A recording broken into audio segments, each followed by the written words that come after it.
We have some amazing action for it. I know it's early. Let's make some noise in here. Let's get it going really early. I love it. Woo! We are just getting started, and we have, like I said, the Rocket League's going to start it off first. We have some of the best collegiate teams in the Midwest region of the country going head-to-head for not only some cash money, but also a chance to be at the grand finals later on next year. So without further ado, I want to bring out our first two teams to start out the day here at the grand finals. First off, the challenger. We have Oakland University in the 4 seed. This is, again, the semifinals here of the CENC Midwest Invitational. So let's bring out Mega to start things off. Mega! Woo! With the bow and arrow, looking accurate. Beautiful. And his teammate, we saw him yesterday. Let's bring out Matt. Yes, sir, straight to the stage. We got an early one for you guys. And now, the third member of that Rocket League team, let's bring out Ty Sonic. Boom! The heart and soul of Oakland University. Next up, we have the #1 seed across not only one, but 2 different games, Northwood University. And rounding out and starting off their roster, it's going to be Buddy for Northwood. Coy as ever. Coming up next, we have Hockey. Let's make some noise for Hockey. And the third member of Northwood University to round out Rocket League is going to be Pirates. Let's bring him up. There he is, the fan favorite here in the arena. Well, without further ado, let's throw it up to Orbital and Septilence for our cast here for the Rocket League. Good job, guys, and I'll see you guys up there. Let's get hyped, because today's the grand finals. We are going to have a champion after today, and I'll see you shortly after this.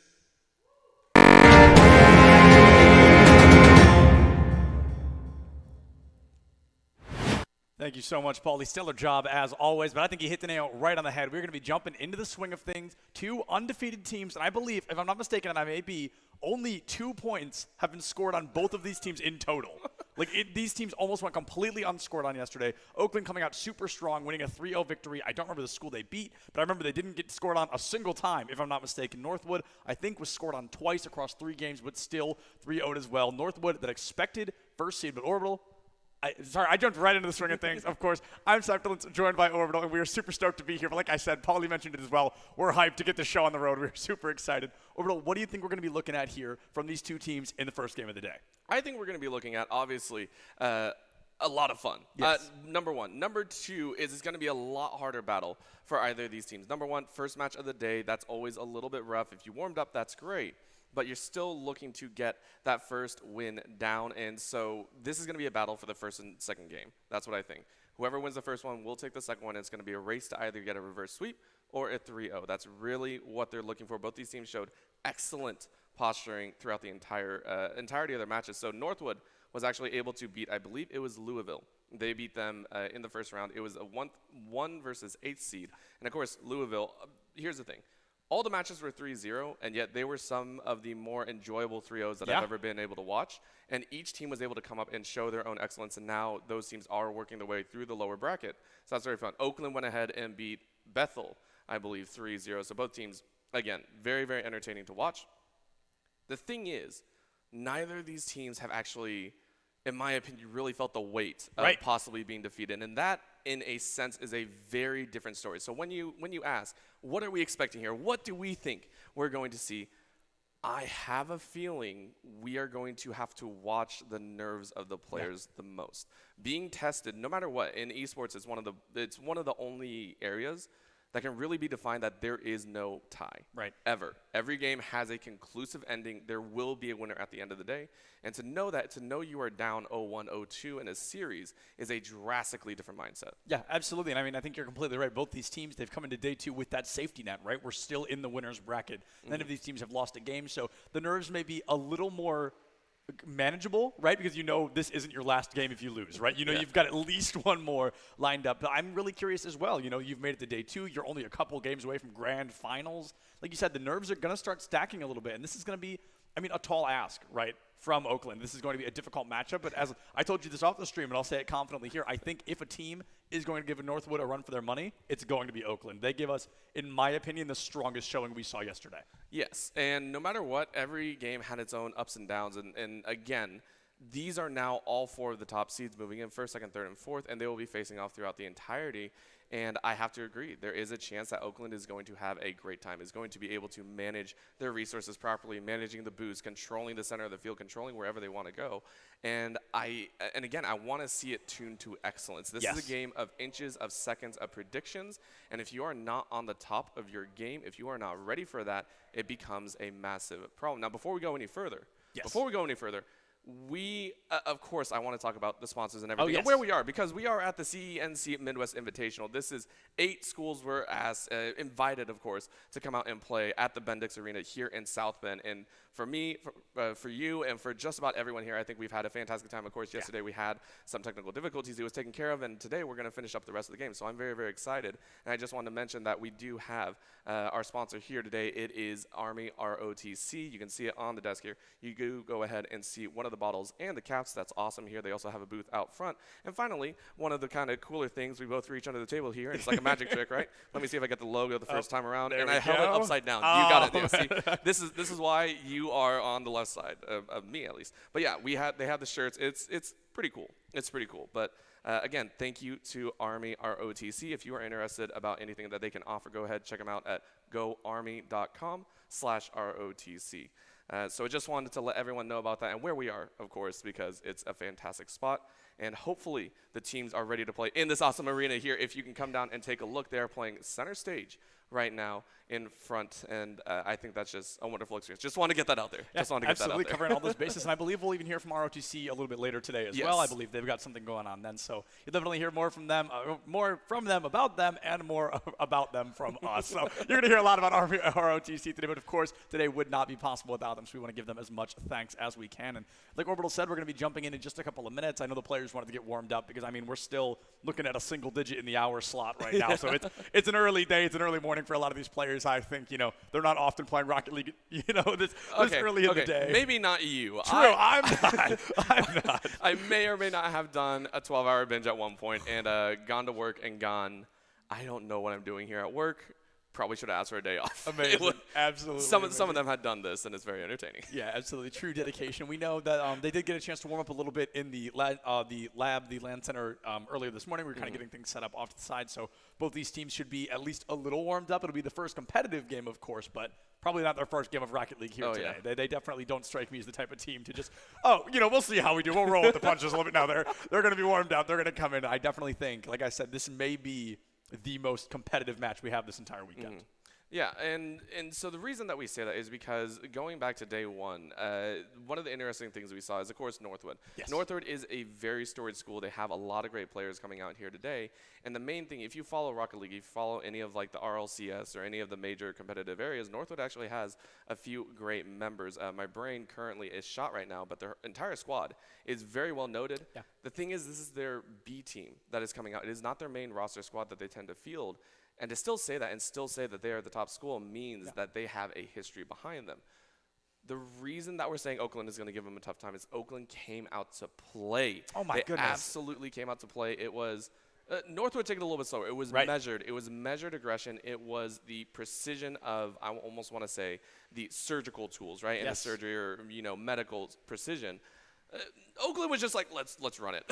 Let's go ahead, send it down the pitch, see how many goals we can score. And at the end of it, I believe it was almost like who can get how many hat tricks. Really? Was at the end of it. So Oakland coming out with over-aggression and Northwood with measured aggression. There are some differences that come out, and if you're not ready for it, it can definitely overtake you in a flash. So that's why we're looking at Oakland as that one team to kind of throw a wrench into the plans of Northwood. Yeah, absolutely. I mean, you're totally right as well. I would kind of consider Oakland to be that, like, viper waiting to strike, right? Very calculated, very precise, not going to be going for those what are often called, like, the Hail Mary plays, you know? And I feel like, on the other side, we're seeing a team that is a lot more generally aggressive, that they kind of capitalize on their own aggression. So if we've got both of these teams only holding pedal to the metal, only going the max, comes out on top. And the player, of course, I want to keep an eye on to some Sonic Boom. Yes. Tore it up yesterday for Oakland. An amazing individual performance with the help of those teammates. We are finally into the action of things. Northwood versus Oakland. First game of the day, and it looks like Oakland trying to find that ball control early, but Northwood Pirates, 16-second goal, sending a message to Oakland early. All right. That was a little bit off the wall, and just Pirates said, hey, I got it. Matthew, unfortunately, was on the receiving end of trying to block that one out. So it actually came off of Oakland's unfortunate scenario. They were trying to clear the ball, just didn't clear it far enough. And that's what you have to do. That's one of the things in Rocket League. If you don't clear properly, the enemy team will have a perfect shot. And it's so close. Again, Pirates robbing Oakland of their early game. Yeah, Pirates doing pirate things. I mean, just an amazing performance of the double tap off the back of the goal. Just an amazing preference. A pass, I think, only one defender, but you made it past a defender. And in Rocket League, that is a surprisingly difficult thing to do. Northwood, they have woken up and they have chosen violence. They're coming in strong. 2-0, not even half a minute off the clock yet. Yeah, and both of those again. Oh, wow. Pirates and Buddy. Buddy wanted some of the action. This was actually a self play here. If you take a look here, Pirates came up, tossed it a little bit, but Buddy was right in the angle. So that is 3 goals in a row that I feel bad about saying it, but Oakland have actually prepped Northwood for. These are mistakes that Oakland are having, and it's not, I want to say, unforced errors. It's forced. Northwood are constantly putting pressure on them. Yeah, so I think we're seeing that issue. We talked about 2 aggressive teams, right? I think Oakland is still trying to play that pedal to the metal, pure aggression team, and Northwood, they're just doing it a little bit faster. We talked about Rocket League. It is that game that is frames of difference and milliseconds of difference can separate a goal from a loss. And Buddy goes for another one, lucky enough for Oakland, that crossbar, best defender in the game, keeps that ball out of goal there. But here comes Pirates for that tertiary attempt. To Sonic Boom, finally getting ball control for just a moment, but it's going to be Buddy who turns it around instead. Matthew on the side of Oakland trying to find it, but Northwood, they just seem to be in the right place at the right time every time. Mega goes for a setup. It's going to be to Sonic Boom, who catches it out. A great demolition comes through, and now another goal for Northwood, going up 4-0, 3:45 on the clock. Yeah, and we're seeing it over and over again. You pointed it out, and I just want to highlight the fact that Northwood, they're not playing overly aggressive. Even though they have a striker usually in the midfield, 2 other members are always sitting a little bit further back, prepping for when the ball goes a little bit awry. Right. Because Oakland are chasing the ball a little bit too much, and that is a demo that's actually going to give Oakland a little bit of priority. The first time the ball actually traveled, I feel, over to the other side of the field. Yeah, and that was great for about 2 seconds, but at the same time it was difficult because the player respawned in front of goal, right? So it got a little bit harder for Oakland to engage, and we saw almost a 5th goal come through for Northwood. Unfortunately for them, they're not going to be able to find it, but Oakland, they are looking, even 1 point online right now could make it beyond a world of difference. Hockey going to go for that backflip shot. Matthew able to find a double defense, but 2 cannot block 3. I love the butterfly explosion on the goal there from Hockey. I believe their first goal of the weekend, if I'm not mistaken. So now Northwood finding themselves up 5-0. We've got Pi on the clock. Yeah, that was a massive, massive play right there. And that was an aggressive stance, too. That was not one of the side angles. That was straight up a challenge in the front. And Oakland, even though they're the ones that are normally aggressive, this is another issue comes about. They're either crowding the goal a bit too much, or they're not in the goal at all, and that just shows that maybe they're not as practiced on the defensive side. Yeah, and I've got to say, maybe they've gotten in their own heads, right? We've kind of heard that mythos surrounding Northwood. A lot of the teams were a little nervous that they were here, and we're telling them, you're doing great, you're killing it. Keep up that momentum. You've made it here to day 2 in the winner's bracket. And Oakland, game 1 starting a little bit rough, but that's the beautiful thing about Rocket League is there will be game 2 and at least game 3. This team has more than enough time to turn this around as we come close to entering halftime here in the first game. Northwood still sitting 5-0.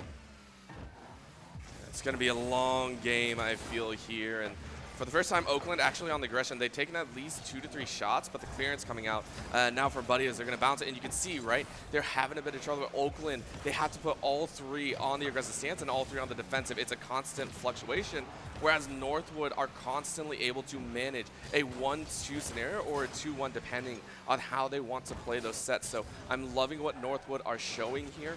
Oakland, they just need to measure it out, slow things down a little bit possibly. Don't feel pressured. Remember, it's a best of 5. It is 5 games that you can potentially have. You can afford to drop 1. Right. As much as that sounds kind of rough, but it's okay to go ahead and say, take the time, get a little bit of practice in, and see where to go from there. Yeah, so Buddy actually getting in the way of Hockey's double tap. So Northwood kind of giving away a 6th point, which, let's be real, not the end of the world. They're still up by 5, so definitely not a loss, but a little bit of clunkiness, perhaps a bit of capitalization there for Oakland. However, Hockey, strong as ever, picks up that 6th goal, 2nd of the game, I believe. Goes over not 1, but 2 defenders and taps that in for basically an open goal. Going to be 6-0, 97 seconds left here in game 1. Yeah, and if you're looking at that 90 seconds, is 1 goal every, I want to say, about 15 seconds that you got to score. Or a little,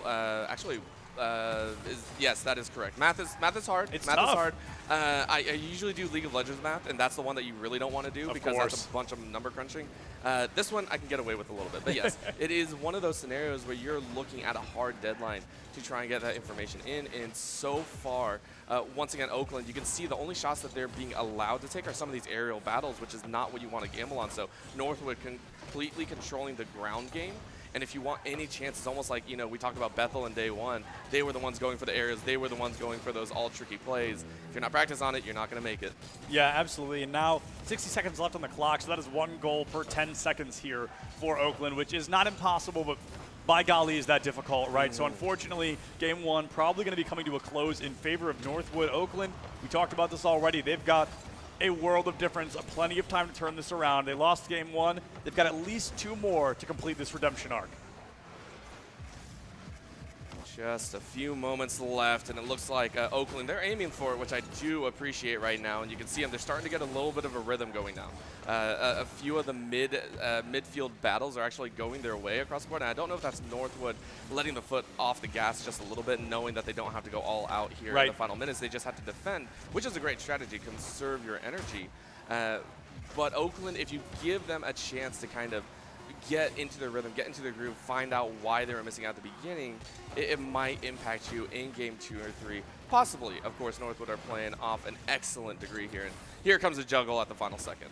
Absolutely, that juggle comes through, and I would suspect to see, you know, kind of a dunk into the ground from somebody here, but instead it's Oakland who is choosing to keep the ball alive. However, from the heavens, going to be slammed down Northwood. Right, finding themselves up 6-0, but Oakland, it is still very early in the morning. Maybe they've got to shake up a little bit of rust, get those sleepies out of the eyes. We're going to be jumping into game 2 in just a minute. Orbital, is there anything kind of in particular, anything you noticed that Oakland could change to really increase their chance of success here? Realize that at this point, challenging does not seem to be your best bet. I agree. When you're going on full-on offensive, there's a point where you have to realize someone else's attack is a little bit stronger than yours, someone's is a little bit more precise, and that's actually what happens. So the reason that a kickoff goal can be made at that tempo and pace is you were over-aggressive and you got out of position. The enemy capitalized on it. There, it actually cycled through. So the reason that the first 3 goals came so quickly is you're off tempo. You're like, oh, yeah. I gotta win it back. No. Slow it down. Say, okay, maybe we don't have to challenge right off. And I like this here already about 15 seconds in. They haven't been scored on astronomically quickly. Yeah. And it means that they are taking that measure pace. It means that they've realized that, hey, they let the early game get a little bit out of control. And Oakland are like, let's play it smart. Let's play it a little bit slower, and let's give ourselves the best chance possible to take game 2. Yeah, and I think getting scored on 3 times in 30 seconds is difficult, right? It's a bit of a mental boom, so to speak. But the beauty of Rocket League, we touched on this a lot yesterday, every game is simply a GG go next. The slate is wiped clean. You have to start from the very beginning. And honestly, I've got to say Northwood had to work a lot harder for that goal than I think any goal we've seen up to this point. So Oakland already showing some very positive signs of life here in game 2. Yeah. It's a slow climb up. Yes. And if you realize that, you know, hey, listen, they scored 6 last time, let's only let them score 2. Right. And maybe let's get a goal back. Or let's, you know, try. It's a slow chip away, and that is actually the story, I feel like, of some of these series. And I personally like to talk about it is the story of players, the story of the mental, the story of how the game plays out throughout the entire series. Sometimes in game 1, you see a drastically different team in game 5. Right. And so if we see a full defensive squad come out of Oakland after this, and it's just like, hey, we're playing defense, waiting for Northwood to make a mistake, and they actually win like that, congrats to them. Like, that is how you adapt, overcome, and survive in some of these series. Yeah, and this series has been, excuse me, not this series, this game rather, has obviously been much closer, I think, around this time. Last game we were at a 4-0 markup, so now it's going to be 2-0. Obviously, that's been cut in half, right? So there's progress there for Oakland. 3:42 left on the clock. Northwood Pirates there picking up that second goal from, I mean, about the mid-third there. So the back third, of course, Oakland's, and they find that goal, put themselves in the lead. They've got that cushion, that comfort zone of a 2-goal lead. Yeah, and again, we talked a lot about Oakland, what they can do to come back, but let's not discredit Northwood right now. Of course. Northwood are absolutely playing on top of the game. Because remember, day one, they came in 3 hours, I'm pretty sure. That is the most impressive thing to me ever right now is you can say, hey, we got in kind of late. We still got to play in the morning. Let's go ahead and pressure it forward, and that's why we probably saw a slower pace Northwood is maybe a little bit tired, maybe playing it a little bit more passively. This is them on full rest mode. This is them on 100%, maybe 110 to be able to, get back all the naysayers. Anyone that said we have, a weakness in the armor, we are shutting that down right here, right now because as we're getting into this game a little bit more, I love the fact that these players love to talk to each other. These players love to chat with each other, see what's going on. And there may have been some trash talk a little bit in the back, and maybe there's a bit of targeting. A little bit of banter. Yeah, we call it banter. Some people know it by another word, but I love it so much. So hopefully that is what's going on, and I'd love to get an idea because Northwood are rocking it here. 2-0 still, and you can see them. They're going for a little bit stylish goals right now. They're going for the style. They're going for the area. Yep, there it is. That's the tag right now. Pirates goes ahead and just says, I'm going to have some fun. Yeah, I've got to say, there's arguably nothing greater than players creating their own narrative, and I feel like a couple players this weekend have really ran to do that, really trying to make a name for themselves, win or lose. It's all about sending a message, right, showing that there is at least that aura of positivity. And something that is great is a lot of the teams have been getting 3-0 this weekend, but I feel no team has dropped the ball in terms of giving it their 110% all the way through, and that's truly all we can ask in an invitational like this one. The best of the best have been brought here. Of course, not everybody is going to walk away with that first place spot, but those who fall along the way, bringing their 110%, that is what esports is truly all about. Seeing it in any game is always so much fun. And again, we'll have it in Overwatch just a little bit later. Yeah. And so, we'll have the regular games here. It's going to be a blast to see the rest of the teams also play it out, as currently, I believe, we do have the lower bracket playing as well. So as we go through these matches here today, we'll give you an update along the way, and we'll keep you as informed as possible here. Oakland so far doing a pretty solid job of defending. Every so often you can see actually that is going to be a long goal though, buddy. Air Bud coming out here and rocking air. Maybe that was hockey. I'm sorry, hockey. I feel so bad now. No, I mean, it's just going to be, like you said, 75% of the field up and above, able to find that goal. Oakland, maybe we're looking at a bit of a boost scenario, at least for that goal. They didn't have the boost they needed to get in the way. And we talked about this so many times. We saw it happen several times yesterday. 1 second is a world of difference here in the world of Rocket League. And had Oakland had just one more second, maybe they were able to block that. But hindsight is unfortunately 2020, right? we got to stop looking at the past and look more at the future. Northwood, not only are they looking incredibly strong, but perhaps this is a message being sent to the rest of the teams left in the bracket as well, right? Oh, yeah. We are no longer running on 3 hours of sleep. We are here. We've got our clean 8. We had a wonderful breakfast this morning, and we are ready to find our 5th goal here in Game 2. 82 seconds left on the clock. Northwood trying to beat their own record of a 6-0. Yeah, Mega getting in that, what in hockey would be considered a very cheap shot at the end. I love the demolitions, and it's hilarious to watch happen. No, beautiful goal coming out of Northwood, and they're going to continue the rampage. They have a minute and a half actually left, and at this point, they were dancing around that angle, and hockey, of course, playing goalie right now is going to try and put a stop to it. So Oakland just trying their best right now to get a little bit of leverage. If they can get these passes down, they might have an opportunity, and that's a 3-man play. Oh, Matthew getting blocked at the last second. Yeah, really a great play there. Like you said, a 3-man play coming out from Oakland. Some great signs of life and some great progress here. Moving forward to Sonic Boom, looks for it, but Pirates, probably the closest we've seen Oakland get. Now a little bit of a collision there from 2 Oakland players. The ball loses all momentum in hockey. Trying to send a message, but it looks like it's going to be bounced up toward goal. Here comes some action from Buddy. However, it goes up a little bit wide. Hockey in for a second attempt, and they will find it. Northwood going to be going up 6-0, 44 seconds left on the clock. Currently, Northwood are sitting at a phenomenal lead. 6 again, and they are sending it. And this is something that I do like to see teams do. Some of them are very measured, but some of them send it. And it's specifically because if you can instill into your opponents later on that you are a stronger, more dominant team, it causes a little bit of hesitation. The fighting spirit of some of your opponents later might be wavering.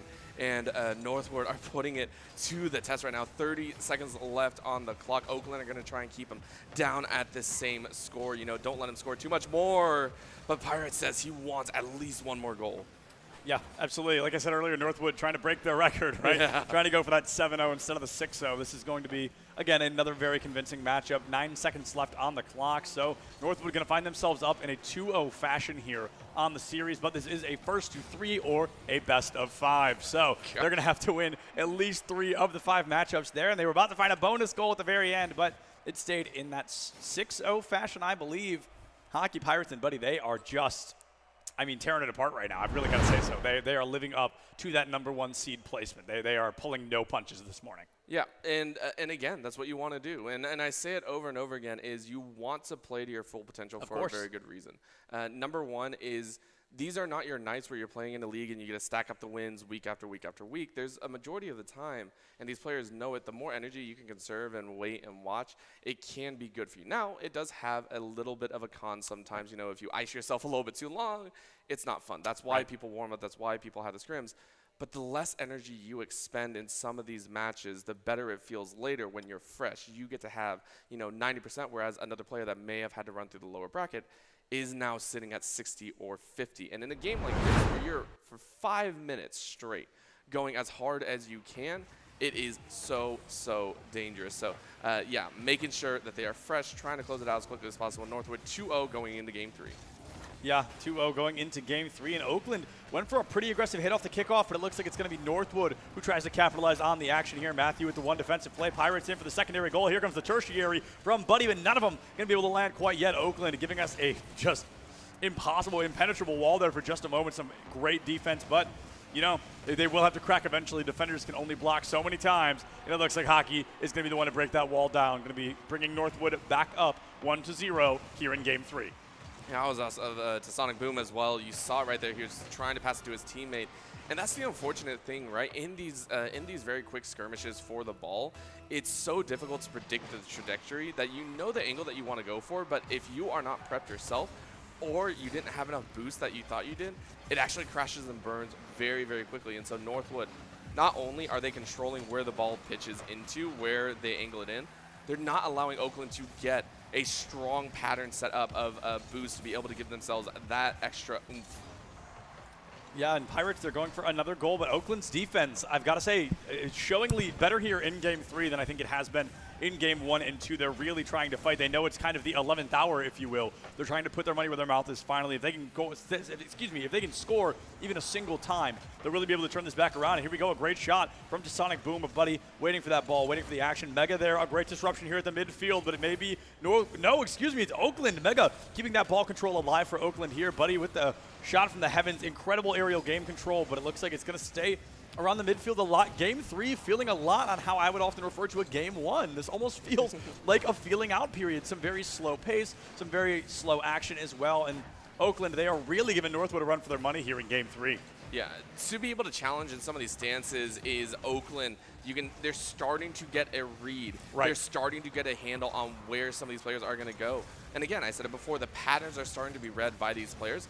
The question is it too late, right? Did Northwood successfully get away with hiding these tactics or mixing it up enough that Oakland was not able to read it? Because again, you can notice the trend, but if you can't get a certain style down, if you can't figure out a way to counterattack, you still come out at a loss. So Oakland, they've recognized where some of those attacks are coming from. Now they have to execute. Where are they going to go? They're sending 3 down once again to try and defend on their own side. But Pirates dancing along the wings. Prepped Buddy. It's almost an open goal, but a nice knockback. Again, Matthew so far, I think, has been the one to kind of defend well in these scenarios. Yes, we definitely see, and that attempted demolition there from Hockey. However, doesn't really matter as Pirates finds that shot and gets the goal off the back of it just shy of halftime. 2:27 on the clock. Northwood scoring notably less than they have in the first 2 games. So the defense, Matthew in particular, I think you're completely right, has been making a colossal difference on the side of Oakland. Yeah. And it's crazy to say that because it's like you're looking at Hockey Buddy and the rest and Pirates. It's just like these guys are relentless. Right. This is relentless aggression over and over again. And so the reason that we're talking about it in the face of almost overwhelming power, and it's rough to say that for, you know, maybe some of the Oakland fans, but I mean, to be able to still put up and be able to manage to hold down Northwood to only 2 goals right now, I think is an incredible feat at this current moment. However, Northwood, I mean, listen, they want to get back up into above 5 goals. They want to be able to say, listen, we are crushing it here today. And so they're not going to be happy about only 2. They're going to try and pressure for 3, 4, 5, 6, 7, 8, whatever you want to call. Of course. I mean, we've definitely seen them trying to pad the numbers a little bit, going for those 5s and 6s, even though Oakland had no points on board. But now 1:45 on the clock. There's absolutely a world where Oakland can push us at the very least into an overtime here, right? They only need 2 goals, which is a very achievable goal with 90 seconds. That is 45 seconds a goal. So we really want to see what's going to be brought to the table here. I think this is Oakland's best chance we've seen so far here in Game 3. Of the 3 games, I would hard agree with that. I would absolutely hard agree with that fact. And they're balancing pretty well as well. And that actually, you can see Northwood having a little bit of trouble to control the ball at that point. It allows for more challenges. It allows for more chances to steal that ball away. And to Sonic Boom, of course, getting a great read on that, being able to stop it midway. But again, Hockey angling in and making sure the boosts are on his side. Pirates just going, listen, I've stolen off, and that's a goal. Oakland, they go ahead and knock one down off of their, I want to say, star player from day one, to Sonic Boom with an open goal, slamming it in right beside Pirates. And I want to say I was terrified, too, because Oakland found a demolition right before they got ball control. I was like, oh, no, you put him right in front of the goal. What are you doing? But they found that capitalization. Now 63 seconds left. Oakland needs one more to, at the very least, force in overtime. To Sonic Boom, like you said, the star-studded player coming back, making that goal, and bringing Oakland back into the series here. Only 1 goal shy of, at the very least, forcing in overtime. This could be huge. Ooh, that clearance to me was a little bit scary. Yeah. Clearing back to your own goal can be so dangerous. Nice save by Mega. You know, you only see 1 save on there. That was about 3 right there. That counted for 3, 100%. Pirates bounces it over, and they're going to chance it. Sonic Boom, though, running it down the field. Is anyone there? Oh, no, that's a demo. Are they going to go in? Oh, the clearance. Hockey. Hockey gets another one. That's 2 demos in a row. Can he make it in? 2 go up. Only 1 comes down, and that is going to be the ball again. Oakland put on a massive attack there, but Northwood better on the defense. Yeah, we talked about, I mean, Northwood pulling no punches. Oakland, they were doing a lot more than punching there. 2 demolitions in a row, looking for that goal, and they were just barely had it sniped out from underneath them. Now 10 seconds separate Oakland from at least an overtime, possibly a Game 4, and a 3-0 loss here in the winner's bracket. Buddy going for that slow goal. Matthews stealing it away, clearing it into his own goal. But it's Pirates who capitalizes off the back of it. You said it best, Orbital. You talked about the dangers of clearing into your own goal, and unfortunately, that bites Oakland in the butt in the final seconds of Game 3. Pirates, one of the, like, all 3 of them are stars, but Pirates really took the show with that Game 1 run. And here it is only 2 seconds after kickoff. It's got to be a juggle and a half, and there's no way you can really get it in here. So very well done, Northwood. Go ahead and take the series 3-0 to go ahead and move up to the finals. Yeah, a great showing from Oakland there, especially in that 3rd game. Some very positive performance, some great improvement as well against a powerhouse team like Northwood. We talked about that so much. They have made some incredible leaps and bounds. I mean, what a way to turn a series around, right? Starting as rough as a 5-0 and ending only by essentially a 1-point difference until the very last moment there, right? So a very impressive showing. Yeah, and Northwood, again, this is nothing to knock on them. They played flawlessly, of right? Course, Even that last goal, it felt more like, hey, we went for a small chance. It's a window of opportunity. Right. To me, in Rocket League, allowing for a 1 to 2 goal opening for your opponent is nothing new. That's actually standard. Yeah. I would even say that's on the lower end of things. Normally, you want to see a racking up of maybe 7 to 6. It's very easy to score in some of these situations. It's also very difficult to, depending on the team. So to only allow 1, in that, you could still technically call it a flawless, in my opinion. Again, this is not, I just use technically in my opinion. Those 2 phrases do not mix for anyone out there. I think it was a flawless set so far. They've also 3-0'd their previous opponent as well. They are 6-0 across the board, and I want to say under an hour's worth of gameplay. So very, very well done to them, and I can't wait to see what more they have to bring. Yeah, absolutely, and I'm not sure if we're throwing it to Paulie for an interview. I'm not sure if we're doing that quite yet, but I know that we're definitely going to get to talk to Northwood at some point in time. So, yeah, I think we're going to throw it to Paulie in just a moment here for the interview with Northwood. Yep. We'll go ahead and, say hi to Paulie. Yeah, just like you said. Sorry. I'll go ahead and repeat exactly what you said, word for word. We'll throw it to Paulie. He'll go ahead, give us an interview, and we'll see what's in store there.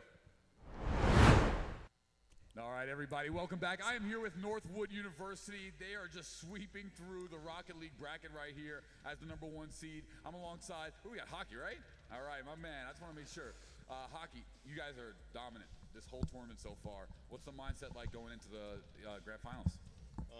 We're just gonna keep playing confident, smart, like speed, and just dominate everyone.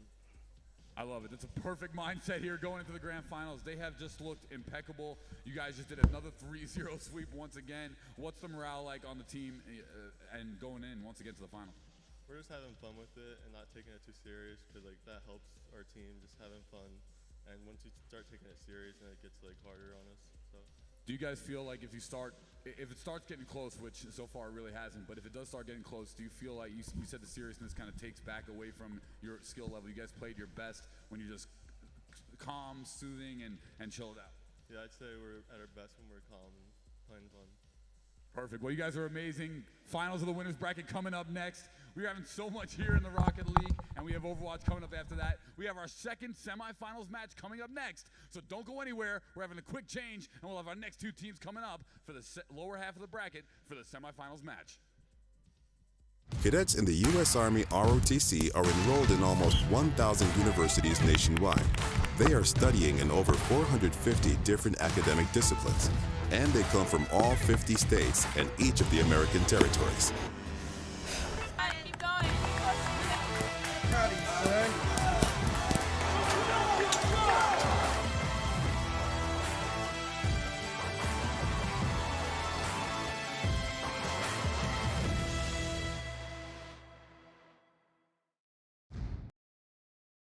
Cadets in the U.S. Army ROTC are enrolled in almost 1,000 universities nationwide.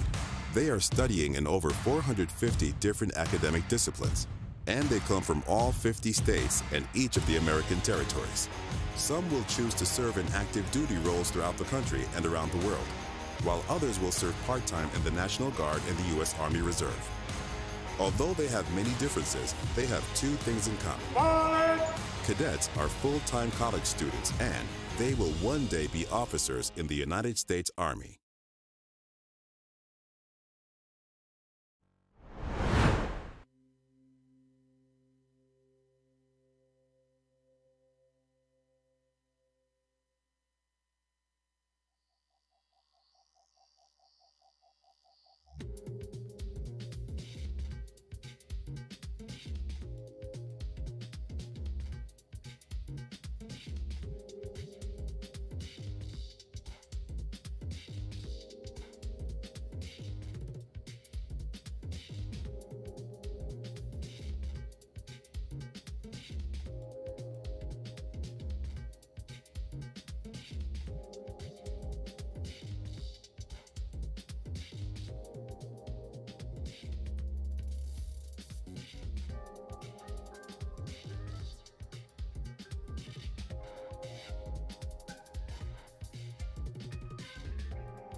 Yes, Rhino. Yes.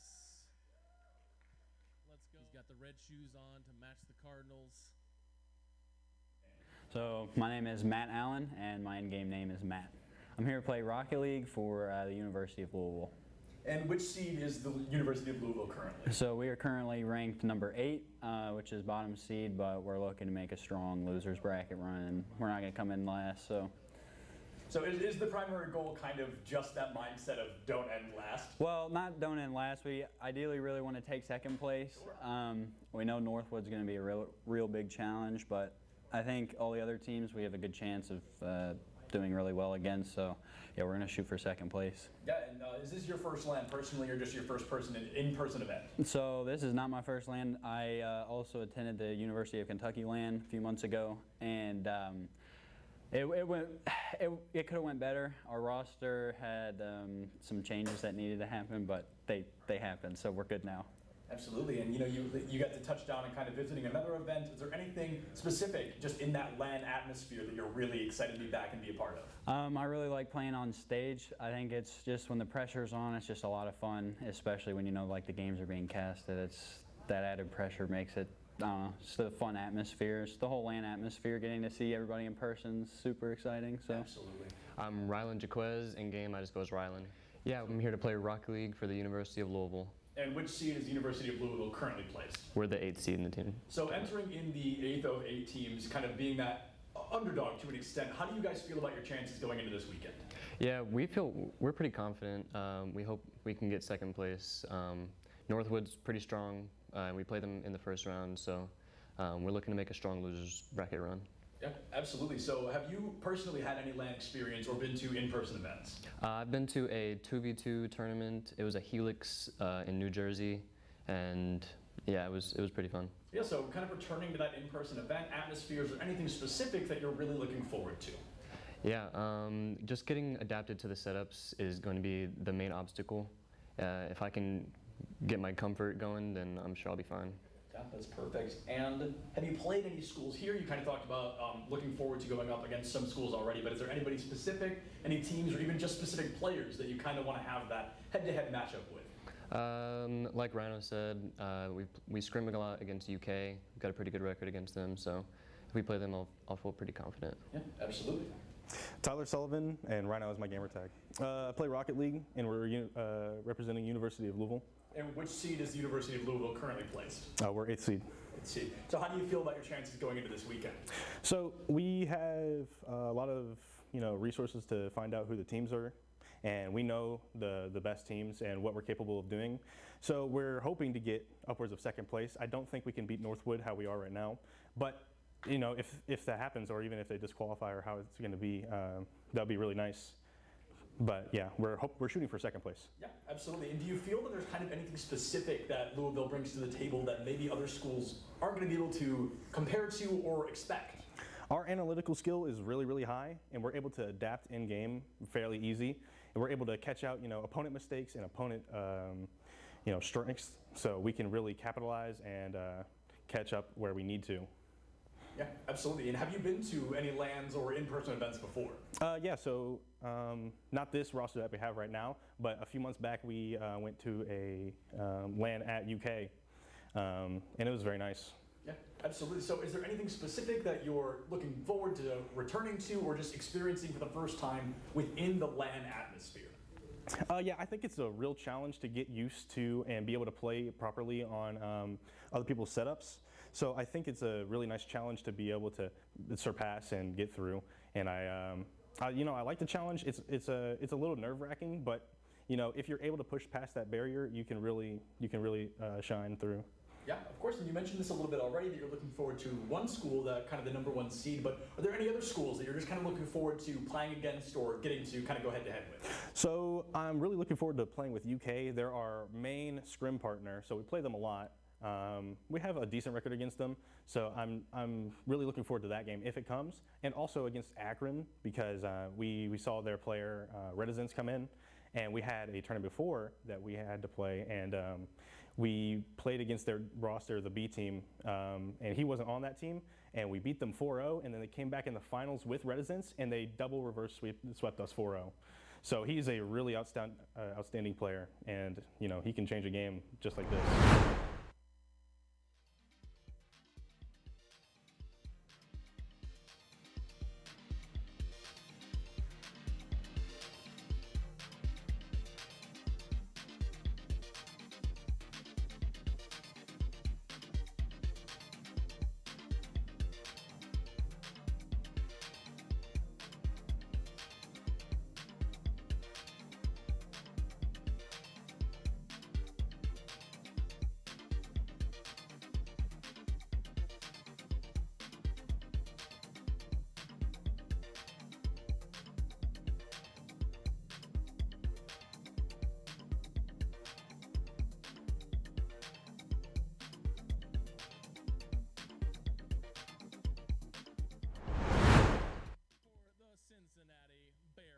That's right.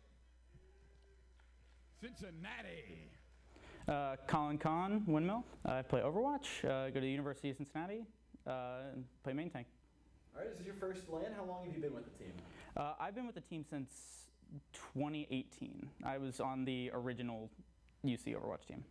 Now, I've heard a lot about your hyper-aggressive main tank and about how it caused your supports some distress. What do you have to say to your supports to really get them going with you here? Sorry. I'm just going to need you to come with me. Jaden, choose my tag. Play for the team. Overwatch, University of Cincinnati, and I play support for the team. All right, this is your first LAN. How long have you been with the team? I've been with the team since 2019. And This is my your first LAN? This is my second. Okay. Now, I've heard word that you are not exactly normally a support player. You're normally playing DPS. How do you plan on taking those skills that you've learned in DPS, adapting them in support, and then unleashing them on other teams? I find myself in the back line on Zenyatta quite often, I think. You just end up there? Somehow. I'm Caden. My tag is Silver Talon. All right, game, school, and what role do you play with the team? Overwatch, University of Cincinnati, and I play off tank. All right, is this your first LAN? How long have you been with the team? It's my first LAN, and I've played since 2019. Now, I've heard you're a particularly hungry off tank. Are you coming tomorrow with an empty stomach? I might not be playing too much Diva tomorrow, but if I do, then it's on. All right, so any particular heroes that you see on the opposing side that just make you that much more likely to want it? Mazarias, the Maze, the Krees, all those are high targets. All right, anything you can gobble up. Now, when you're playing, are you playing particularly more aggressively, defensively? Are you trying to help your team out more? I would say I'm like the peel bot for the team. I'm all over the place, helping the supports, helping the tanks, whatever I can do. What do you think your team would do without you? Our main tank would die a lot. My name is Mitchell Post, and I am Reginald. Overwatch, University of Cincinnati, and main support. All right, this is your first LAN. How long have you been playing with the team? This is my first LAN, and I've been playing since last year, so 2020. Now, I've heard a lot of word of you mysteriously appearing within people's backlines on a particular hero. You want to explain a little bit more about that? Well, you get a little goofy on Lucio, and it's easy to get into the backlines when you go real fast. So it just happens, All right, who's got a target on their head when you're back there? Any supports, anybody that I can just easily kill. Probably not McCree, because he can press E and make my life not fun. So. That's all right. I think you're out here trying to make a lot of other people's lives not fun, right? Yeah, well, that's the goal when you play Lucio. So. My name is Andy, and I go by Andog. I play Overwatch for the University of Cincinnati, and I am a projectile DPS. All right. Is this your first LAN? Are you excited to be here? Oh yeah, this is my first LAN. Been playing for 2 or 3 years on the Overwatch team, and I'm ready to play. I've heard some good stuff about your Genji. Oh yeah. All right. I gotta ask. You gotta set a number. You gotta set a bar for yourself tomorrow. How many are you taking out with this nano blade? At least 3 every blade, easily. All right. Thank you. I'm Alex, and my tag is Archimedes. I play Overwatch. I'm from the University of Cincinnati, and I play hit scan DPS. All right. This is your first LAN. How long have you been playing with the team? This is my first LAN. I started in 2020. What heroes can we expect to see you on tomorrow? Mostly McCree, Tracer, that kind of hit scan DPS. And who should be looking out for you the most? Probably the Reddit Lucios and the other dive DPS, because I'll be trying to keep my backline alive mostly. We've got a lot of Reddit Lucios out there tonight. I think maybe one on every single team I've interviewed. What do you have to say directly to them? Play carefully, watch your flashbang, and that's about it. Hello, everybody, and welcome back to the Collegiate Esports National Championship Midwest Invitational here at the Bendix Arena in South Bend, Indiana. So, once again, presented by Army ROTC, Esports U, and Collegiate Sports Management Group. So, this has been an amazing first semifinals for Rocket League, and we have another great game coming up next. So, we have the second seed going against the third seed, Akron versus Ball State. Akron in the 2, Ball State in the 3. And without further ado, these players are so hyped. So let's match their energy. Let's get a little hype in here, shall we? Let's go! I'll be the loudest one in this building. Holy by name, hype by game. Understand? Let's go. Okay, so coming up first, let's introduce the challenger at the 3 seed, Ball State's first player, Deister. Yeah, Ball State. Looking to upset the 2 seed here. The second member to round out their Rocket League team is Luigi. Woo! AKA Spaceman. And their third player to round it out. Let's bring up Zath. Zath, one of the star players from day 1 that got him here. That 3 members rounds out their Rocket League team. And coming up next is the number 2 seed, one of the biggest and best colleges and universities in esports right now, Akron University. Let's bring up their first player, Reticence.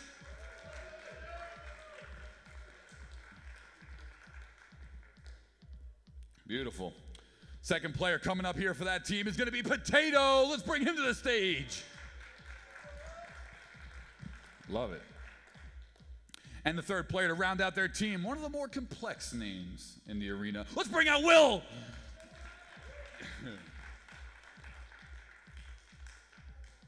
I will not walk fast for no man. I respect it.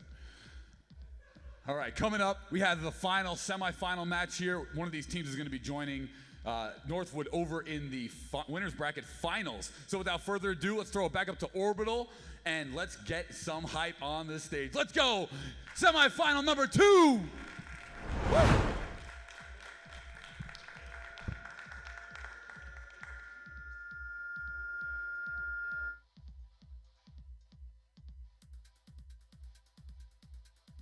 Him today, so I might as well head home a little early if it's just going to be Orbital Pauly. But anyway, no, jokes aside, we are going to be jumping in just a couple of minutes here. The 2, dude, come on. All right, we're going to be jumping in just a couple of minutes here to the Akron against Ball State matchup here. Both these teams are going to be fighting for their spot in grand finals against Northwood.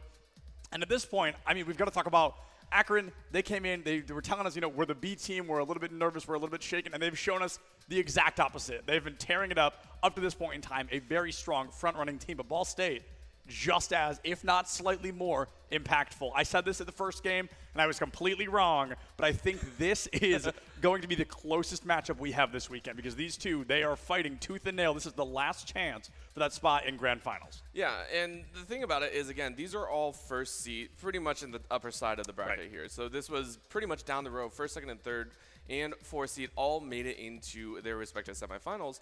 And at that point, you are contesting all the rest of the scenarios that we maybe didn't get in the opening series, right? In a 3-0, once you 3-0 someone, you kind of feel like a little bit lax. You can get away with hiding some of your strategies, hiding how you want to play around, and maybe hiding your best player even, which is kind of actually what we saw from Northwood. It felt like they came out of the gate, they came swinging at this point to kind of close it out.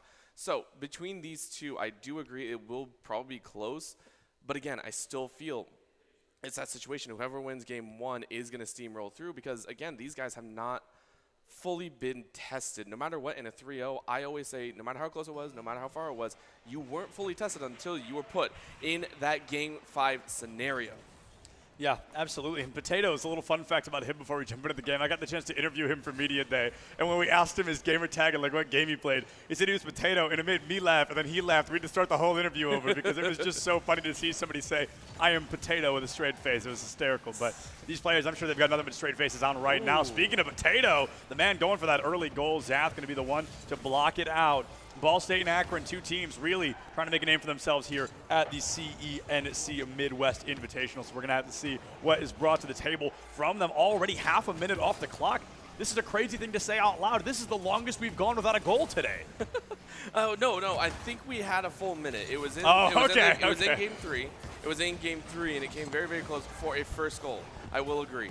The thing about it, though, is a lot of the challenges actually came on Ball State's side. They were fighting in front of the goal the entire time. So Akron, I think, still have a decent hold on the current scenarios, unless Ball State can manage here and take a couple shots, but their shots are going a bit wide. So Akron, so far, if they have the ball, if they're on the right side of the field, will be in a better challenging position.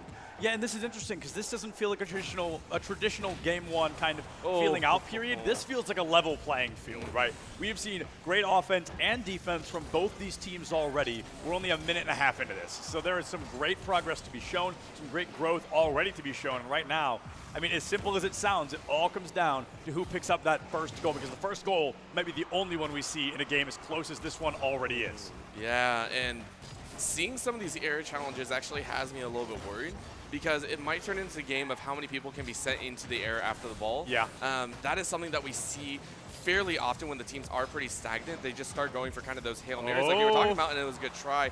Once again, blocked out. Ball State and Akron, their defense is pretty airtight here, I will say, and I'm pretty sure I've just cast a curse, so I feel sorry for whichever team that is. Yeah, it looks like Reticence is going to get hyper-aggressive there. Deister, though, great defense. I remember Deister from yesterday, clear as day. Amazing offense, incredible defense as well. Arguably one of the best well-rounded players we've had the opportunity to see this weekend, and we see that happening a little bit already. Now, Will is going to go down. It's going to be a very brief 3v2 in favor of Ball State.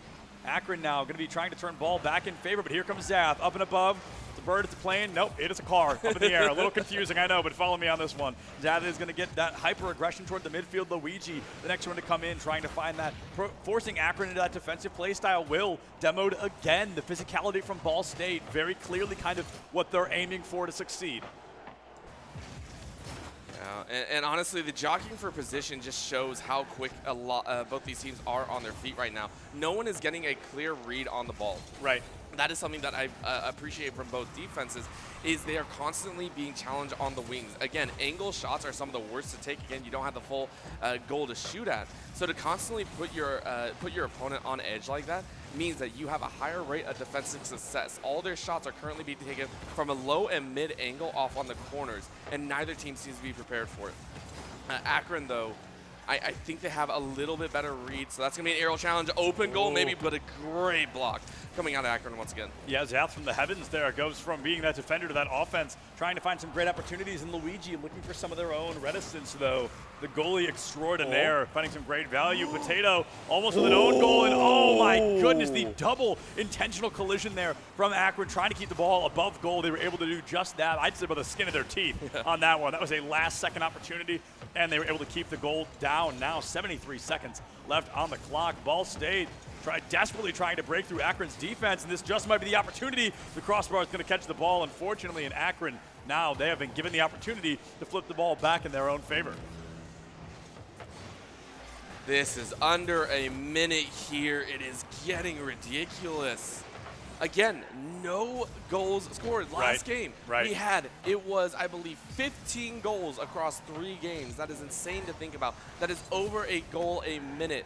I will let you know that is a goal a minute. That is crazy. We are 0-0 here, counting down 40 seconds, and these balls are now starting to get dropped straight in the center, and that actually, I feel, doesn't bode well for either side, right? Whenever you stop it, it means you're not angling, you're not picking a chance to take a shot. You want that ball constantly in motion, and stopping it means you're either having trouble reading it or having trouble even hitting the ball at the proper angle.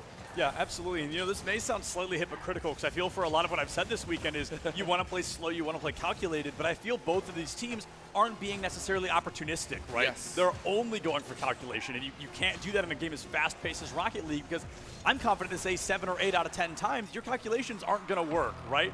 So you've got to be opportunistic. And this is this the first overtime? This is the first overtime of the entire weekend. It's a 0-0 OT, but now that clock is going to start ticking up, my friends. That is the beautiful thing about Rocket League. There are no draws. There are no ties. There is only a winner. That clock will continue to tick upward until one of these teams puts away that golden goal.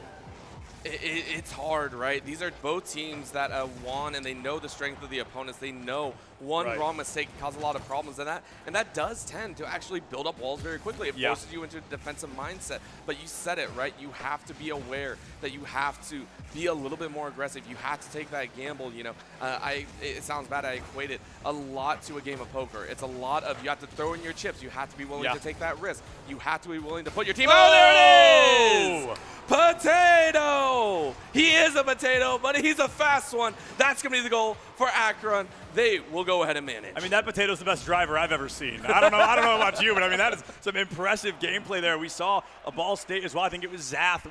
We've seen this so many times, the tail of a single second making all the difference, and Zath was right there, just a couple of frames, less than a second away from finding that defensive block. And unfortunately, you know, again, almost only counts in horseshoes, right? It's you've got to find that defensive block. You've got to be playing that one step ahead, or you're going to miss shots just like that one. Yeah, and this is one game where I actually feel it's okay to take those gambles really hard. Right. So that last shot, I want to just point out how challenged it was. There were multiple members in a corner goal. It's very hard to hit it at that top angle. Normally you get like a random bounce in and flip out. And yes, my name was Akon there for a second. But this time, I expect the teams to be a little bit more offensive. They realized that both were going for the defense. And again, that's a feeling out period. Now I want to see them challenging much harder. Everyone going for this hard shot, going for those hard reads. And be willing to take that chance, gamble big, and gamble to win there. So a ball now on the side of Ball State. They're going to try and ramp it up with a run of their own.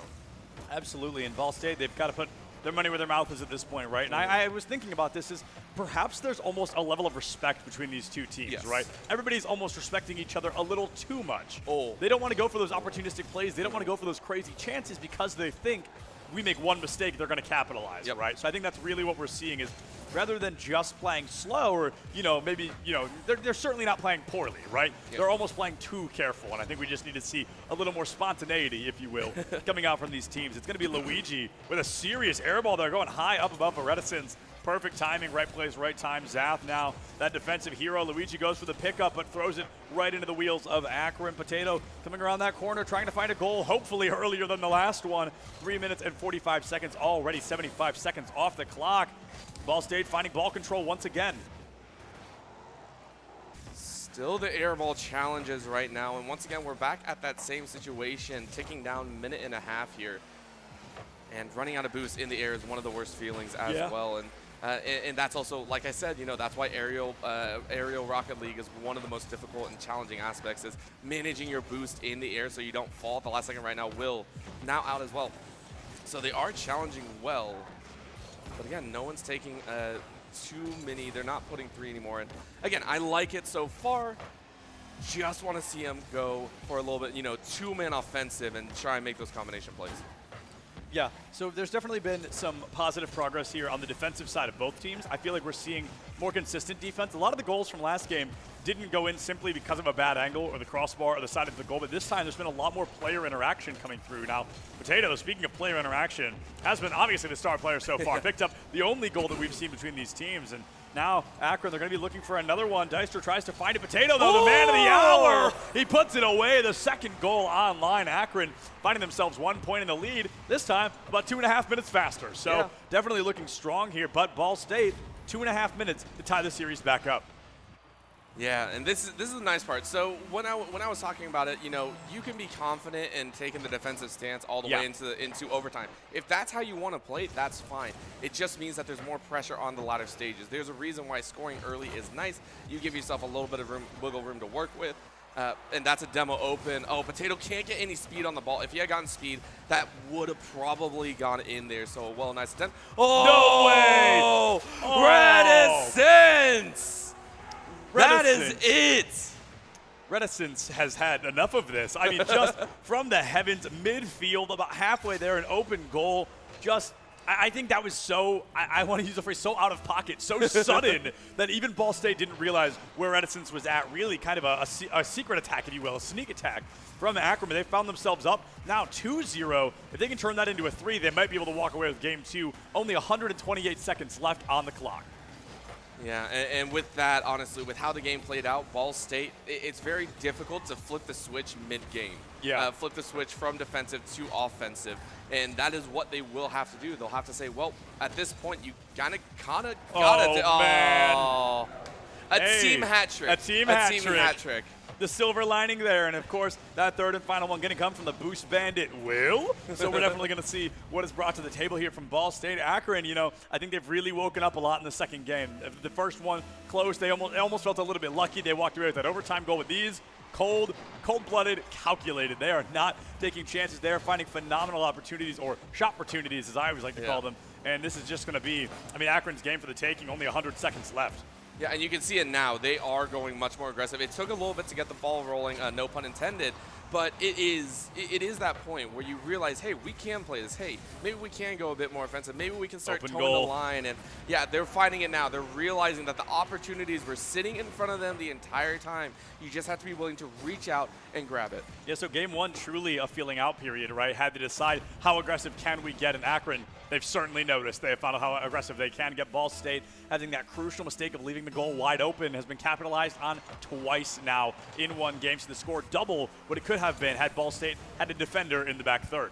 Oh, and that was actually a shot. Oh, just an angle off. And again, now we're seeing Ball State start to do the same thing, which I'm very, very happy about. Again, the transition period to move your mindset from defensive to offensive takes a certain period of time, and if Ball State can hit that now, that means game 3 they should be fully online and ready to go to challenge for some of those goals. And so far, a mad scramble for this ball right outside the goal of Ball State. Absolutely, Akron. They have just turned it up to 11, right? They've certainly increased the heat. Just an amazing job so far, and it's going to be some incredible progress. 48 seconds left on the clock. I mean, Orbital, we're getting to a point. Are we going to see a Game 4 at all this weekend? It's been nothing but shutouts so far. And, I mean, in terms of game scores, some actual games have been incredibly close. But right now we have got nothing but 3-0s in Akron. They are trying to keep that dream, that tradition almost alive. This has just been – I still can't believe this is the team they told me they were nervous to be here. They have done nothing but show up. Yeah, and when you talk about game 4s, I'm telling you, it's going to be that game 3 that sends it the distance. It's never, we're not going to see a back and forth between the two. It's just the read. I don't know why, and don't ask me why. I don't have a sixth sense. I just, you feel it in your bones or something like your dad likes to say. I don't know. But there is just that feeling that once a team takes it, it's a momentum base in the mental game here at Atlanta as well. So yeah. I very much assume that's what's going to happen. And Akron go ahead and take a game number 2, much more consecutive. 400% increase, by the way. True. Well, technically 300, right? Because they did score 1 last game. So technically, you know, don't do math. Not to hit you with the technicalities here, but I think that's only a 3. I don't know. I could be wrong too. But definitely Akron just making such a clean, stronger appearance, really coming out strong. And I mean, again, we're still very early in the morning, right? We're definitely on the earlier side of the tournament bracket. So maybe they weren't as warmed up as they wanted to be. You know, maybe their breakfast was still settling a little bit in game 1. But game 2, they absolutely turned it up to 11. You know, maybe they got a little bit closer to their monitors, honed in just a bit. Maybe had some better team communication. We saw, I think, every goal except for the one from Reticence from the heavens, you know, was an assist play. It was nobody really running away with the series. So definitely Akron as a whole, great team coordination and communication. And let's see how far that carries them in game 3. But Luigi, my man Luigi's got something to say about this. He said, hey, you casters are talking a little bit too much about Akron. Let's show you what Ball State really has to offer here in game 3. I swear I'm a psychic. I said it was going to be that game 3. Things are going to kick off, and people are going to come awake. Ball State, it just takes one. It takes a single moment for your team to flip that switch, to say we need to get it going, and now it's on Akron. Akron are activated currently. They are activated. They should be challenging and scoring a little bit. Man, just like that. Alrighty, we got a game of Rocket League coming out here in game 3, and instead of Akron going up 1-0, they're chasing Ball State's score. Yeah, and you know, there's kind of this phrase I made up, right? And maybe it even applies for real sports. I I don't pay attention to real sports that often, I'm going to be honest with you. But I always call it the esports factor, right? Where a team waits until kind of that final hour, that last opportunity to really kick it up to 11. We see that so many times across all games, Rocket League, Overwatch, and so many others where this team will be, they'll have an unfortunate run, but as soon as it comes down to that final minute, that final fight, that's when this team really kicks it up. And we've seen Ball State do just that, a 9-second goal. They've already got a tie-up here with Akron in Game 3. Let's see if they can give us our first Game 4 of the weekend. They're definitely going to try here. But again, you activate once, you got to keep it going the entire time. It's not a little burst of energy. It's not that, hey, it's one and done. You got to keep it momentum based, and I'm surprised. They sent 3 defenders there. If anyone had followed up with the second shot from Akron, that would have been a wide open goal. Yeah, that triple defense there, the triple commit, can't say I'm a fan of that personally. That's a communication error. That's everybody trying to be the hero, trying to keep the score tied up. But like you said, anybody from Akron, had there been a second player there, that was a free goal for them. So Ball State, they've got to be really careful, and they've been leaving their goal open a lot as well, kind of that open goal. We saw that happen twice in the previous game. It almost happened once in this one as well. So Ball State, they really need to be consistently keeping somebody in that back third, and it feels like we've got a lot of, I'd like to call spotlight players, and those spotlight players want to be on the offense. They don't want to take the defense, and I think Akron has noticed just that. Will, with a great pass coming through into himself. Great play. Akron going to find themselves up 2-1. That is the equivalent of a bicycle kick. Yeah, I will say that, truly. because it is such a nice, gentle tap. And the fun part about it, it offsets the defenders just enough. Again, you are predicting where the ball is going to go, and Will, with the gentle tap, is able to completely redirect it. So very well done on that goal. That is one of the more simplistic ones we've seen thus far, and I highly appreciate that. Yeah, absolutely. Now 2 minutes off the clock. Akron finding themselves 1 point in the lead. Ball State, I mean, they really kicked it up to 11 at the start here. The only goal we didn't get to see was the one Ball State made. But what have I been saying? That open goal, it is really starting to be the nail in the coffin for Ball State. Yeah, and again, I will appreciate it, though. Ball State, you went for that goal. You sent it as hard, and I respect the heck out of it. Just, again, the gamble didn't pay off this time, so good try. Now you got to get 2 in 3 minutes. They got one in the first 9 seconds. Ride that wave. Ride it all the way to the end of the game, but it's starting to fall apart a little bit here. Akron getting 3 in a row very, very quickly. Potato farming a highlight reel clip right there. Immediately past Deister, goes past the second defender. That is Luigi as well. Rolls it right in, seemingly effortless toward the end there, just lets the ball roll itself into goal. This was 2-1 25 seconds ago. Yep. Akron, they have just, I feel like I've used this phrase a lot today, they have turned it up past 11. We're at 12. We're at 13 right now. This team, they're pulling absolutely no punches. Reticence finds that 5th goal for Akron here in Game 3. Yeah, it looked rough, but we said it, right? Activation is key. And I was always worried. Game 3s are where these teams will make or break it. Either it is closed out at a 3-0, or a team will come back, the momentum will crumble, and we'll get a Game 5 possible reverse sweep. Akron looking like they're keeping the status quo of 3-0 series here. Yes, Ball State was able to get one, but Reticence racking it up. I thought it was going to be a few more, but they are crushing it now. Absolutely, and I mean, we're looking pretty close here. I mean, I'm pretty sure we're getting danger close to what is often referred to as a Brazil coming out here, a 7-1 here for Akron. It'll be the first one we have over the weekend. So I want to see if that is definitely what we're looking at.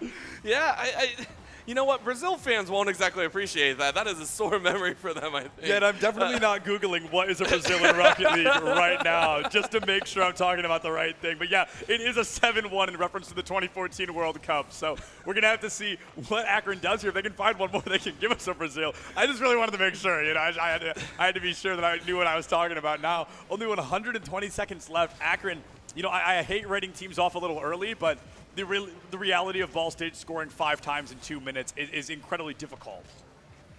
I'm still so frustrated at the fact that you pulled that one out, and I'm just, oh man. But I yes, exposed myself too. Nobody would have known I Googled it. I said it. I just want to make a joke about it, but no, this is, I agree with how it's moving. So far, it's a great save, but Akron are always ready. They're starting to get a great handle on a ball reads, where they're going to move, where those shots are going to go. Either Ball State's starting to get predictive due to desperation, or Akron are just getting a little bit better. Neither is wrong. Just the fact that Akron got online a bit faster, they're now warmed up and they are punching it here. They're wanting to punch their ticket into the finals, and I think that is a great way to kick things off. 1 minute left. You just have to play good defense or a pretty solid offense, and you're set. Yeah, and definitely something that I think I've noticed as well from the side of Ball State is they are incredibly willing to use their boost, right? I feel like every time we spectate one of the players, they're sub 10 boost, if not at 0. And Akron, they don't seem to make that same kind of judgment on how often they want to use their boost. They're always around 40 or higher, right? They always like to have that boost available. And I think that's kind of where this game has been separated, is Ball State, they haven't been able to keep up in terms of literal speed. And that's why a lot of these goals have been found for Akron.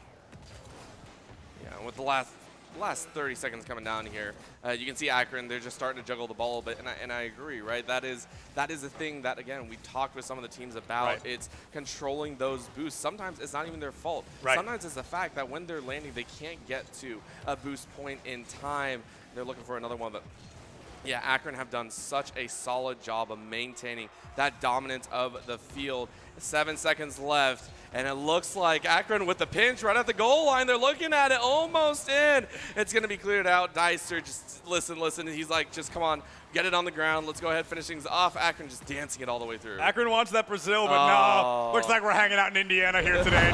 No Brazil's in sight, unfortunately. But hey, a 6-1 and 3-0 victory there, securing a spot in grand finals. So many positive things there for Akron, and Ball State giving it tooth and nail, especially in that third game. And as I mentioned earlier, win or lose, nothing gets me excited like teams giving their 110% no matter what. Yeah, it was a phenomenal job by Akron to come online at the very last second, and it's difficult. And I'll go back to it as many times as I need to until someone comes over, bonks me on the head with a wooden stick, and says, "Shut up." We do have a stick under the table in case he goes too far. So. It's hilarious. I do like a factory reset. You hear the windows go down, and it's hilarious. So very, very entertaining. But again, Akron came online game 3 so good. And we're going to go ahead and send it over to Paulie with an interview with the winners, as well as a special interview with our sponsors afterwards. So please go ahead, Paulie, take it away. Absolutely. Well, congratulations to Akron. You guys are advancing to the winners finals. I am here alongside Will, who was just all over the place in that one. Will, you were so dominant. What was the key to your success in that game? I really don't know. I was not playing good before that match, so we got lucky, I guess. Well, you won 6-0, so I don't know, or 6-1 rather, but I don't know if it was luck. But you have Northwood waiting in the finals. What's going to be, how are you going to get the team pumped and ready for this one? I think we just got to go and try to have fun. I mean, obviously they're a really, really tough team. I think that performance, though, maybe makes them a little scared. We'll see. That was good. Striking fear into the heart of the opponent. I love it. Well, you guys are moving on to the winners finals. Final question here is, how are you enjoying this event so far? It's been a lot of fun so far. Excellent. I like it. Straight to the point. My man Will. Very serious. All right, so the winners finals is coming up next. But before that, we are actually going to have Mr. Paul Heslin, who is the Army ROT. Let's give it up. Not only is his name Paul as well, but by his profession, let's give some respect for this man. Chief Operating Officer at Army ROTC, Mr. Paul Heslin. Here you are, sir. Thank you, sir. Nice to meet you. Thank you. Thank you. All right. So this is a little different format than I'm used to. I usually have a presentation, some slides, whatnot. So just kind of going off the cuff here. So ROTC, what is it? Reserve Officer Training Corps. At its core, the reason why ROTC exists is to commission officers into the United States Army, active duty, reserve component, and the National Guard. Our cadets come from all over the country, and at the core of it, again, is it's a college elective class that any student can take as long as you're a student in that particular university. You can take the class as an elective. We'll get to there's also scholarships available. I'll talk to those here in a minute.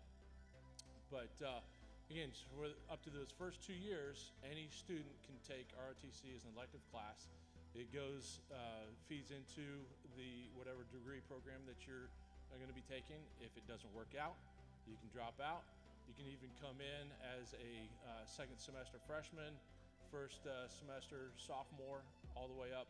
Even if you don't take any classes up to your first 2 years, you can jump in and we send you to a basic camp over the summer down in Fort Knox for 30 days, get you prepared, go into ROTC as a junior cadet and complete the program in 2 years. So I mentioned scholarships.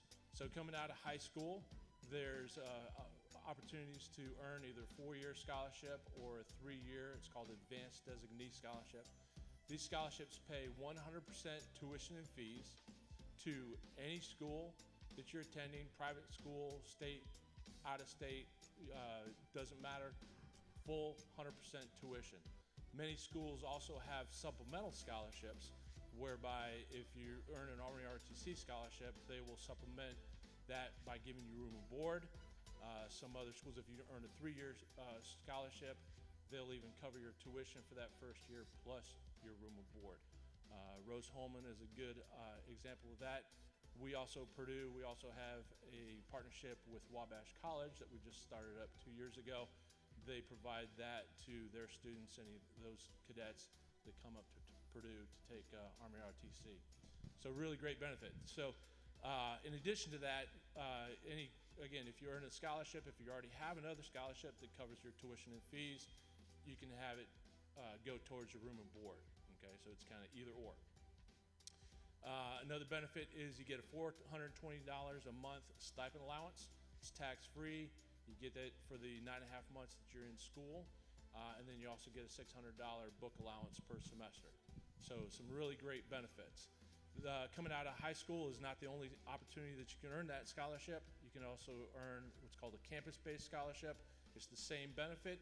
It just then is dependent on whether it's a 3-year, 2.5, or 2-year scholarship. Okay.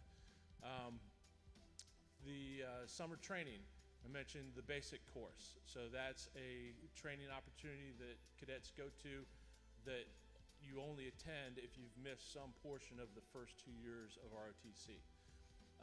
If you started as a freshman and went straight through, we call those progression cadets. You won't go through that summer training, but there are other summer opportunities. Our cadets get to go to the airborne school where you learn how to jump out of a perfectly good airplane with an operational parachute, hopefully, right? And then also air assault, where you learn how to rappel out of a helicopter. There's also a lot of summer training cadets with West Point cadets, so we kind of merge with them, if you will. They have different training opportunities, so we send our ROTC cadets to train with those young men and women. And then there's also, it's called Cadet Troop Leadership Training, CTLT, and that's where our cadets have the opportunity to go to an active duty military base to shadow lieutenants within that unit, learn what it's all about to be an Army officer full-time at that duty location throughout the continental United States. We've sent cadets to Hawaii, to Alaska, to Germany, even to Italy, so lots of different opportunities there. The other summer training event that all cadets go to, it's called Advanced Camp, and that's a 30-day training event. We call it our Super Bowl of training. That's where all the cadets go, again, from around the country. There's usually about 6,000, 6,500 cadets nationwide that run through there. They're going to be evaluated on their potential to be officers. They're evaluated on their ability to take a mission, to execute it, to delegate roles and responsibilities, to communicate with their peers. They're also challenged physically. You have to be physically strong and mentally awake, as we like to say, to be an effective officer, to be a good communicator, to be able to lead the soldiers that you're charged to lead. So they come out of there, and after they're going into their senior year, then the cadets go through an evaluation process where they are going to put in their preferences for the jobs. So, post-graduation, again, like I said, the cadets, they have the opportunity to go active duty. That's a competitive process. If you want to go active duty, the majority of the cadets do decide they want to compete for that. But then you can also go into the National Guard Reserves. But in line with that, there's going to be up to 17 jobs or career fields that the cadets will choose, and they'll also be evaluated on their skills and whether they're a good fit. One of those is cyber. It's a cyber branch, is relatively new, probably about 4 or 5 years in existence now. I myself was a signal officer, so communications, satellites, radios, you name it, anything had electrons and had voice communications going through, I was in charge of that. Military intelligence, infantry, obviously, field artillery, armor, so it just runs the whole gamut. So the cadets, they put in their choices, the Army matches their skills with those choices, and then they get assigned their branch. When they graduate, again, if they go active duty, their commitment will be a 4-year service on active duty. That's full-time, 24/7, that's their job. If they decide to go into the National Guard or Reserves, their commitment would be 6 years, and that's part-time, going 1 weekend a month doing their weekend drills, and then 2 weeks out of the year doing annual training. Okay, why become an Army officer? And it's a question that I get quite often. Just for me personally, it was an opportunity for me that I really discovered. I actually was a prior enlisted soldier. I enlisted after goofing off at Purdue for 2 years. Dropped out, enlisted for the sole purpose of getting money, GI Bill, to go back to school. But I got into the military, really fell in love with the camaraderie, the teamwork, and just the challenge of it. And I realized that I wanted to challenge myself. I wanted to be not the guy who was doing all the the nug work, as we say, but being the person who was managing that. Because I had some great officers that I worked for, and they took the time to mentor me and talk to me. They knew I wanted to go back to school, so they introduced me to ROTC.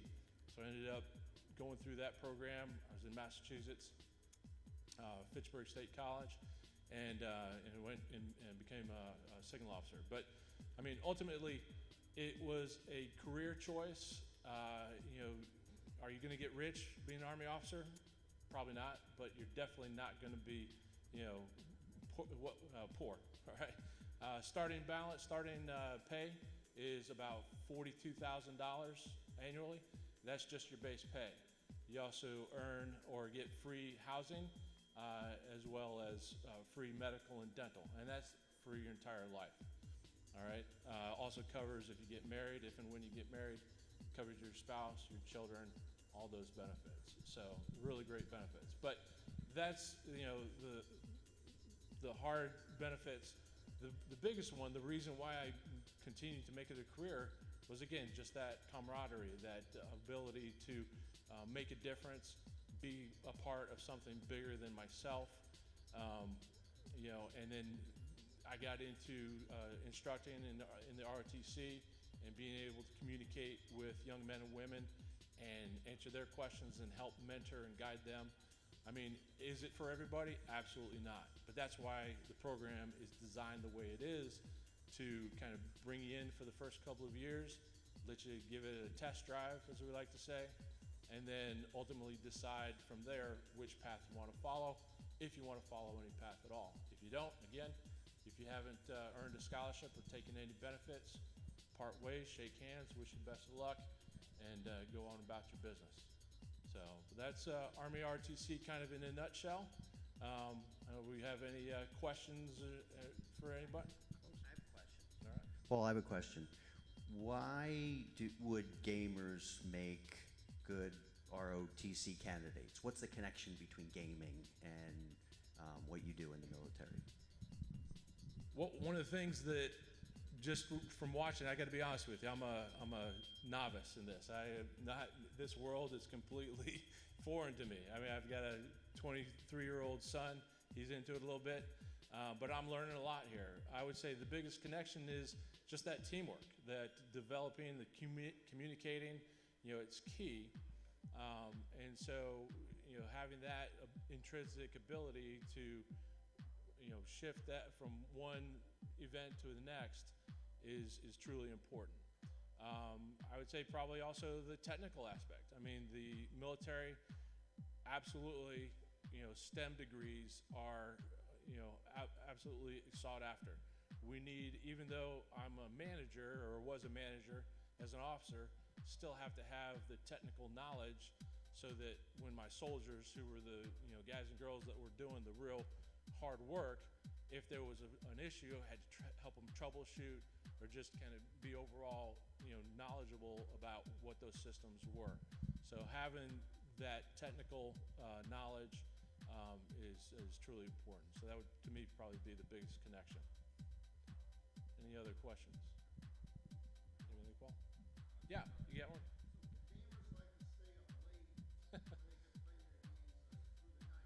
Right. This is true. Only 3 days a week, though. So it's not, you can balance it. Matter of fact, a couple of our instructors, Sergeant Keaton, he's our freshman instructor. He's here today. He's kind of hiding away over here, I think. But he was telling us on the way up, we got one of our cadets who games on the side. And so he enjoys it. So you're able to balance it. With ROTC, again, a lot of people kind of say, I can't do it, I'm too busy, got too many other things going on. And that might be true, but at the end of the day, life is about balance and finding the things that not only you enjoy doing, but things that can help you with your future, right? And so I think that's one of the things that our cadets learn early on is that ability to time manage and then still be able to do the things that they love and then do the things that they need to do, especially when it's related to ROTC. So yeah, so Tuesday, Wednesday, Thursday for the Army cadets, they're up at 6 in the morning. Sometimes they're, maybe get an hour of sleep before that. Maybe not gaming, maybe studying for the midterm. Hopefully that's, if they get that coming up, they put that as their priority. All right. So, but hopefully, yeah, absolutely. But yeah, so it's definitely a doable thing. And you talk about if it's something that this develops into a career. I understand with scholarships, with esports and everything. I mean, this is obviously a burgeoning field. Could be a career for people. That's the beauty of the serving your country in the National Guard or Reserves. It's part-time, 39 days out of the year. All right, out of 365, you have military commitments. Now, can you get mobilized and activated for a period of time? Absolutely.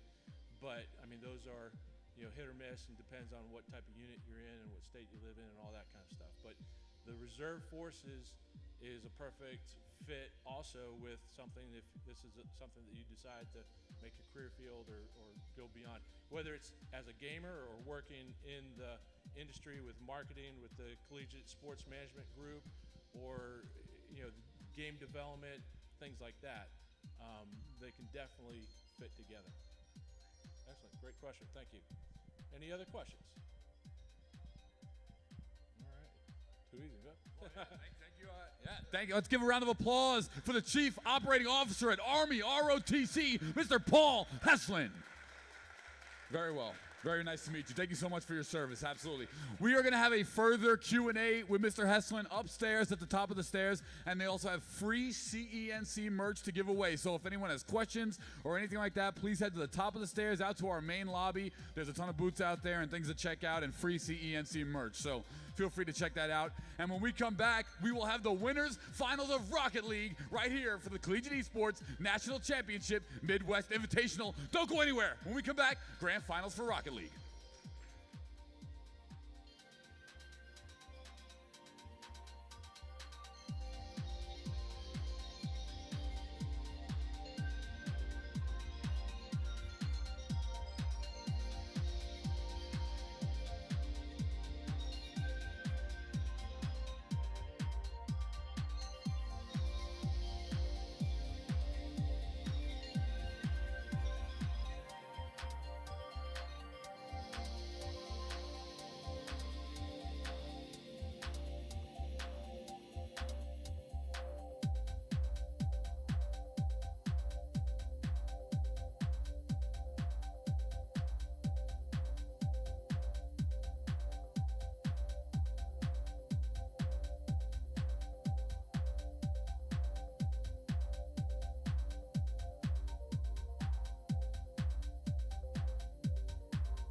Captain Falcon.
for your son.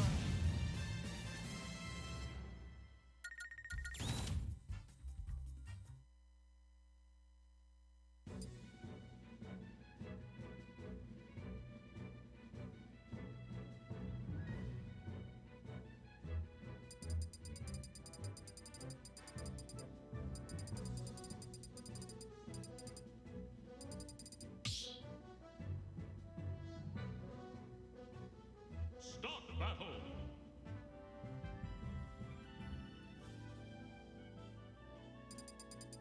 Captain Falcon.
Captain Falcon, Little Back.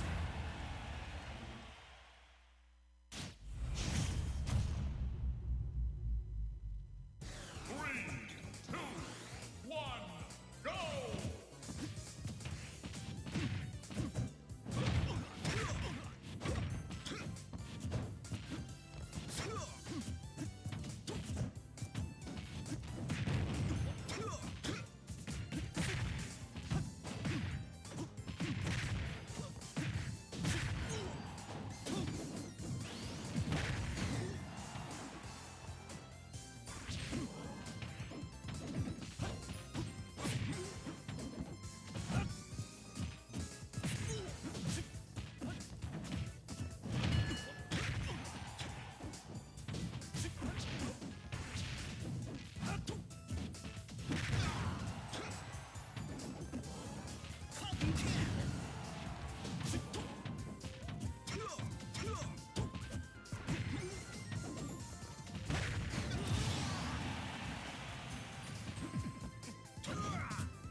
U.S. Army ROTC are enrolled in almost 1,000 universities nationwide. They are studying in over 450 different academic disciplines, and they come from all 50 states and each of the American territories. Some will choose to serve in active duty roles throughout the country and around the world, while others will serve part-time in the National Guard and the U.S. Army Reserve. Although they have many differences, they have two things in common. Cadets are full-time college students, and they will one day be officers in the United States Army.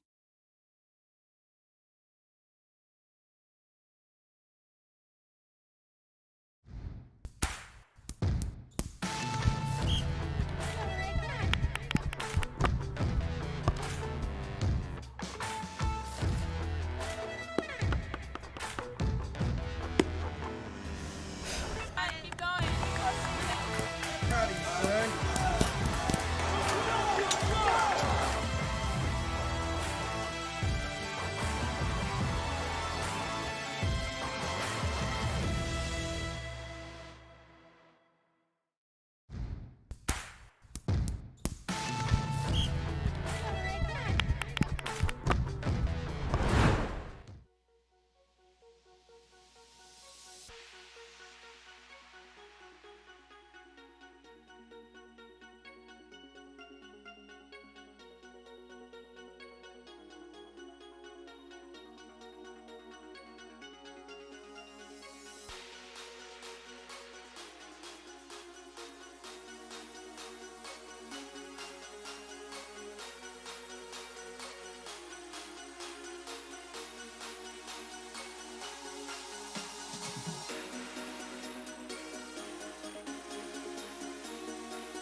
Hello, everybody, and welcome back to the road to the Collegiate Esports National Championship Midwest Invitational. So we actually have a surprise match for everybody here in Rocket League. Instead of going to the winners finals, we're actually gonna have a showcase match between two of the bigger schools here and favorites in the CENC. So we have Louisville going against Kentucky in this showcase match, best of 3. So without further ado, let's bring up the 8th seed in this event. Louisville, start with them. Their first player is gonna be Matt. Let's bring up Matt.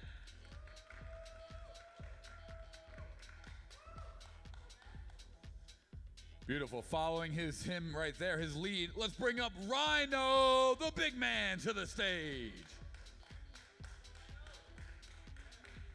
Love it. And the third member here for Louisville, it's going to be Rylan. Let's bring him up. For Rocket League, this is their threes team. Rylan, can I play? Can I play? I'll play for you. Oh, okay, cool. You don't want that, trust me. Okay, coming up next, we have Kentucky in the 7th seed. Their first players, Unfryable Apples. All right, coming up next here, we have Festive Invader.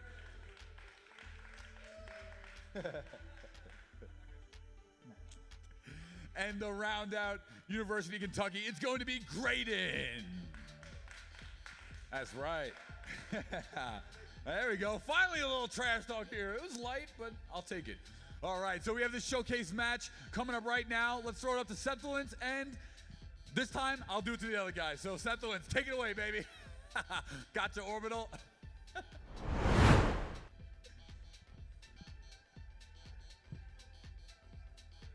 Into a bit of a show match, right? A bit of a competition just between schools that are, I believe they're scrim partners as well. I believe they mentioned that during the media day. So I think this will be really fun. And personally, I've got to give one team a little bit more favor simply because Graydon followed me on Twitter, and I don't think anybody else on stage did that. So, oh my gosh. Got to play a little bit of a bias man. here, maybe just for the show match. But either way, I'm super excited to get into this. I know we didn't really get to see a lot of these teams earlier in the tournament, so I'm super excited they get to play on main stage. We get to watch them on main stage, and I think this is just going to be a lot of fun from start to finish. Yeah, they're going to have hopefully a great time. Again, it is just a best of 3. They're just going to try and enjoy their time. I personally would have sent it and just had them play like a boom ball or something like that. Like some of the crazy game modes that can come out in Rocket League. I think that would be a fun time to kind of showcase that this is only one facet of the game. Yes, it is just we call the competitive edge to it. It's just like any other game. You don't want any other major deterrents out there, but there are some funny things that you can do in Rocket League. It's a bit excessive. It's hilarious. I would love to see a match that is permanent boost on, that you can't turn it off and Max just boost. watch them try and run it around. But of course, it will be a best of 3. It's just a little show match to get you warmed up for the finals, and it's going to be a grand old time. So we'll see. We're still waiting for the teams to load in, but of course, this is what the pitch actually looks like. So if you take a look in the top left corner, you actually see a spot where all of the fans digitally, you can go. No, you can't. For those that it was very entertaining. Sentinels looked at me and goes, "What are you talking about?" it was a very quick one. I was definitely confused a little bit, but no, I did figure it out just a bit. We are going to be jumping into this in just a moment. I'm super excited to see this because a lot of these players, I've gotten to talk to both these teams a lot, actually. When I'm looking at these names, I'm like, wow, I think I've spoken to all 6 of these folks. So this is super exciting. This is going to be for all the marbles. It's going to be just kind of like we've been calling it a show match. It's time to, put their money where their mouth is a little bit, go up against their designated scrim partner, and just bring a lot more fun to the LAN atmosphere. Keep the game going, keep the momentum going, and of course, after this, we will have those winners finals. Yeah, this is for bragging rights. This is 100% for bragging rights, and be like, yo, we beat you, and it's recorded right now. Like, you do not have a choice. We beat you on main stage, and it's recorded. Yeah, you don't have a choice. You lost to us, maybe 2-1, maybe 2-0. Either one works. And you can't say anything about it until the next actual show match that we ever play, or like the actual inter-tournament match. Like, that's all you can say. So it's going to be a good time. And again, these two teams, I think they were in the lower bracket at that time. Both teams, unfortunately, lost in their first rounds. I think Louisville lost to Northwood 3-0. And then Kentucky also had, unfortunately, fallen to Akron? the University. Yep, yeah. Akron. The current 2 that I believe will actually be facing off in the finals. So this is a pretty good indication, I think, of just the general skill that's come out here in this tournament. Yeah, absolutely. So this is super exciting as well because we touched on it a little bit. We unfortunately didn't get to see them play a lot because they, like you said, lost their first game, and then the second game was played off stream, or as the roster, that's the word. The bracket got moved around a little bit. So yeah. I'm glad we do get to see these teams making an appearance here on the main stage, even if it is not, in that general roster bracket situation. Still, they're going to be having a grand old time, having a ball, if you will. It's going to be Louisville versus Kentucky, these scrim partners, these good friends, as far as I've been told. So I really want to see, is this going to be a little more BM perhaps a lot more demolitions than normal? Just, are they looking to kind of, have some fun with it? I will say yes. I want to say they are going to chance for a Rule 1, which will be hilarious. There's also there's not really that many other rules, but Graydon goes ahead and takes the first goal and is, of course, going to get all the glory for it. Yeah, Graydon there really gets that prime opportunity, if you will. It's going to be coming through, able to find some great value, and it was almost like a double tap. You know, it was like you blocked the one defender, and then you were in the exact spot to catch the ball again, so you got it through, almost a quadruple tap, if you will. So this is another facet of Rocket League that you don't normally see in any of the professional matches or any in the tournament. There can be BM in the chat. Yes. It's very, very entertaining. So for those of you that are just tuning in and maybe don't watch Rocket League as much or play it as much, there are quick emotes or quick lines that you can kind of post in the chat. There are about 3 that will regularly get you flamed back and said, don't ever type that or don't ever put that in the game ever again. But it's very entertaining. I love it so much. Yeah, I'm personally a fan of what a save. Yes. What a save. Yes. What a save. I think that's always funny, especially when it's in the middle of something, nothing important happened, and somebody's just, what a save. I always get a kick out of it. I think it's hilarious. But now Kentucky finding themselves up 1-0, half the round already gone. And this is a best of 3, so they only have to win twice, right? Yep. Even if they win by a single point, that's going to be a great startup because 1 point makes all the difference. I said that a lot yesterday. We'll bring that back today. It's going to be that 1 point is all a team needs to walk away. So Kentucky could very well win this 1-0.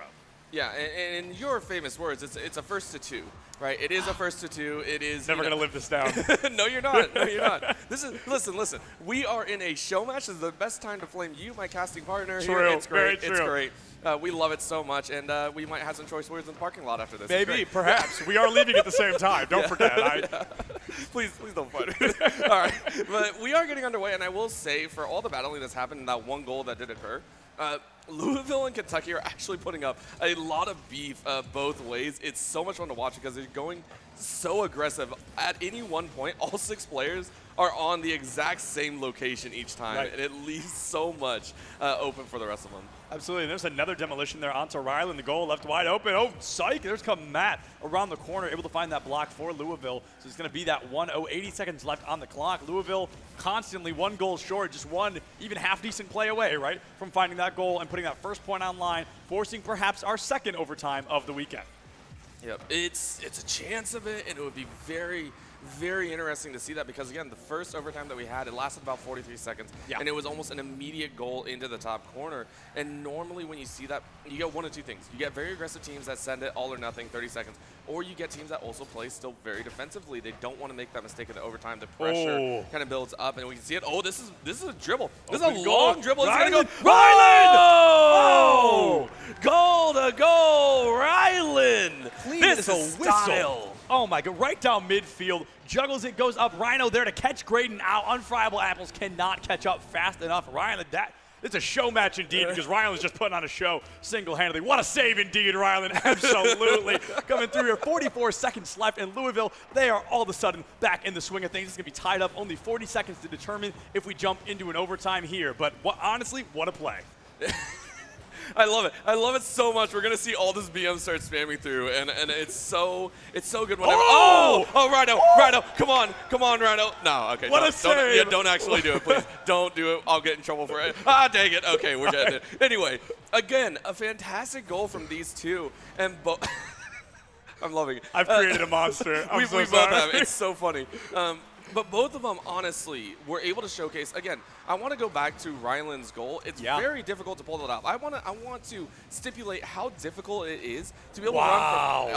All right. Now they're just. Now they're just setting each other up for greatness here. I mean, absolutely amazing. That is incredible. And I do want to try one more time to jump back to Ryland's goal here before something else happens. We're going to try one more time. But there was that intelligence to knock the ball up right at the end there to get past that first defender, because if you had just walked forward, you would have slammed right into somebody from Kentucky. But Ryland's game knowledge, their awareness to just bump it up the slightest bit made all the difference for a very clean-looking goal, a very great goal for Louisville. And this game was 1-0 45 seconds ago. And now we are tied up 2-2, almost another guaranteed overtime here. 3 seconds to make all the difference. Let's see what happens. All right, they're going to go for it here and just bounce it off the wall and it already hit. So overtime. We're going to have some fun here. And again, these guys are going at it. This is crazy. I love the fact that in a show match, all inhibition is basically taken away. There is no feeling of rushing. So you're feeling free to go for these, and that's it. Never mind. There's a rush. 8 seconds. Rhino said, I'm charging straight through. You can't stop me. Oh, man, look at that setup. Rhino living up to the name. Like you said, charging in, 8-second overtime goal. I mean, just absolutely phenomenal performance there. This was just been quite a match. Louisville was down almost the entire game, and then they clutch it up in the overtime. Such a phenomenal performance coming out from them. They've only got to win one more, right? This is a best of 3. First to 2. So they only have to win one more game. I had to go through, I was walking through that more for myself than anybody else, I'm going to be honest. I had to do the numbers a little bit, kind of get that figured out. But yeah, we're going to be jumping right back in just a minute. They've been insta-queuing these games pretty quickly, so I assume it's going to be only a couple of seconds. But that was a great game. Super close, super entertaining. Oh, yeah, and that's the best part about it. That's how crazy the action can get. But the reason that we saw this match kind of go off the rails is that's actually how players want to be able to play. So there is something, if anyone's played in any competitive setting, it's the same feeling you get once you step on that field. It's totally different than playing in practice. It's totally different than playing in a certain style. And I just want to highlight that these are players that are looking to be in that competitive scene. These are teams. These are teammates. And just like that, Invader says thank you very much. Yeah, invading Louisville's goal there with a phenomenal shot. I think it was a pass as well, but I didn't catch the player that passed the ball for Festive there. Just a great start for Kentucky, feeling reminiscent of game one. Right? Kentucky finding themselves up a point early. And honestly, I love the fact that we're getting at least this one show match in because it takes away kind of the nerves of that competitive edge, right? So these players, they get to play a little more at their own speed. You touched on that earlier. They get to play a little bit more comfortably, and I think that's really been fun. It's added a lot of unique dynamic here so far. They've been able to really enjoy the game that they practice so hard every day for that competitive nature. Now they just get to play what they love and have a great time while doing it. It's not just that. Again, in this tournament format, every team was already seeded, so you don't really get a chance to play against everyone like sometimes a round robin would occur. Right. So being able to face off against someone is like you were looking forward to it. You really want to play him, but you can't do it. So having a chance to do this in front of people is always such a large blast here. But again, Kentucky with that early goal is going to feel pretty nice about the setup here. So Louisville are now going to try and bounce back. So now we're starting to see a little bit more competition though, and the challenges coming out in the midfield are helping out a bit. Matt so far is going for the aerial, is going for the long, but can't find it. Festive is going to take that one away and is now going to try and bounce back. Open goal, but that's a little shot too wide. And bouncing right back, this ball has not really touched the ground, so it looks like they are going to go for a little bit more of a mid-range battle, which I really, really like. I want to see someone hit that top aerial ropes. I want to see someone maybe pinch against the ceiling. That would be great. Yeah, absolutely. I'd love to see a little bit more aerial gameplay. I definitely agree. Take the ball way higher than you need to, right? Go for a bit of a flashy play. I think that'd be really fun. A reticence, if you will, from that goal we saw earlier today. Taking it way high up, be able to find some great shots. Now Matt trying to look for a shot there off the top. The double tap from Rhino knocks it right in. Going to be able to charge it in with Louisville, tying things back up 1-1. 3:05 left on the clock. Oh, plenty of time to make some crazy plays. And look at that spin. Great angle to have. And something that I haven't pointed out the entire time, and it's been tough too, is some of these goals are also optimized to the fact that you have a blocker jockeying everyone out of position, which is a lot of fun to see. So it's going to be a good time. So I hope we get to see a bit more of them. And still, in these last 3 minutes, is going to be good. Yeah, absolutely. I mean, we definitely want to see what Louisville is going to bring to the table. This is going to be difficult to see. You know, they were able to keep things tied up for just a moment, and it's going to, you know, they keep it tied up. They were able to find the win in the overtime last game, but now 1-1, 2.5 minutes. We're not even in the second half yet. This is going to be a difficult scenario. If Louisville takes the lead early here, it doesn't guarantee them a round win the same way that last overtime goal did, because Kentucky, they'll still have X amount of time to find a goal of their own. Yep. It's anyone's chance at this, and so far it's been pretty much dead even. Graded, unfortunately, not being allowed to boost any longer. It's going to come down. I don't think these teams are aiming too much for a ground game anymore. They're really trying to clear it every single time, so I wouldn't be surprised if it is going to go for that aerial bout. You know, two strikers trying to aim for the same ball and just kind of going at it tooth and nail. Everything so far, it is going to be Kentucky getting a few better angles on it and keeping it on their own attack. Up in the air they go. So a management game of sorts is going to come out here until someone gets a firm handle or an open goal comes about. Absolutely, trying to find that opportunity. It's going to be Rhino setting up the team, going for the double, tries to turn it into a triple, but Graydon will be able to find that there. Matt disrupting all momentum, able to slam Graydon, find that physicality when they needed it most. Here comes Rhino toward the midfield again. Ryland tries to find it, dodged out by Unfriable Apples. It's going to be Festive Invader all day long, setting it up for the goal. Here comes Graydon, but no, the double defense block from Louisville keeps them alive, tied up 1-1, 83 seconds left on the clock, and an open goal for Louisville, picking up that second point, giving them a lead with only 82 seconds remaining. That is the perfect example of you went a little bit too far and you paid the price, but I think it's well worth. Yeah, I think it was well worth. They came so close to scoring one of their own that you're okay with that. You're absolutely okay taking that chance, and I want to see more of it again. Louisville, though, up currently 2-1, up in the series 1-0, and it's getting close. I expect Kentucky to try and maybe I would say in about 30 seconds. I think that's when they're really going to try and turn it on and really try and push a little bit further into the goal. Yeah, absolutely. I mean, you've got 55 seconds. Kentucky, they're kind of getting to that racing against the clock more than they are racing against Louisville kind of moment. So we have to see what's going to be brought to the table. They're really going to have to pedal to the metal, maybe look for a bit more physicality, some demolitions. Ryland trying to find some great ball control here. Festive Invader goes for a shot of their own. Unfriable Apples above the goal with the double block. Once again, Rhino and Matt, right place, right time. Here comes a tertiary attempt, trying to make an appearance, but no, unfortunately, no reaction coming out quite yet. Rylan able to save the day. Here we go. Braden has ball control, 30 seconds left. This is a now or never moment for Kentucky here in our show game. Yep.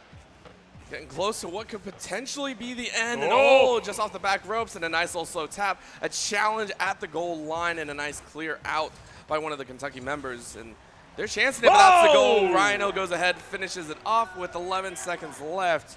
That is going to be a rough chance to come back in this game. Yeah, Louisville, they were trying to find an end, but Kentucky fighting for that new beginning, right? They want to force us into that overtime and try to take it all the way to a game 3, but with only 11 seconds remaining, we need an immediate kickoff goal and then another one immediately after. An incredibly difficult thing to do. Festive does get ball control, but it's immediately torn away there. Matt, the one to do it. It looks like it's going to be here. Kentucky might find a goal. 4 seconds left. The dream is still alive. That is a crazy fast one, and that came off the fact that there was a demo right off the bat. They couldn't set up any of the middle territory, and it ended up with the goal being open. Ryland zipping right in. And that, just one more. All you need is one more goal, and you can force it. 3 seconds left. They're going to roll through. Oh, they're going to make it. Oh, it's going to be up. Now in that garbage time, the second it touches the ground, it's over. Unfriable Apples able to find the ball. Rhino goes for the spike, but can't find it. Graydon picks it up, but no one's there to catch it. Around, up onto the corner, past the goal. Here it comes. There's the first tap. Festive Invader goes for the catch. It's going to be on Graydon here to not let Louisville find the spike, but no, just not fast enough. It looks like Louisville will walk away from our show game victorious. Yep, it was a solid 2-0. It was a very fun 2-0 to be able to watch. Great shots all around and great goals as well. And that was just a little bit more for the people at home, being able to see the teams that are coming out here. Because, again, the tournament has run so quickly, and we appreciate everyone that's viewed this, and as well as the players. Being invited out here, being able to play for a crowd is a whole different experience. And so for them to be able to sit here, kind of wait for their time, it's very, very nice for them, and appreciative all the way around. So again, congratulations to all these teams coming out here and playing. Congratulations to Illinois. All right, I'm going to stop talking now. Congratulations to everybody and all the teams we've been hanging out with and all the teams that have survived up to this point. We will have the winners final coming up next, but I believe we're going to throw it to Paulie. I don't know if we're doing an interview for the show game, but I'm going to try to throw it to Paulie anyway, so I'm going to see how that goes. Yeah. And if he's ready for us, let's see. Yeah, absolutely. Thank you, guys. Appreciate you. I'll take it over. We don't need the screen to be on me. It's okay. I'll take the microphone here. Louisville actually has to run, so we're not going to do an interview. But congratulations to both the teams, obviously Kentucky and Louisville, for being here and competing at the CENC Midwest Invitational. I love all the teams that were here, all these Midwest colleges and universities that have just been spectacular for Rocket League on the day. But we are going to go to a quick break, and when we come back, we are going to have the winners finals for Rocket League for two of the best teams here, Northwood and Akron. So don't go anywhere. When we come back, winners finals for Rocket League. We'll be right back with that action.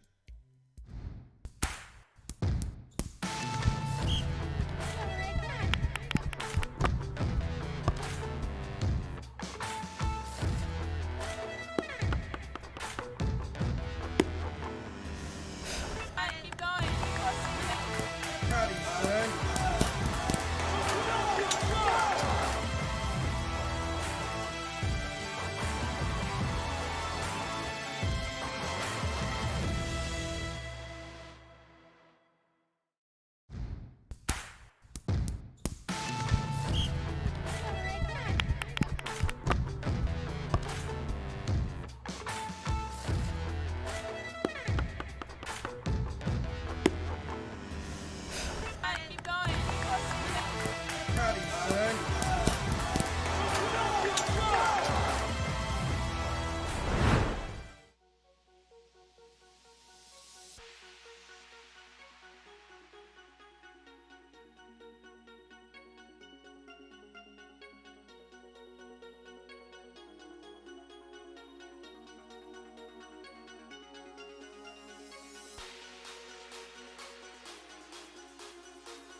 Perfect. Thank you. Thanks for making my mom proud.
So my name is Graydon Knapp, and I go by Graydon.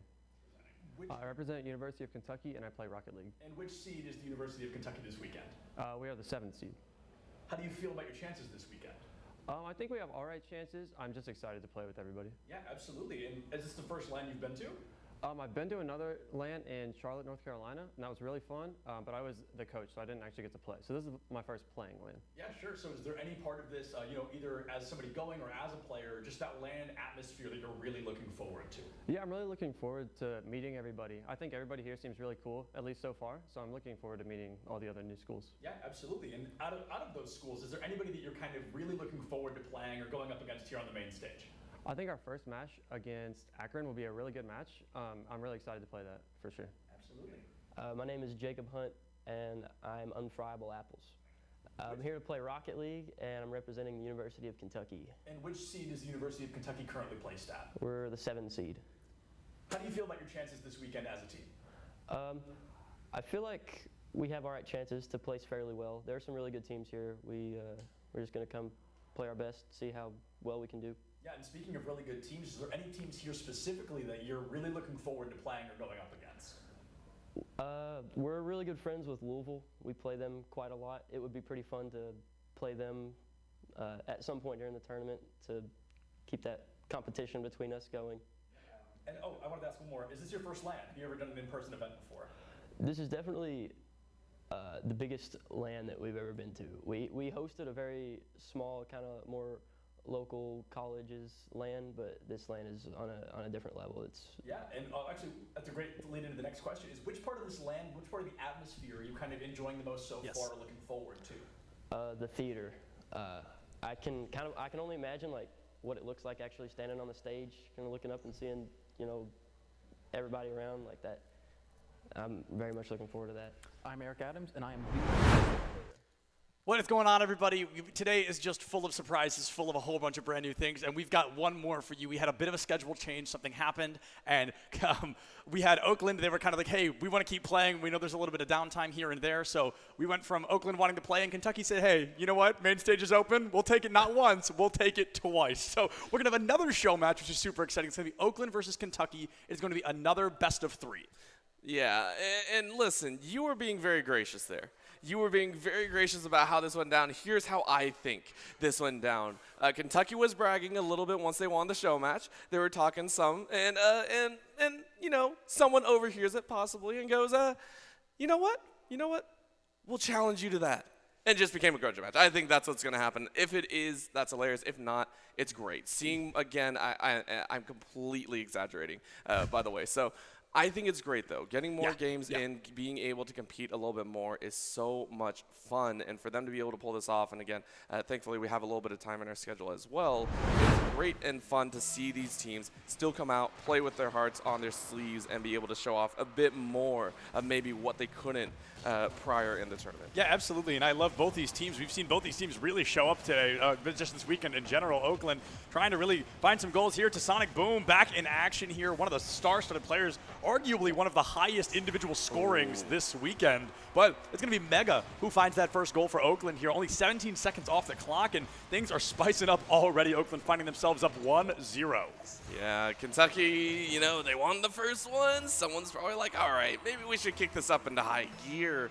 And I want to see them be able to show up what they showed in Game 2 as well. Some crazy aerials, maybe some chances at those open goals if they can. So going ahead, getting a few bumps. You can see along the wall, Kentucky is riding that pretty hard on the left side of their goal, and that's going to might cause some problems. No, clearing it out pretty easily. Invader is going to go ahead and take that one over. Oh, yeah, we see Oakland going for a defensive block there. They had an open goal, so it really came down to Matthew, kind of that final defender, that final opportunity, and they were able to find it before getting immediately demolitioned by Festive there. So it's going to be that 3v1 so briefly, and as Matt respawns, the Sonic Boom will despawn. Get demolitioned there, taken offline, but it's going to be Matthew who does pick up that second goal for Oakland there. A bit of a back and forth between Kentucky above the goal, but Matthew, the opportunist, as always, finds that goal.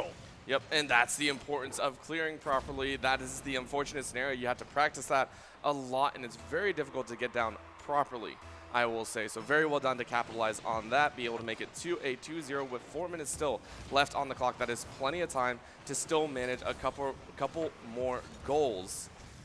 And chances moving through here, again, Kentucky, they're on the back end, and that was a great defense. They need a few more of those if they want to start pressuring for their own shots, because honestly, Oakland's been on the aggressive side the entire time. Yeah, and honestly, I think my favorite thing about show matches, I touched on this a little bit during the first game, is that competitive edge is still there, but the competitive stress isn't, right? You're no longer fighting for a spot in a bracket. You're no longer competing for X amount of prize pool or a position somewhere. You're just competing because you all have a mutual love for the game, and I think that's my favorite thing about show matches just like this. And I'm sure Sonic Boom's favorite thing about show matches is racking up these scoreboards here, trying to go for, I think, probably his 5th or 6th shot on goal in just shy of 2 minutes. A great dodge there from Unfriable Apple, sends the ball high enough to disrupt Oakland. This is a best of 3. I may have misspoken. I was just informed by Prod, which usually means I did something wrong, but it is going to be a best of 3. So Oakland, if they win this game, they'll only have to win one more. Could be the blink of an eye, 2-0, but Kentucky, they're fighting tooth and nail to find this some great ball control, some great momentum up to this point. You know what you probably said? You probably said first to 3. You know, that was probably what you said. I probably did. Oh, man. I'm beating the beating a horse with that now. But I do agree it is a best of 3.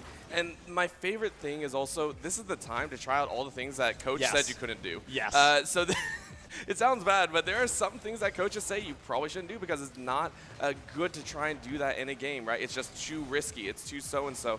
But in these games, you can let it go. You can say, all right, I'll try that random thing that I learned back in practice tool, like a couple hours ago maybe, and you want to try and show it off. You want to get that crazy highlight clip that is the main stage on the screen. And if they do try, you know, there are some crazy flicks. There's also a couple pinches that you can do that can send 150, 160 balls screaming towards the goal. So yeah, absolutely.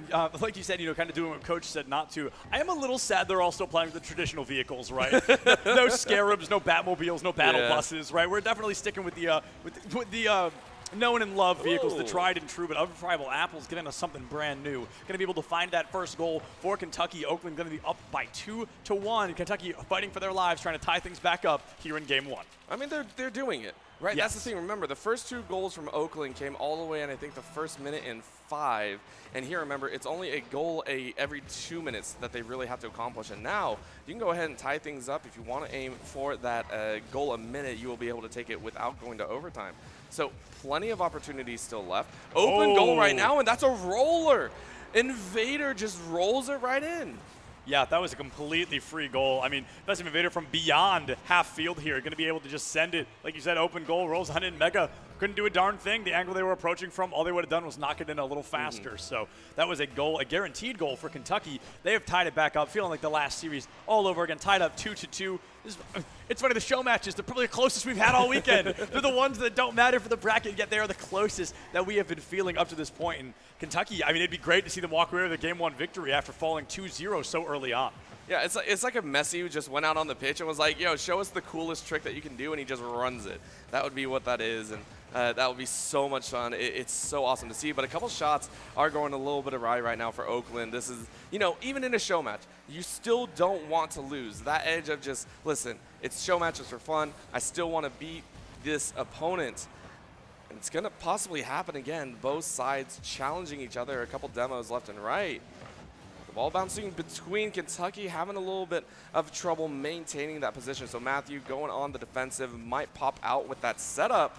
A little bit of aerial battle there. Apples tries to lay it in, but can't finish it off. Yeah, Festive Invader here, going to go for a little bit of action, but passes it right on to Sonic Boom. 43 seconds going to tick away here. Both these teams fighting for their lives, right? Fighting for that victory in game one. But, you know, there's always that chance of an overtime. We've got a lot of those today. Absolutely zero of them yesterday, but they seem to be a real popular feature in the world of Rocket League today. 30 seconds left, only half a minute for one of these teams to walk away victorious in game one. Slow movements on the edge here. It is going to be Invader once again going a little bit on the offensive here. A nice dribble into Flick is going to possibly set it up for the clearance, and Graydon is going to try and challenge here on the edge with 10 seconds. The prep is there. Okay, so this prep is actually good. Oakland is going to run it out, and that might be another chance. Oh, shot on goal a little bit too rough, and now playing with those last couple seconds of extra airtime. Yeah, Sonic Boom goes for the pass. Wasn't quite able to land it there. It's going to be 2-2 tied up. Overtime, that clock going to start ticking up instead of down. Let's see how long until the first goal makes an appearance. What was it last time? 48 seconds, yes, give or take? So, yeah, around 48 seconds. Let's see if they can get it any faster, or let's see how much further they're willing to take this overtime in game one. Yeah, first overtime was, I think, no. We've only had one overtime, and it was like the 43 seconds, and then there was a very quick goal on another set. So chances are there. Oh! Onside in the shot. Nice block coming out here from Matthew. Being able to pinch it. Another shot by Graydon to Sonic Boom, making sure that no one gets the explosion at the end.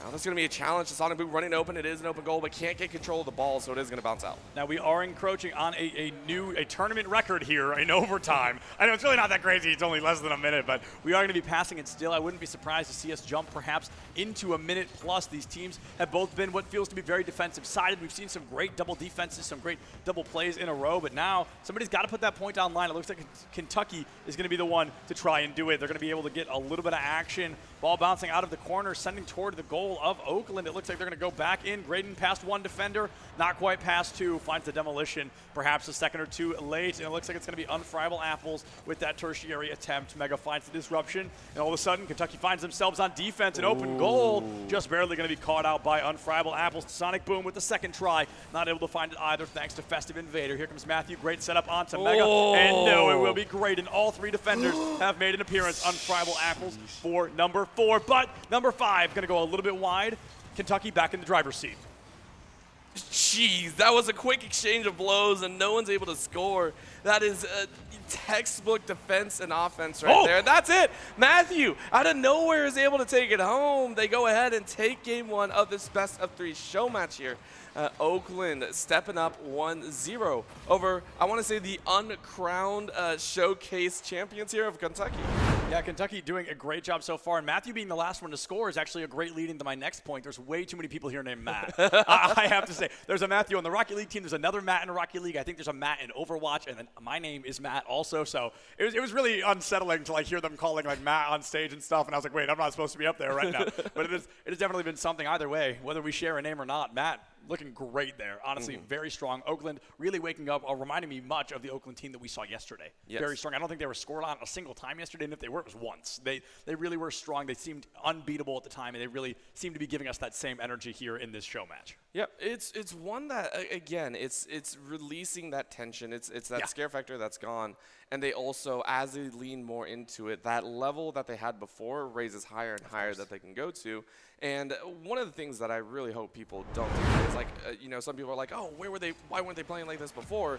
Again, it's the pressure difference. And especially the players, you can't go back and automatically replicate what you just had. It takes time. It takes, patience to be able to get to that point. There's a reason it's called the zone. Sometimes for some players it's not readily accessible. Right. Yeah, sometimes you can be in it just as often as you can be out of it. It's never something you can intentionally put yourself in. Just sometimes you're having a phenomenal day, and that's just how some of these teams have been, whether it be yesterday or today. But now, the show match, it looks like things are going to be strong here.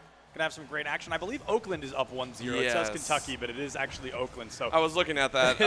Are we going off of who doesn't win? And that's actually how the show match works. They are looking to take a great victory here. They're able to pick things up over Kentucky. Oakland is already getting a little bit aggressive, but it's Kentucky who puts away that first goal. They're going to try to tie things up, take us all the way to that coveted Game 3 of this show match. Yeah, that's going to be a solid one. Invader getting that beauty of a shot off right by the defender there on the right side. So again, they have those angles. That's the thing, is the angles are there. It's just the defense is much better. Normally, if the shot just goes awry at the beginning, you're like, okay, it was a shot, missed shot, of course, but these are blocked shots, vastly different than your standard I just missed. The goalpost is just too thick.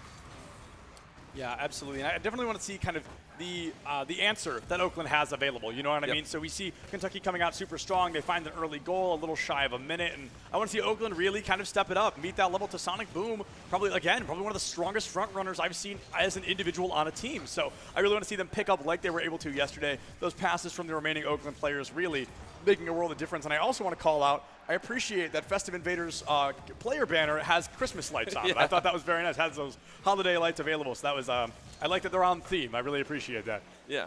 There are some people that would get very upset and say you're skipping over a holiday in there, and there's like 2 or 3 that, before hopping, October 31st and all that stuff, Halloween, someone's getting upset about that. Why are you saying that? Your literal tag on Twitter. I didn't say anything, Orbital. I have no idea what you're talking about. You're the only person that knows what just happened, and I'm going to refuse to admit that it did. So listen, I will radio broadcast the fact that you did that to me up here. I have no idea what you're talking about. I just made I just am not a biggest fan of Halloween, but that has nothing to do with the current discussion. So let's get back to Rocket League. We're going to jump right back into it here. Oakland, they are still trying to find that first coveted goal. The first half of the game already coming to a close here, so they want to be able to pick themselves back up, tie it again, and really run away with that. Festive Invader, though, I've got to say, feels like they've flipped the switch here in Game 2. They've really turned it on. They found an aggressive goal, and their defense just as strong. So a very impressive, well-rounded player, and let's see what they're able to do. Speaking of the devil here, going to be able to get ball control, and as I say it, going to lose it. Matthew will get demoed, but still, Graydon picks it up. Kentucky trying to go for the setup here. Another demolition, and that leaves an open goal. Festive Invader, the man of the hour, finding that second goal for Kentucky. Yeah, and that was on the back of some great demo plays coming out here, just being able to clear out that side. And honestly, I don't even think he was expecting to hit that one. He went a little bit too far under. I think the tail flip at the end was actually what gave it. So if he was planning that, perfect execution. And it looks like they are going to go a little bit ham here, 2 minutes 30. And something I also wanted to kind of talk about is the fact that, again, with such tight defenses from both of these squads, with how much they're challenging, each goal actually means a lot more than in the other ones. Right. So if you watch teams, and just like that, Sonic Boom goes ahead and gets a freebie in there, so that's a solid play right there. You see what I'm talking about here. It's not so much about these setup shots. It's not so much about those opportunities. When you're facing 2 impenetrable shields, it's not about how strong the attacks are, how coordinated. It's about where did that crack come from? Where did you slip under and get that shot in? And so far, it has been just these monumental, openings that have been found, challenged, and worked upon. Yeah, so this feeling maybe a little bit like, when an unstoppable force meets an immovable object.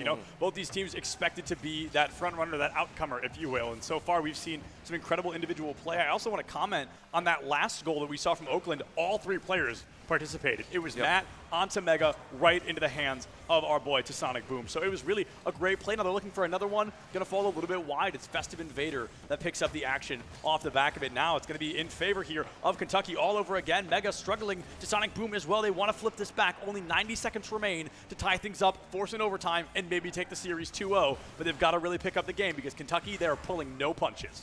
Yeah, and that was a near miss on that pass. And remember, once it starts slipping, once you start getting a little bit nervous, it gets a little bit harder to pull some of these complicated maneuvers off. And these patterns that you run in practices aren't always going to work for you.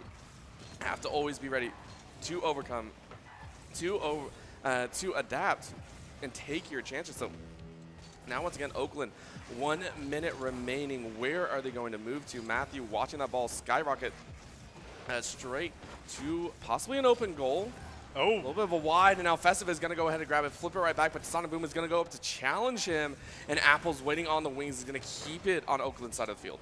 Yeah, unfriable Apples, like you said, trying to keep it on Oakland's side, but as they go for it, Graydon misses that mid-air interception, trying to steal the momentum away from Oakland. And I don't mean momentum mental, I mean the physical momentum of the ball. They were really trying to stop it there, kind of clip the wings of the flying ball, but now Oakland only 30 seconds short of actually ending up in a Game 3. This will be the first time somebody doesn't get something owed this entire weekend. So let's see if they're able to take us to that map 3, that Game 3.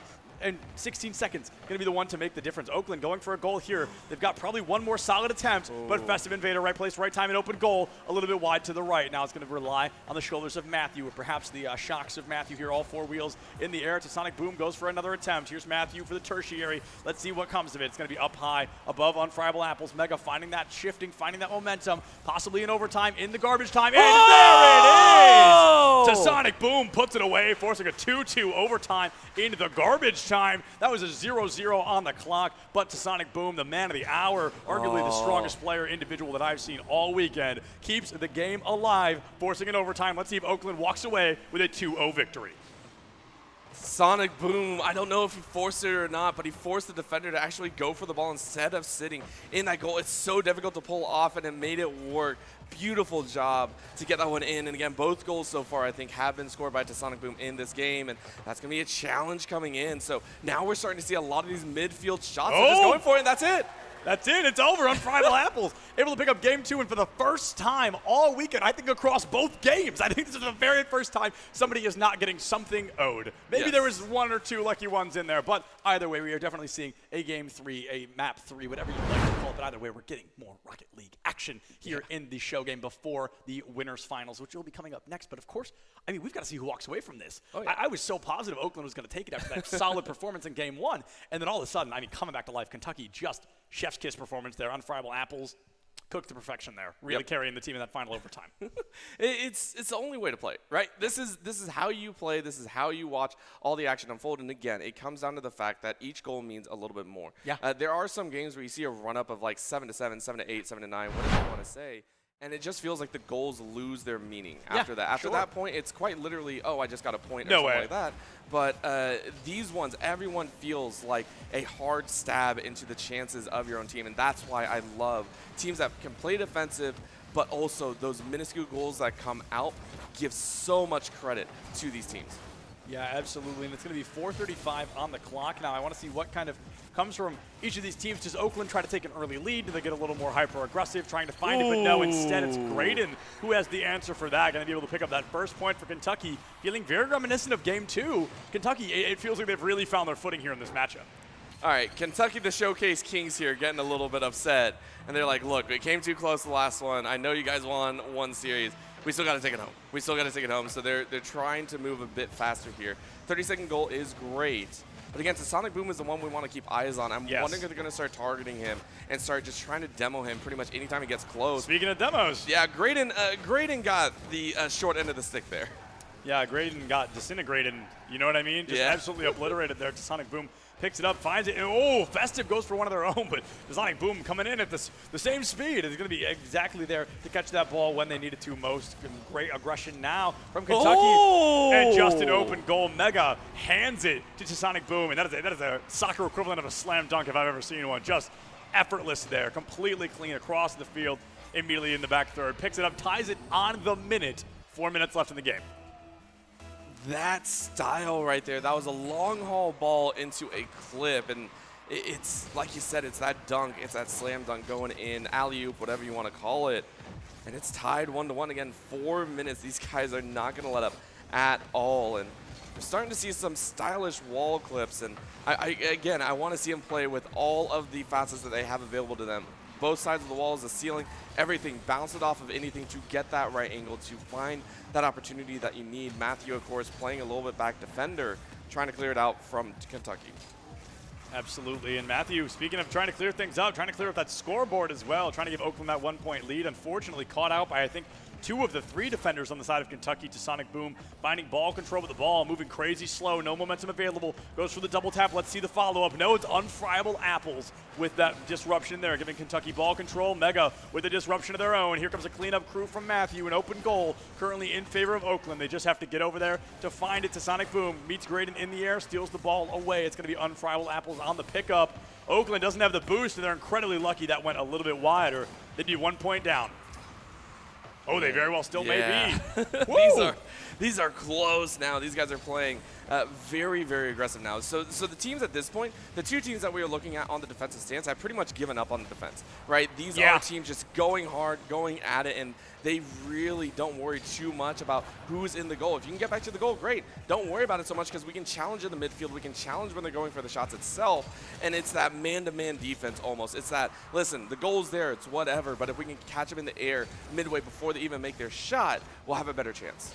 Yeah, no doubt about that. They really will have a positive opportunity here. 2 minutes and 16 seconds. Do we see another overtime? That would truly be the icing on the show match cake, right? I mean, just they're giving us all we could ask for and more. A little sad I still haven't seen a battle bust, but I get it. There is honor on the line, so we don't want to go too far. But I definitely am excited to see which one of these teams walks away. Oakland, they have really been trying to keep the momentum of Kentucky. They have been answering with the perfect aggression every single time. The offense and the defense, a very strong, well-rounded team that we've seen in this show game so far. And Apples, he was actually trying to set up for his team right there and unfortunately ran out of boost. So that is one of the scenarios. Dodges one defender but can't find the other. And Vader is going to get locked out. A little bit of a tap though. Tried to throw the defender off, but Matthew is going to be able to find that handle. Now in the mid, it is going to be another defensive knockback. And Kentucky so far have done their job. They've done their due diligence, but it's slowly eking out onto their side. That nose down is not good. Apple was trying his best, but it gave a little bit of control right back over. Yeah, so I've got to say, Kentucky's defense, very notably strong, right? We can definitely see their defense is their comfort comp, if you will. It's where they really like to be. But I always say in a game of Rocket League, a strong defense is great, but you will never win without a strong offense. You have to score to win. You can't just bunker down and try not to move, right? So Kentucky, their defense seems like they've really kind of got it figured out. They've got the momentum. But if they can figure out how to channel this same energy into a consistent offense, that'll take this team from good to great. I truly think so. Mm-hmm. And it's about getting that experience. It's about learning how to improve yourself in these matches. Like, what do you need to work on? Oh, maybe it was our defense, or maybe it was our read of the opponents. And you take all this information back, you get a little bit better, and from there, you manage to move up in the power rankings. So it's going to be better and better as time goes on. But with 30 seconds left again, we still have to figure it out. It's 1-1, 1-1 all the way through. And 30 seconds left. Sonic Boom, he's looking for it. His teammates want to set him up for success. It's the question of, can they get the pass off? Can they get the right shot? Oh, and it's going to be great and going for, honestly, an open goal from Oakland, but Mega has plenty of time to get there. There's no immediate follow-up, so now it's going to be cleared to the back third, back to Oakland's back third here. So we see Graydon going for the setup, still tied 1-1 overtime. Seemingly inevitable. Graydon goes for a goal, but Sonic Boom picks it up. Here comes Graydon once again, but he spikes it right into the ground. Mega able to catch it there. Ball touches the ground. We are back into overtime. That is twice in a row. These teams are taking us all the way. They're taking us the full mile. Yeah, they're taking us the full mile, and they might already run like 0.9 of it because, again, some of those goals have come right off the kickoff. It's not going to happen here, of course, but it's come so close, and I love it.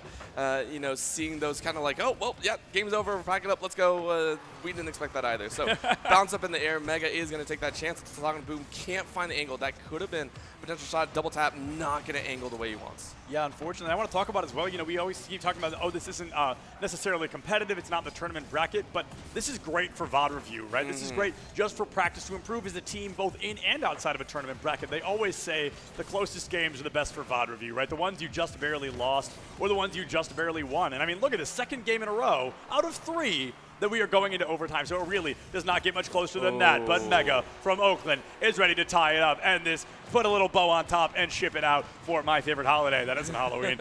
But that is going to be Oakland walking away 2-1 victorious on the series. Our first game 3, which I'm super excited about, and they just, chef's kiss. A phenomenal series, really down to the wire, and you could tell everybody was having a good time. It was never just playing to play. People were having a great time on the field. Yep, and that is going to conclude the show matches, I believe. And so, of course, Kentucky coming out 1-1. They can go home pretty happy about that one.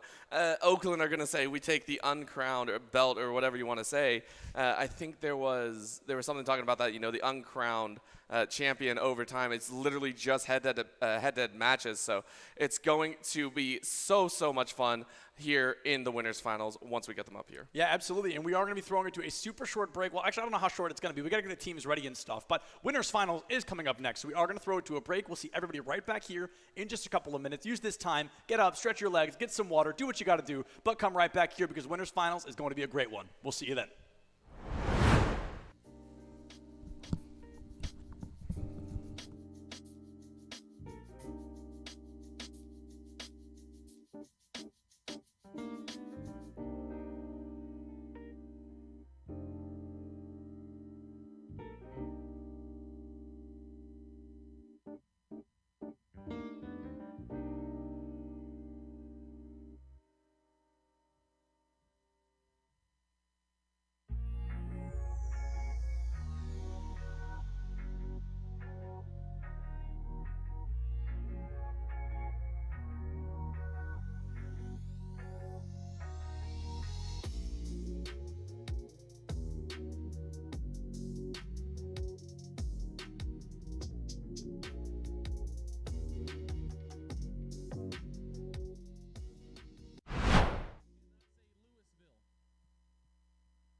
So my name is Matt Allen, and my in-game name is Matt. I'm here to play Rocket League for the University of Louisville. And which seed is the University of Louisville currently? So we are currently ranked number 8, which is bottom seed, but we're looking to make a strong losers bracket run. We're not going to come in last, so. So is the primary goal kind of just that mindset of don't end last? Well, not don't end last. We ideally really want to take second place. We know Northwood's going to be a real big challenge, but I think all the other teams we have a good chance of doing really well against. So yeah, we're going to shoot for second place. Yeah, and is this your first LAN personally, or just your first in-person event? So this is not my first LAN. I also attended the University of Kentucky LAN a few months ago, and it could have went better. Our roster had some changes that needed to happen, but they happened, so we're good now.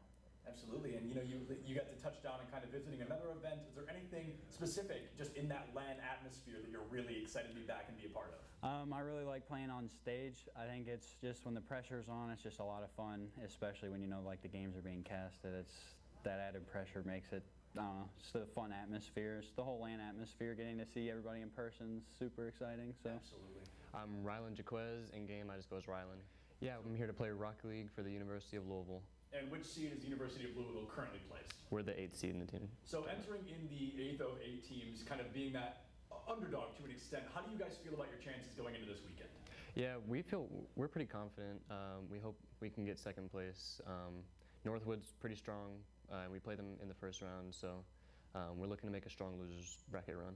Yeah, absolutely. So have you personally had any LAN experience or been to in-person events? I've been to a 2v2 tournament. It was a Helix in New Jersey, and yeah, it was pretty fun. Yeah, so kind of returning to that in-person event atmosphere, is there anything specific that you're really looking forward to? Yeah, just getting adapted to the setups is going to be the main obstacle. If I can get my comfort going, then I'm sure I'll be fine. Yeah, that's perfect. And have you played any schools here? You kind of talked about looking forward to going up against some schools already, but is there anybody specific, any teams, or even just specific players that you kind of want to have that head-to-head matchup with? Like Rhino said, we scrim a lot against UK. We've got a pretty good record against them, so if we play them, I'll feel pretty confident. Yeah, absolutely. Tyler Sullivan, and Rhino is my gamer tag. I play Rocket League, and we're representing University of Louisville. And which seed is the University of Louisville currently placed? We're 8th seed. 8th seed. So how do you feel about your chances going into this weekend? So we have a lot of resources to find out who the teams are, and we know the best teams and what we're capable of doing. So we're hoping to get upwards of second place. I don't think we can beat Northwood how we are right now, but if that happens, or even if they disqualify, or how it's going to be, that'll be really nice. But yeah, we're shooting for second place. Yeah, absolutely. And do you feel that there's kind of anything specific that Louisville brings to the table that maybe other schools aren't going to be able to compare to or expect? Our analytical skill is really, really high, and we're able to adapt in game fairly easy. And we're able to catch out, opponent mistakes and opponent, strengths, so we can really capitalize and catch up where we need to. Yeah, absolutely. And have you been to any LANs or in-person events before?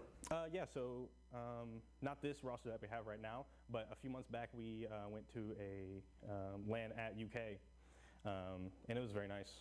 Yeah, absolutely. So is there anything specific that you're looking forward to returning to or just experiencing for the first time within the LAN atmosphere? Yeah, I think it's a real challenge to get used to and be able to play properly on other people's setups. So I think it's a really nice challenge to be able to surpass and get through. And I like the challenge. It's a little nerve-wracking, but if you're able to push past that barrier, you can really shine through. Yeah, of course. And you mentioned this a little bit already, that you're looking forward to one school, that kind of the #1 seed. But are there any other schools that you're just kind of looking forward to playing against or getting to kind of go head-to-head with? So I'm really looking forward to playing with UK. They're our main scrim partner, so we play them a lot. We have a decent record against them, so I'm really looking forward to that game if it comes, and also against Akron, because we saw their player Reticence come in, and we had a tournament before that we had to play, and we played against their roster, the B team, and he wasn't on that team, and we beat them 4-0, and then they came back in the finals with Reticence, and they double reverse swept us 4-0. So he's a really outstanding player, and he can change a game.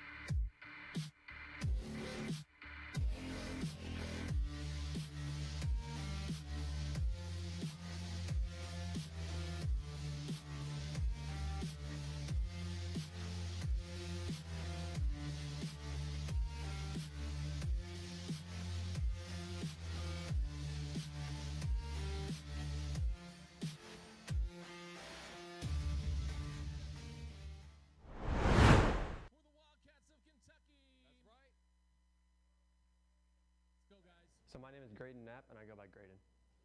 I represent University of Kentucky, and I play Rocket League. And which seed is the University of Kentucky this weekend? We are the 7th seed. How do you feel about your chances this weekend?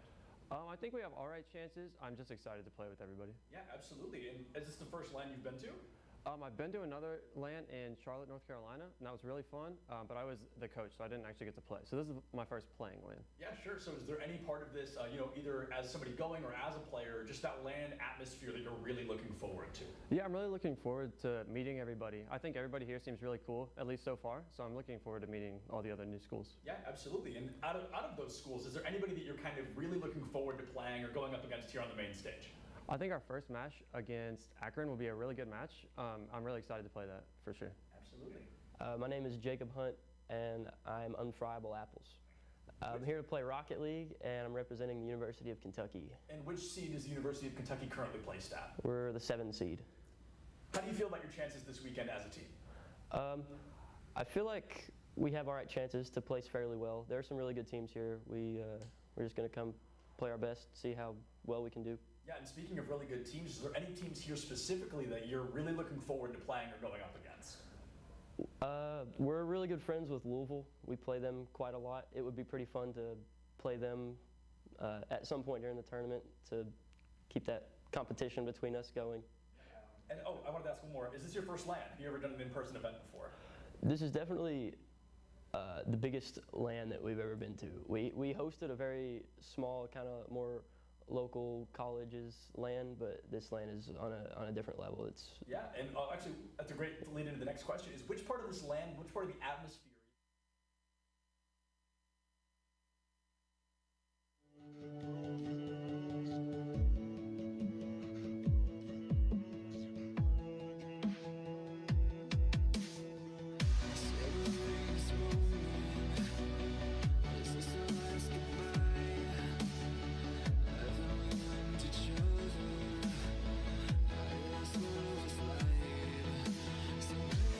Just blow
Easy for your son.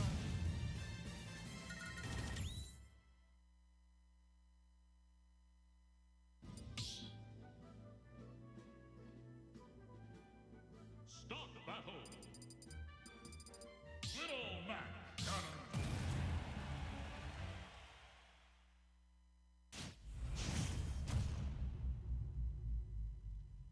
Three, two, one, go!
Hello, everybody, and welcome back to the road to the Collegiate Esports National Championship Midwest Invitational. We have the grand finals, winners finals of Rocket League coming up right now. Let's make some noise!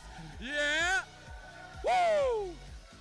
That's right. All right, we have the best two teams here of the entire event. Northwood versus Akron University. Northwood in the 1 and Akron in the 2.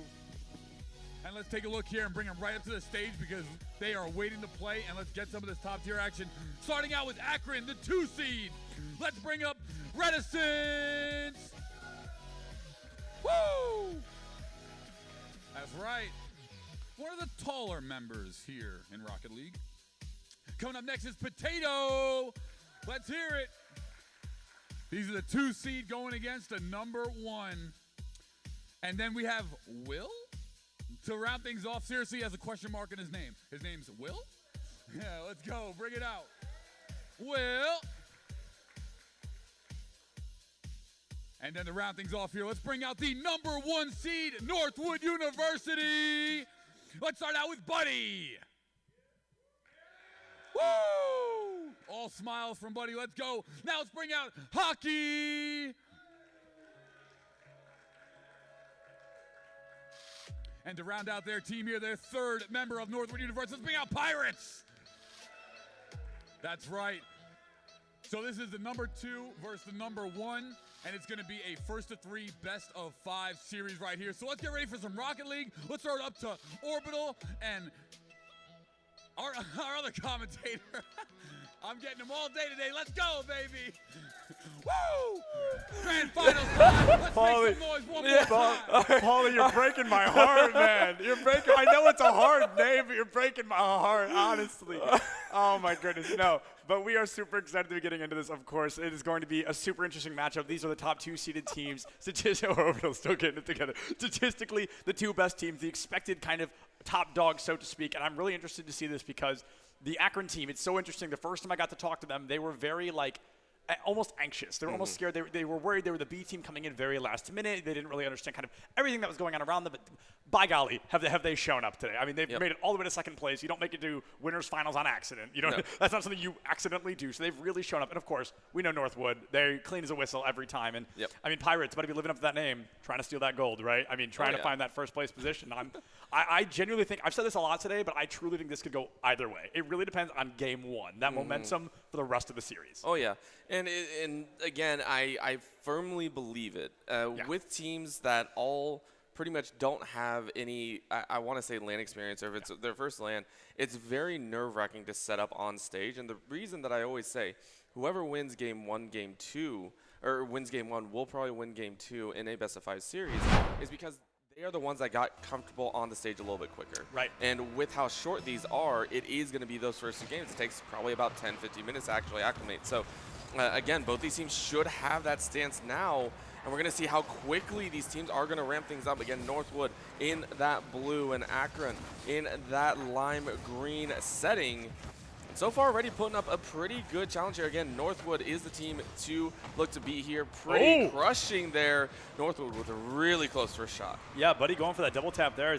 His name always makes me laugh, because that's the one thing he's not. When he's on the field, he's not your buddy. I mean, he is nothing but your opponent here. So he's really trying to, he went for that double tap early. Less than half a minute was off the clock at the time. Northwood trying to set that precedent, right? They want Akron to know we are looking for nothing but shots on net. That is kind of the primary goal, so to speak. And now Potato going to be able to find a little bit of momentum. They get the ball kind of shuffled a little bit, ends up right in front of goal, but Northwood, they're able to separate it, go for a double tap of their own, falls a little bit wide. Nothing going to be happening quite yet. Just a lot of back and forth. It's truly, for the first time in a long time, felt like that feeling out period, but as quickly as it came, it has already gone. Pirates going to find that first goal of the winners finals. Yeah.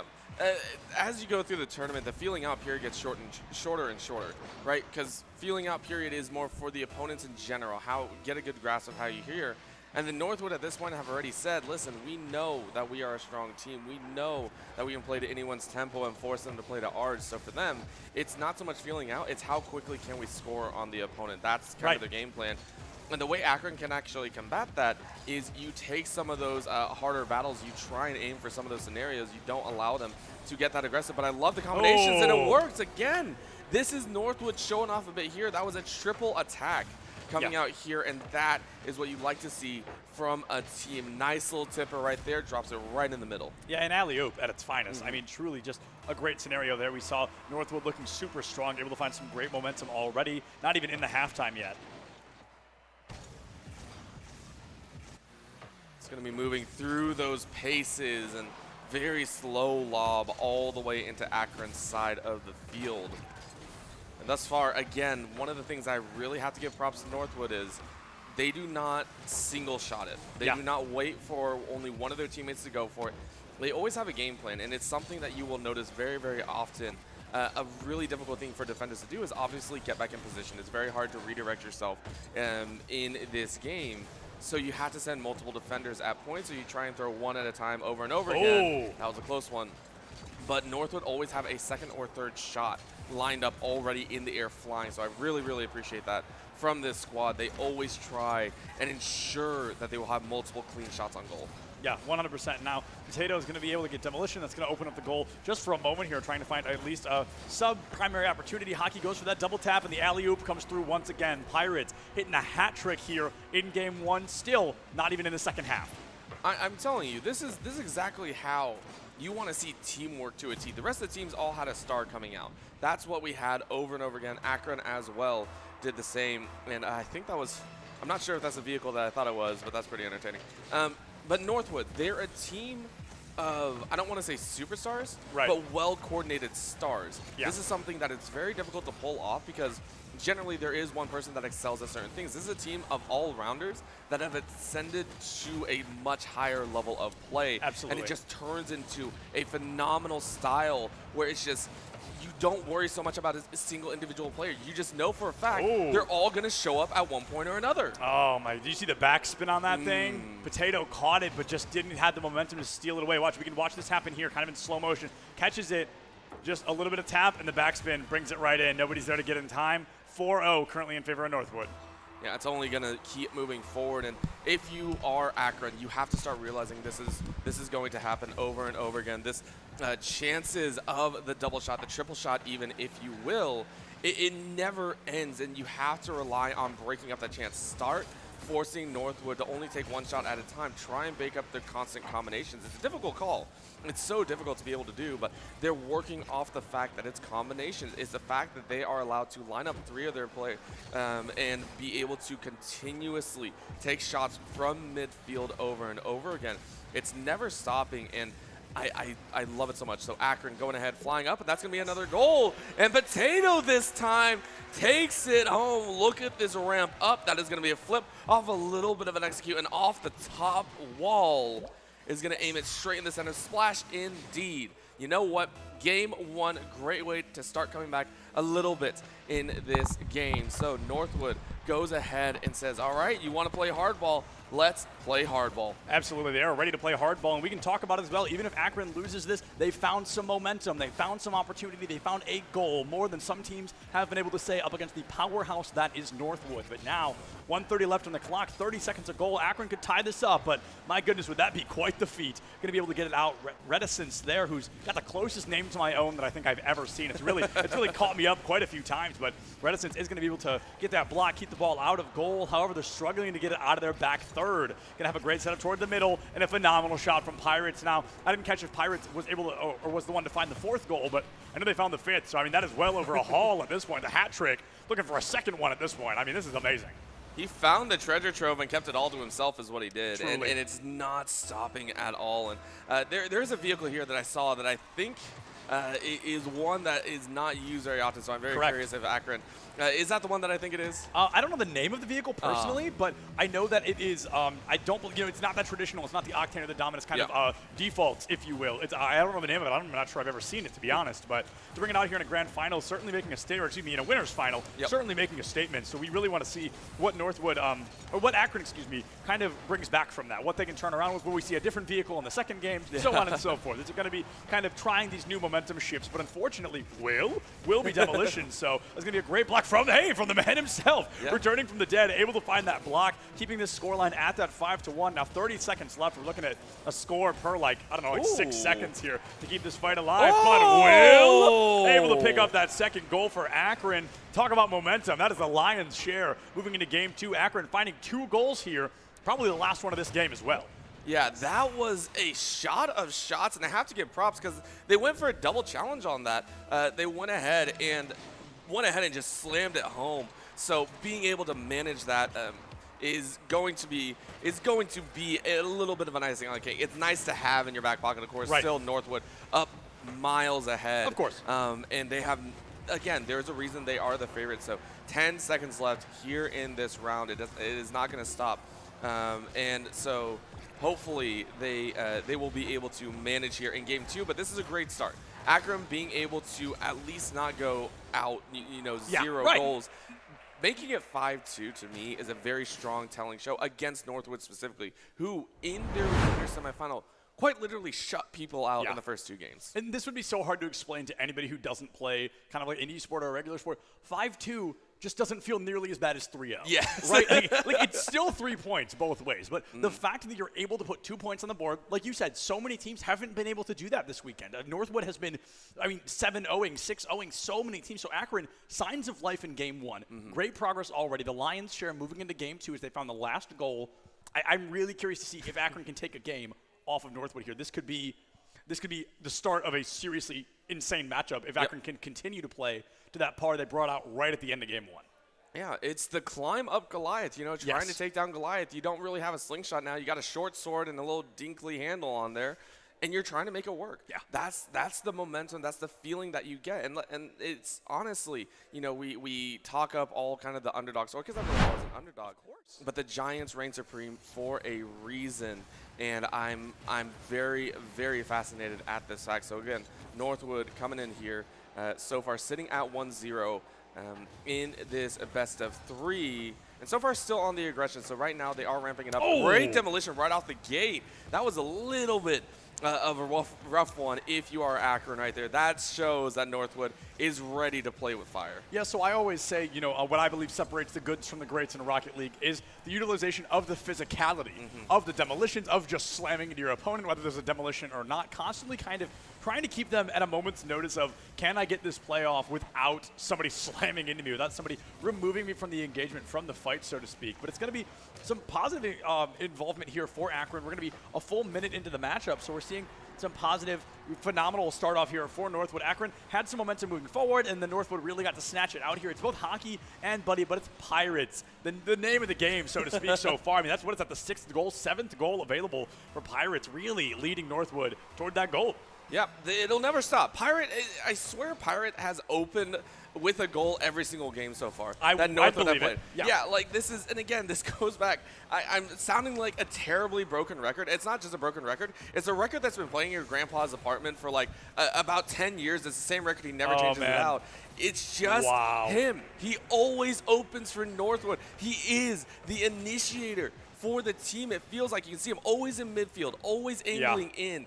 And again, if he doesn't score, no worries. Absolutely no worries. Rest of the team is ready. They did the long pass. They're right behind him, ready with their own boost. Yeah, and I've got to say, I mean, we've got to get closer. Pirates has got to be close to catching up to Sonic Boom in terms of goals, because yesterday, Sonic Boom was the only name out of our mouth during that game. Just found an insane amount, probably double digits between that and the games we saw today. But, I mean, Pirates right now tearing it up, opening, closing, everything in between, just really kind of the front man for Northwood. So maybe if we look a little more analytically in favor of Akron here, maybe a bit more physicality, like I talked about a moment ago, looking for those demolitions, looking for those opportunities, and just kind of removing the equation, removing Pirates out of the fight as often as you can might give Akron a serious leg up if they're able to do it consistently.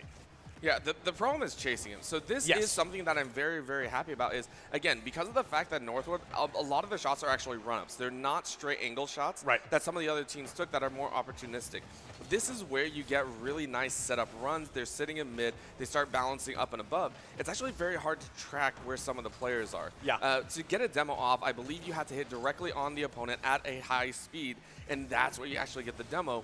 The problem is your front of the car has to connect. It has to hit at the right angle. And if you don't know where your opponent is, if you don't know where they're going, instead you could be the one getting demoed. So it is a safety tactic that Northwood are running that Akron can't really get a read on. And again, yeah, you see Pirates. He is the defensive, and then he's the angler in. So well done on them. Now a pass to Hockey. Look at that. Great pass, Hockey. Mid-air pass. Hockey picks it up immediately. Pirates goes a little bit further than they would have liked toward an open goal. Potato finds the demolition onto Buddy, but no follow-through quite yet. And I've got to say, what shows both these teams are great rather than good. We're looking at two great teams, and we simply know that because of how much airtime we have seen. They are using all three dimensions, and I don't even know if that's the proper thing, but they are using every single aspect they can, above them, below them, in front of them, behind them, and every angle in between. It's just constantly, we're not seeing a game of ground ball, right? These players, they are up all four wheels off the ground. Some of them, Hockey in particular, probably more than he's been on the ground.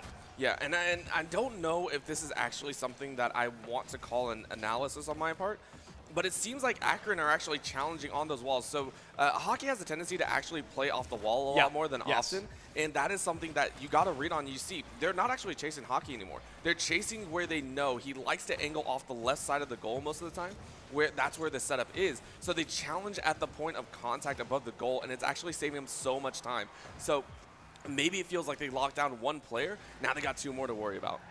Yeah, absolutely. This is going to be interesting. Pirates there. Great offense, great defense, phenomenal, well-rounded player. Honestly, we've seen that proof in the pudding time and time again. Northwood finding themselves up 2-0, and we can go back to that discussion we had earlier where keeping Northwood at a scoreline as low as 2-0 is a victory in its own right. Yes. And I know that sounds insane because, we've still lost, but okay, maybe 3-0. Maybe 3-0. But, some teams were getting 9-0 to 8-0 by Northwood, so the fact that Akron's been able to keep this as close as it seems is again, a victory in its own right. Yeah, and you actually saw there, that was just a well-timed shot by Pirates. Will was actually in range for that, but he was actually going towards the ball. He thought it was going to overextend, and he just couldn't back up in time, so well done to secure that one. Now taking a look at it, again, this is just kind of icing on the cake. Nice save by Potato, but I think Northwood are just looking to put the fourth in there, not worried too much about going too hard. Go ahead, savor this lead right now. Don't let it get out of control. Don't allow that score to get too close. Yeah, Absolutely. You don't want to you don't want to let the scoreline get too close. You really want to keep the advantage on things. But 35 seconds here. I almost said 35-7. That's not what I meant. 35 seconds here is going to be Northwood in the lead, that 3-0 advantage. We'd need 1 goal per 10 for Akron, which is, of course, not impossible, but darn tootin' difficult. So we're going to have to see what is brought to the table here in Game 3, which could very well be the last game. We're going to have to see what Akron brings to the table then, but it's always the Game 3s that have been the closest, right? Yep. So it feels like if there's a time for Akron to really turn things around, Game 3 is going to be it. Yep. This is 10 seconds left, and of course, Akron going to look to at least maybe score 1 if they can get control, but with the control kind of bouncing all over the place, I'm not sure if they're going to be able to ricochet it. The nice little pass, but a clearance from Buddy means that the game is over. It's not going to go in, but it is going to be Northwood, of course, going up 2-0. And again, measured patience. Yes. Measured goals over and over again, and I love the fact that, again, like I said, I'm loving the scenes from Pirates. He is crushing it so far. The openings are clean. He sees where the defenders are, and he says, that's my turn. Yeah. That's where I'm aiming. Got it. Absolutely. I mean, we've seen either – okay, one of two things. Either Northwood is an incredibly calculated, intelligent team, or they're really good at looking like they are. Because everything we've seen up to this point has been so cold calculated. Nothing's felt accidental from them. Demolitions are never – oh, good, I got a demo. It's I'm going to get a demo, Yes. right? It's I'm going to find this goal. I'm going to pass the ball. And the capitalization off that has been so impressive up to this point. Now, it feels like they're going for a goal already. Hockey goes for it. It's going to get lined out the crossbar. As I always say, best defender in the game. So keeping Northwood at that 0 here. 4 minutes and 40 seconds left. If Akron wants a time to shine, this is it. The final hour has begun. Yeah, and that was actually a good pinch to stall it out. Hockey was going for a little bit Oh, aerial boy. play, but that's just an open goal. This time it's actually Buddy. So Buddy is able to find the first goal. That was a long-range shot. Potato actually flipped over a defender, and Buddy was right there to pick it up. So well-timed, well-placed. Hockey was going for the steal. Hockey was absolutely going for the steal, and I swear in comms, you're like, you do that, I quit right now, and you're playing 2v3. You think, I will DC right now. Try me. We're up 2-0. I will DC right now. No, probably none of that. But yeah, definitely a great look. Buddy, I feel like is kind of that what I always call the third man of Rocket League, right? Definitely not that front runner, but always setting the team up. And now maybe they've decided, hey, Buddy, it's your time to shine. Spotlight's on you, man, because Buddy is absolutely tearing up the game right now, finding 2 goals in less than a minute here. Only 37 seconds off the clock, and it has just been nothing short of impressive up to this point, truly. Yeah, I say it with any game, any area, there has to be one person that is holding the spotlight for the rest of the team. Like a support player in any scenario, yes. And in this, I would call it utility-based. This is the one, the specialist of nothing. He is the jack of all trades that can do everything well, but nothing just enough, and you are the glue that holds your team together, because if no one else did it, no one's together. And so I really, really love it. And to show off here and say, hey, I'm going to score the first 2 goals for our team in this round, just gives credence to the fact that they are willing to open up a little bit more, change up the styles so they aren't so easily read. Yeah, absolutely. And, you know, I always say the signs of it. Wow, Buddy with a hat trick. Before I can even finish the thought, finding that 3rd goal, putting Northwood up 3-0. And I was going to talk about the fact that, you know, I always say the signs of a great team is when it feels like instead of 3 individuals on a team, it's a team of 3. It doesn't feel like 3 people, oh, I happen to be playing with 2 teammates. It's we work only as a unit. And that's truly what Northwood feels like right now. Hockey going for the first goal that isn't Buddy this game. So trying to find it, not quite able to pick it up yet. It's going to be 3-0, 3 minutes and 30 seconds remain. So a lot of 3s in the cards right now. Some consider that to be a lucky number. So we want to see. Yeah, it's been an awesome time, and they're going to continue to try and manage their way through this. Again, 3.5 minutes, and just like that, Potato says, listen, it's game 3. I know they're 3 up, but we're going to make it only 2. And they go ahead and put a score in for themselves with a little bit of water afterwards. Great shot. My man Potato better change his name to Potato. Oh, no, because he is not going to let Northwood take this one easily. He is going to be the fighting line, the final defense here for Akron. And all of a sudden, 3.5 minutes, 2 points is nothing. Akron can absolutely bring this back. They've got to keep their head in the game. They've got to play into Northwood instead of playing against them. They can't be reactive. They've got to make themselves that proactive team I always talk about. Proactive is always the way to win a matchup like this one. Now, coming down to those final 3 minutes, all of it is on the line right here, right now. Akron in the final hour. I mean, I think they're finding something. I don't know what it is, but it feels like they've noticed at least a little blip. It's can they abuse that fact, right? Can they notice? And I mean, Northwood are just like, nah, we aren't even going to let you do that.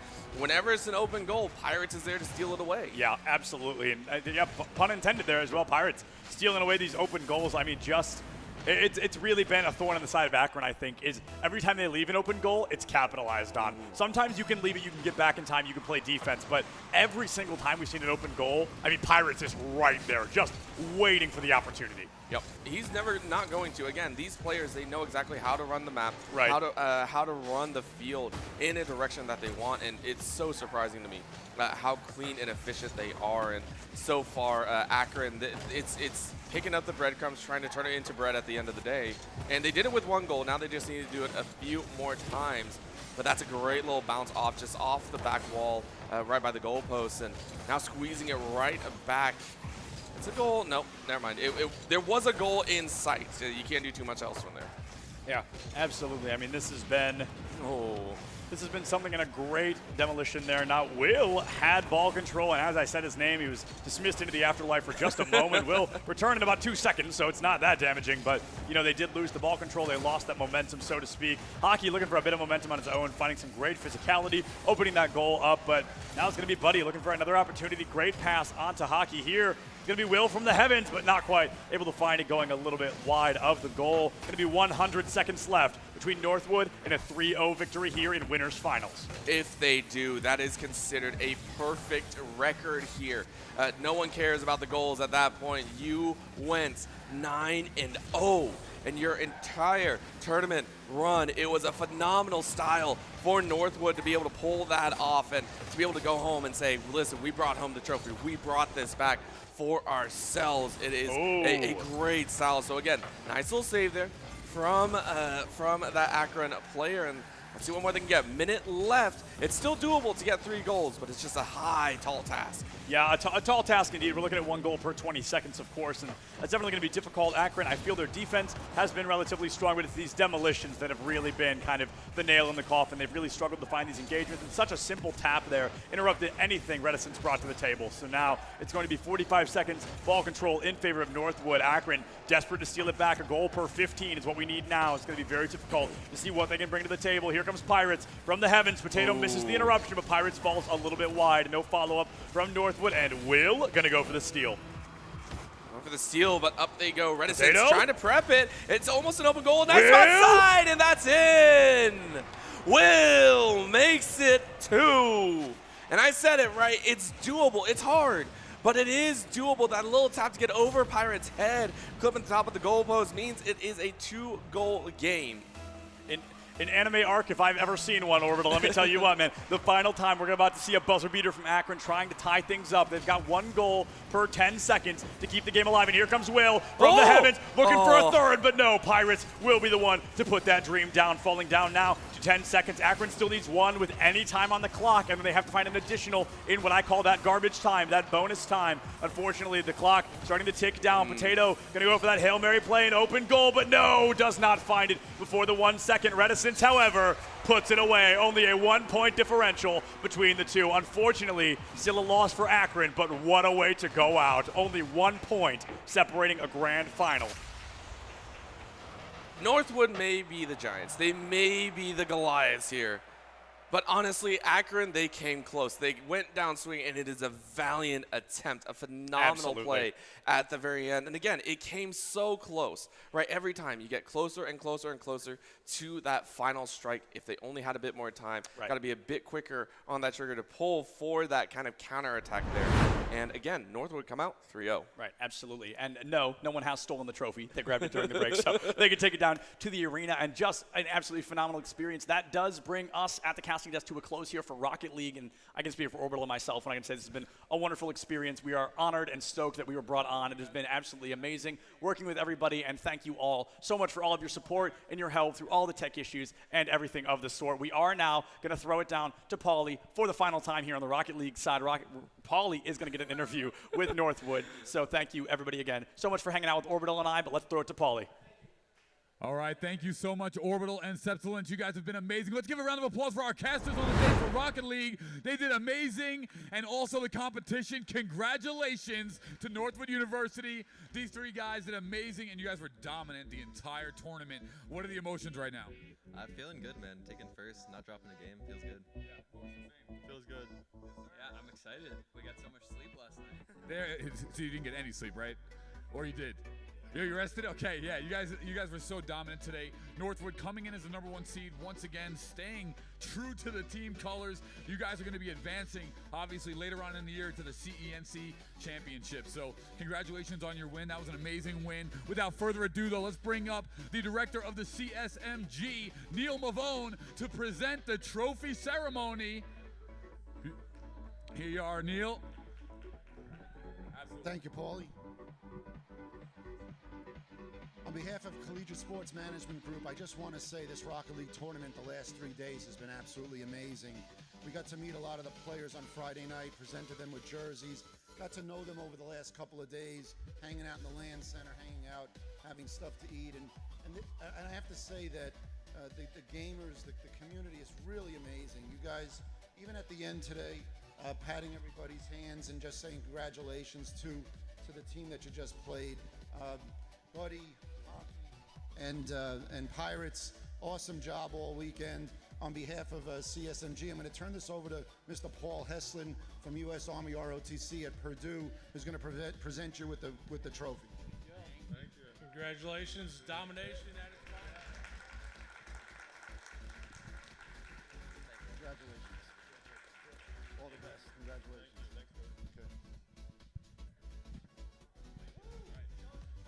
All right, let's go. Hold that trophy up for everybody here. Let's take some pictures real quick. And we got some, yeah, you can hold it up for a second. They want to see it. Let's go! Northwood University! Perfect. All right, guys, thank you so much. Everybody at home, don't go anywhere, though, because coming up next, we have the Overwatch portion of the CENC Midwest Invitational. So when we come back, we'll bring out some teams for Overwatch, and we'll get this thing finished. So let's go. We'll throw to a break. When we come back, more Overwatch action. Don't go anywhere.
cannon.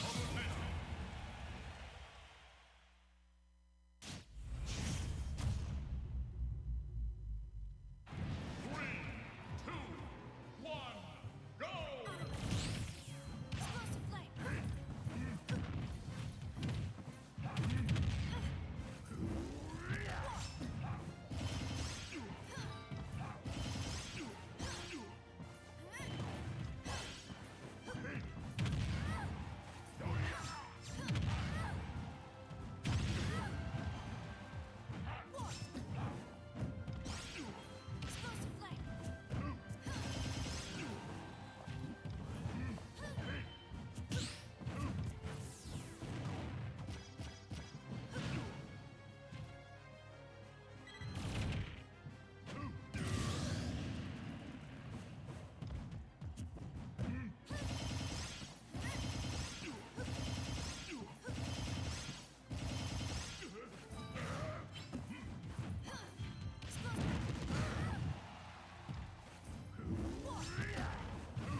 Hello, everybody, and welcome back to the Collegiate Esports National Championship Midwest Invitational.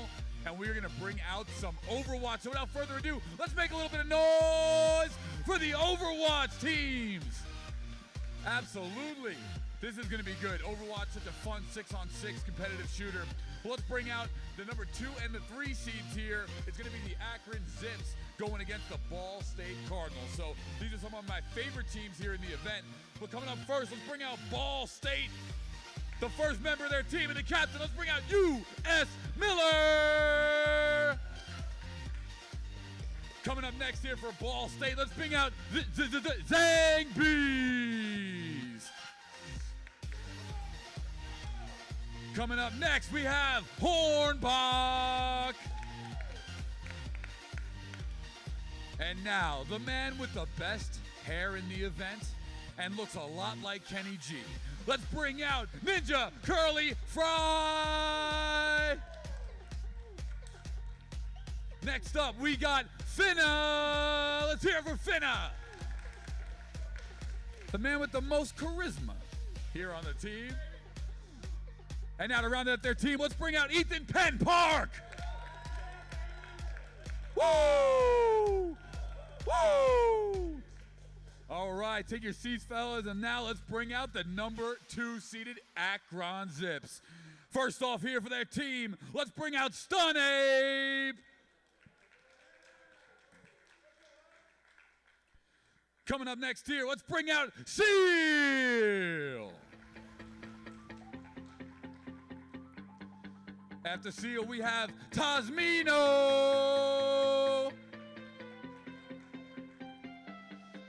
After Taz, we have Nylon. Let's hear it for Nylon, 4th member of the squad. After Nylon, let's hear it for Eric! For the Akron Zips, the number 2 seed here, and to round out their team, let's hear it for the Pixeled Star!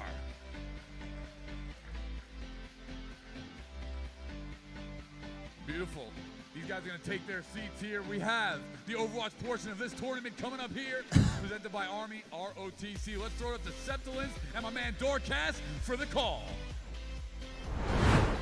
Thank you so much, Paulie. It's good to be back. It's good for another day. And you know what? Another partner. We got to give our condolences. Dividing. Yeah. Feeling a little under the weather today. Send them all your best wishes. But we do still have some fantastic Overwatch for you. And I can't think of a better way to start it. We've been leading up to today the entire weekend. Not just us, but these teams as well, who have been at each other's throats and no more than these two, who have been in good fun having a good bit of trash talk this weekend. The Akron Zips, and the Ball State Cardinals are ready to swing together. Yeah, I mean, absolutely. These teams, we saw a little bit of Rocket League, but a lot more in the Overwatch department where these teams are really a lot of playful trash talk and just kind of an entertainment. And they are really, they've built their own narrative to make it to this moment. And now it's really going to come down to which one of these teams can support their trash talk just maybe a little bit more. Oh, yeah. And I mean, I got to talk to them both a lot. And it's you couldn't get two more different teams as far as the spectrum goes, right? You've got the Akron Zips, who are very much here to do business, here to show what they've got. And then Ball State comes in. I have not seen a rowdier, more hyped up team so far at this event. We saw them down in the tunnel not too long ago.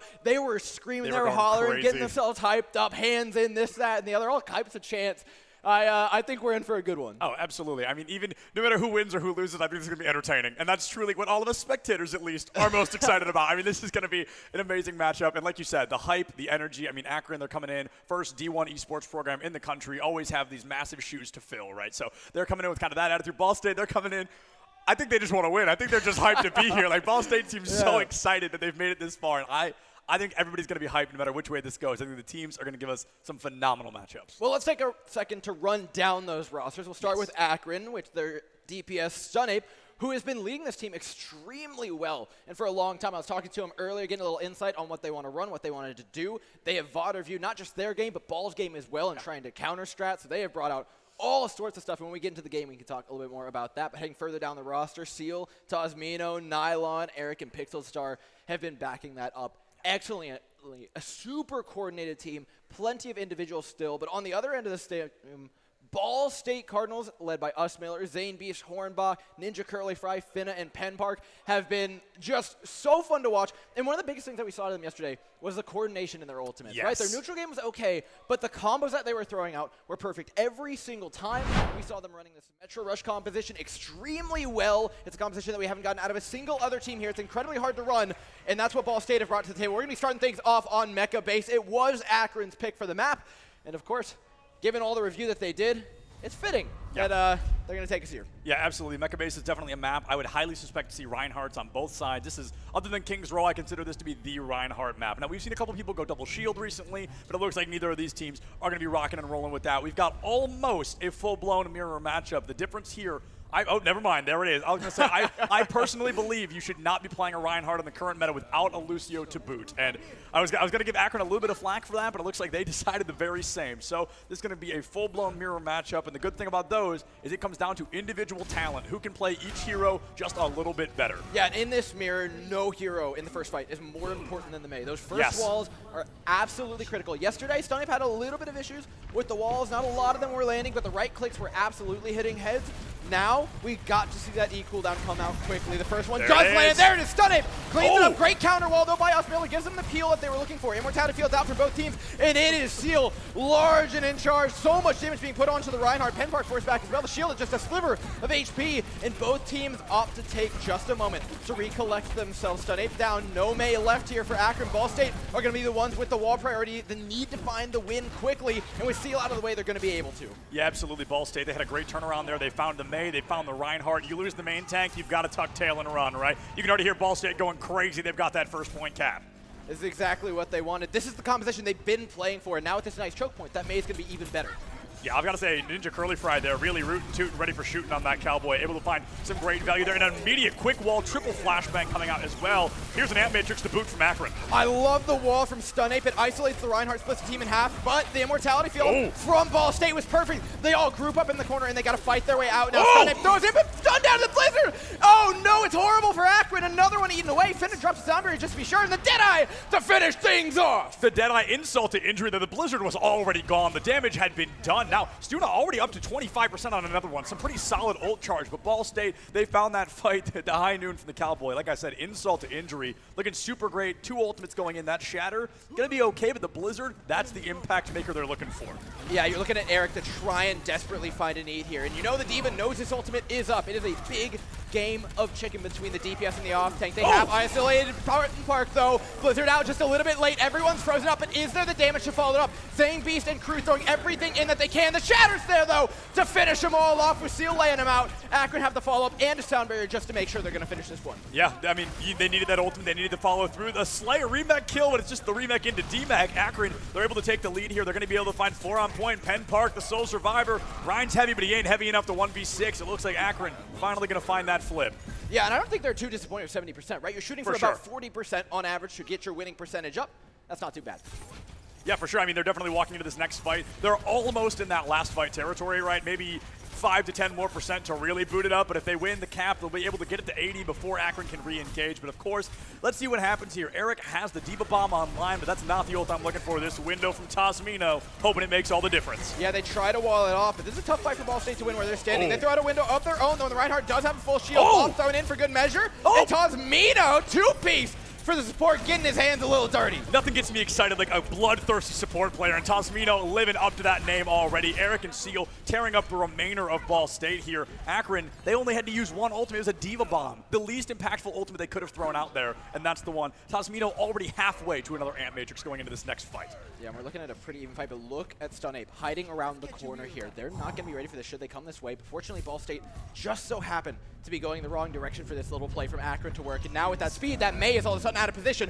Akron have them not where they want them. Oh, no. Instead, it's Ball State with the better positioning. On point now, it's up to Akron to make this push work, dropping Deadeye off their own to get that space back. Stunape looking for a good opportunity to Blizzard, but might not even have to. Penn Park trades one back. The Blizzard's out, but at what cost for Ball State? Every single player down. Akron, hug your main tank there because Seal is the sole reason you did not just get 6-man high noon there. That shield saving the life at the end of the wall. Now, Akron, we talked about Ball State being stoked about 70. Akron, they're kissing 80 right now. They're in last fight territory. This is the issue, though. 0 ultimates at the ready. The closest one going to be Tasmino again. Has to make the same impact they were able to make in that last window fight. It's a tall order. You're also watching the Lucios, right? First one up the Soundberry could come up in this fight, and having that support ultimate is so critical. Uses the wall, though, to get the Blizzard in so Eric can't get safe plays. So far from Ball State, Akron fight back with his amplification matrix, and Tasmino's done it again. The Shatter lines him up, and this is just a shooting gallery. Finna finds a great sound barrier, but it's looking like it's just going to be a little bit too late, Seth Dillons. Yeah, I usually say better late than never, but no, late this time was the nail in the coffin. Really not able to turn that one around. Zang Beast drops a window of their own, opens up the garage door, and Nylon Frontline on the Cowboy, ending the round with a 16-player kill streak. Akron going to be able to take stage 1 of Busan. You know what? I think both these teams are starting to get a little hyped on the Absolute. stage. They are both ready to go. And, you know, talking to Akron earlier, I said I wasn't going to leak it then, but I think we start talking about it now. I mean, they're debating, right? They were thinking in comms and when they were VOD viewing, is Ball State just a brawl one-trick team, or do we want to try and force them into dive? And they were like, you know what? Even if they are, we kind of feel like 1v1ing them on the brawl, and that's what we're getting out of them right now. And so far, Akron coming out ahead. Yeah, and I've got to say, Tasmino swapping onto the Moira here, that is a choice that I'm not going to call a bad one, especially with that Winston swap coming through, but Immortality Field, I think, is such an important ultimate. With Tasmino's aim on the Baptiste, you've got to wonder, they have to have a very specific plan in line to make that Moira swap. Yeah, I mean, it's just classic six-man kind of brought to light by Dallas this season. Really mobile. They're going to be sticking together a lot. Stunape, though, is going to be able to take some side angles. This is a composition we saw them play earlier on in the tournament against, I believe, Cincinnati. They took the high ground, and it was incredibly hard to beat them on it. Ball State does have a bit of a better composition for it, but with Zangbeat being caught out of position, it's not looking too great as well. Finna taking on the front line. The support's ahead of their tank, a bit out of position for Ball State. That's going to cost them. Yeah, that six-man ending working super well. I mean, you traded literally 1 for 5. Everybody's going to take that. Now, losing the Winston, not ideal. Now it's 5-man. Yeah, 6-man turns to 5. The Winston, he's nice, but we don't need him to win the fight, especially when 4 have already gone down. And look at that, Ball State, they've already made a couple of rotations. Penn Park back on the Reinhardt. Reaper making a first appearance today. I'm a little nervous about this. This is something that Cincinnati actually swapped to when they saw the same composition, and Akron used the high ground perfectly against them. Because this composition can't reach the high ground, there's nothing to get up there but a singular diva. Sorry, it's too much for one man. They take the engagement early, though, and Ninja Curly Fry doesn't have to worry about the high ground for there. They will take out Nylon. Without that dive DPS, they've got to back away to point and try to utilize Stunape on the high ground to do a majority of the damage. Tasmino, though, looks for an early engagement on Akron, and wisely, Ball State backing away, just waiting for the right opportunity to find a re-engage, and there it is. With Seal out of the way, it's their time to shine. That Coalescence was colossal, but unfortunately just not big enough. Now Coalescence from Zangbeast, but Penn Park already gone. There's no main tanks in this fight. This is about to get real hectic. You're looking at the DPS to do the real damage right now, or the Baby Diva. Eric's going a little crazy with it. Miller trades it out, though, for 1. The next ultimate up on line is all from Akron, though. They get a remake. The pulse bomb's up for Nylon, who does go down, and Ball State are fighting it back regardless of the ultimate economy. Yeah, Ball State, they simply don't care about ults. Now Hornbach, talking about Divas making a difference. Oh, I mean, my. that's going to be a triple kill. Penn Park able to find the Baby Diva Seal, gone. Ball State, they fought hard. And you know what? It wasn't particularly expensive. Akron threw everything in. Ball State, it only took the Blizzard. Yeah, they threw their ults out with the kitchen sink on that one. I mean, that is going to be, they've got Pulse Bomb, and that, you have to stick it or it's useless. So this is really going to fall onto the eliminations Nylon gets with this incoming Pulse Bomb. I need to keep an eye on this Lucio. Finna's out of position. They're going to get taken out. It's all about timing the engagement for Akron. You have very few cooldowns. The second you're in, and the dive starts now with the bomb going in. Both teams try to make an engagement. Only Ball State finds success with the ultimate. Nylon will trade it back, though, with Stunape over top. The sound barrier is perfectly timed. Not late this time for Pixeled Star. Finna goes down with his in his back pocket, so unfortunately, Ball State just don't have an answer. They've got to damage their way through with Hornbach at the helm. It's looking like they might be able to. Yeah, Ball State might not have an answer, but Hornbach certainly does. Picking up a triple kill. Stunape, the 3rd to fall. Eric down as well. Ball State, that's the 2nd fight. It feels like they weren't supposed to win. And now they come out of it with ultimates as well. It feels like they've always been heading. That's what I was talking about before the match. Their ultimate usage so spot on. Yeah. There's no panic presses, which is what I always call somebody using an ultimate kind of when they feel like maybe they should, maybe they shouldn't. But no, we have not seen that once from Ball State up to this point. Everything is cool, calm, and calculated. Now it's going to be that engagement from Ball State. I'm keeping an eye on Curly Fry here, and there's that Death Blossom. Let's see anything. No, honestly, not a lot of damage either. Instead, traded out by Nylon. Now, here come those support ults from Ball State. Everything's been thrown in early. Layered support ultimates by Ball State. A big mistake. They're not going to have that much once those ultimates go down, so they need to win it early. And it's like they've done just as much so. But Akron are going to be coming into the next fight with a pretty severe ultimate advantage as far as sports go. But 2 picks will turn things around. Now those ultimates come online for Akron. And this fight's been flipped entirely on his headset lens. This is bad news bears for Ball State. You know, Dor, it's those you least expect. First the Baby Diva, then the Lucio from the sky. I mean, it is just some creative choices here. It's still up to 90% for Ball State. It's not the end of the world, but it's not the fight they wanted by any means. I mean, absolutely. We're looking at Akron. They're going to probably have roughly 75%, if not more, by the time Ball State engages. Ball State only an Earth Shatter, and if Akron plays the high ground like you talked about, they have been, Earth Shatter's useless. Reinhardt can't get up there to use it. I mean, Ball State has to win this fight early. Yeah. If Pixel Star gets the sound barrier up, it is over. It is done. And they've already lost one. Us Miller's out of the way, looking for an engagement, desperately searching for a way in, and Penn Park gives it to him! Everyone's on the floor. They just need the follow-up. Ninja Curlish right now in the back line, being defense matrix by Eric, who is now run out of defense matrix. This Reaper can start to go off, and he will happily oblige. You know, you said Ball State has to win it early, and while it wasn't super early, they still won, right? Yeah, early Pixel enough. Star doesn't have the sound barrier, and that's the big deal. Absolutely. So now we're going to see that Diva Bomb's online. We've got a Death Blossom moving into this Is next there a touch? fight. But I was going to say there might not be a next fight. However, a last-second touch. I didn't even catch who that was. Was a Zang Beast. Yeah, has to get out of there, trying to re-engage. Curly Fry keeping the support on the outside. Pixel Star already gone. It goes down again before the sound barrier. That was their way back into this fight. But without it, it's so unclear. The way back in. Ball State come with the sword now. They get to use the coalescence. They're going to have a sound barrier following this. This is all but written in the books for them. They're going to be tying things up 1-1 here. Oh, I love to see it. Yeah, I think they're going to be tying it up unless something absolutely insane comes from Nylon, if they can even touch in time. But Look, yeah, this is if an I can end trust game. Ball State right now, and they've been playing incredibly well on lane. These guys have just stepped up the level of play they've been able to bring to the table since they got here. I fully trusted them to be able to do that. But now we head onto a map where that brawl becomes a lot tougher to play. We've seen this Metro out of them. It can solve a few of the problems here, and I know for a fact that they like to run it. Yeah. But it does not make it any more difficult against an Akron who has clearly scouted this out, right? This was their plan from the beginning. I mentioned it. They don't think Ball State have the dive in them, and they want to try and call them out. This is the map to do it. Yeah, and you've got to talk about as well, you pull up any how-to Ryan video, right? The first thing is don't hold that shield and hold W. That's the only way to engage on this map, right? That's going to be really difficult for Penn Park to find any source of engagement without having that shield completely obliterated. However, Akron, they're playing an up-close and personal comp here in that Tracer ball. I really want to see what's going to happen. Seal, kind of the wild card. If Seal goes down, I think Ball State's going to get a huge advantage. Yeah, it is kind of the two-group composition. We talked about this yesterday when they were playing Cincinnati. You've got the Sigma, the Ash, and the Zenyatta who are sitting together, the Tracer, the ball, and the Mercy flows in between those two groups. But the idea is to pincer Ball State from two sides. If Ball State can stay as a group, peel for their backline appropriately, they're going to be put in a pretty decent place. They're taking their time, setting themselves up with Us Miller down, not looking too good, and that also means they're not going to have the EMP charge for the fight following this. Yeah, I was just about to say that you look at that kind of bonus, you're 1/5 to an EMP, but you could be so much further had US Miller not gone down. Now, 1-for-1 trade in the supports. Yeah, but it's Zang Beast going down. That's the main support for Ball State. They've got to damage their way out of this. Maybe Us Miller can save them. Penn Park is still alive, thankfully, and it just no HP left with Nylon mowing him down. It's not looking too hot. Akron off the back of that early pick, just find everything. Yeah, Ninja Curly Fry playing that close engagement Reaper, almost able to find a couple of kills, but sometimes the pressure is just enough. Akron simply on cleanup duty. That's the first cap. What was that, the second fight? And barely the first cap comes out of the end of it. Finna falls deep, and I've got to say, the ult economy, you'd think Akron would have an even more aggressive lead, but somehow Ball State's really not that far behind. It is a significant enough lead, though. You have 4 players who are going to come up before Ball State. Sure. And I think that's pretty decent for them, especially playing into a Sombra who wants to lean on that EMP to allow their team to win those big fights.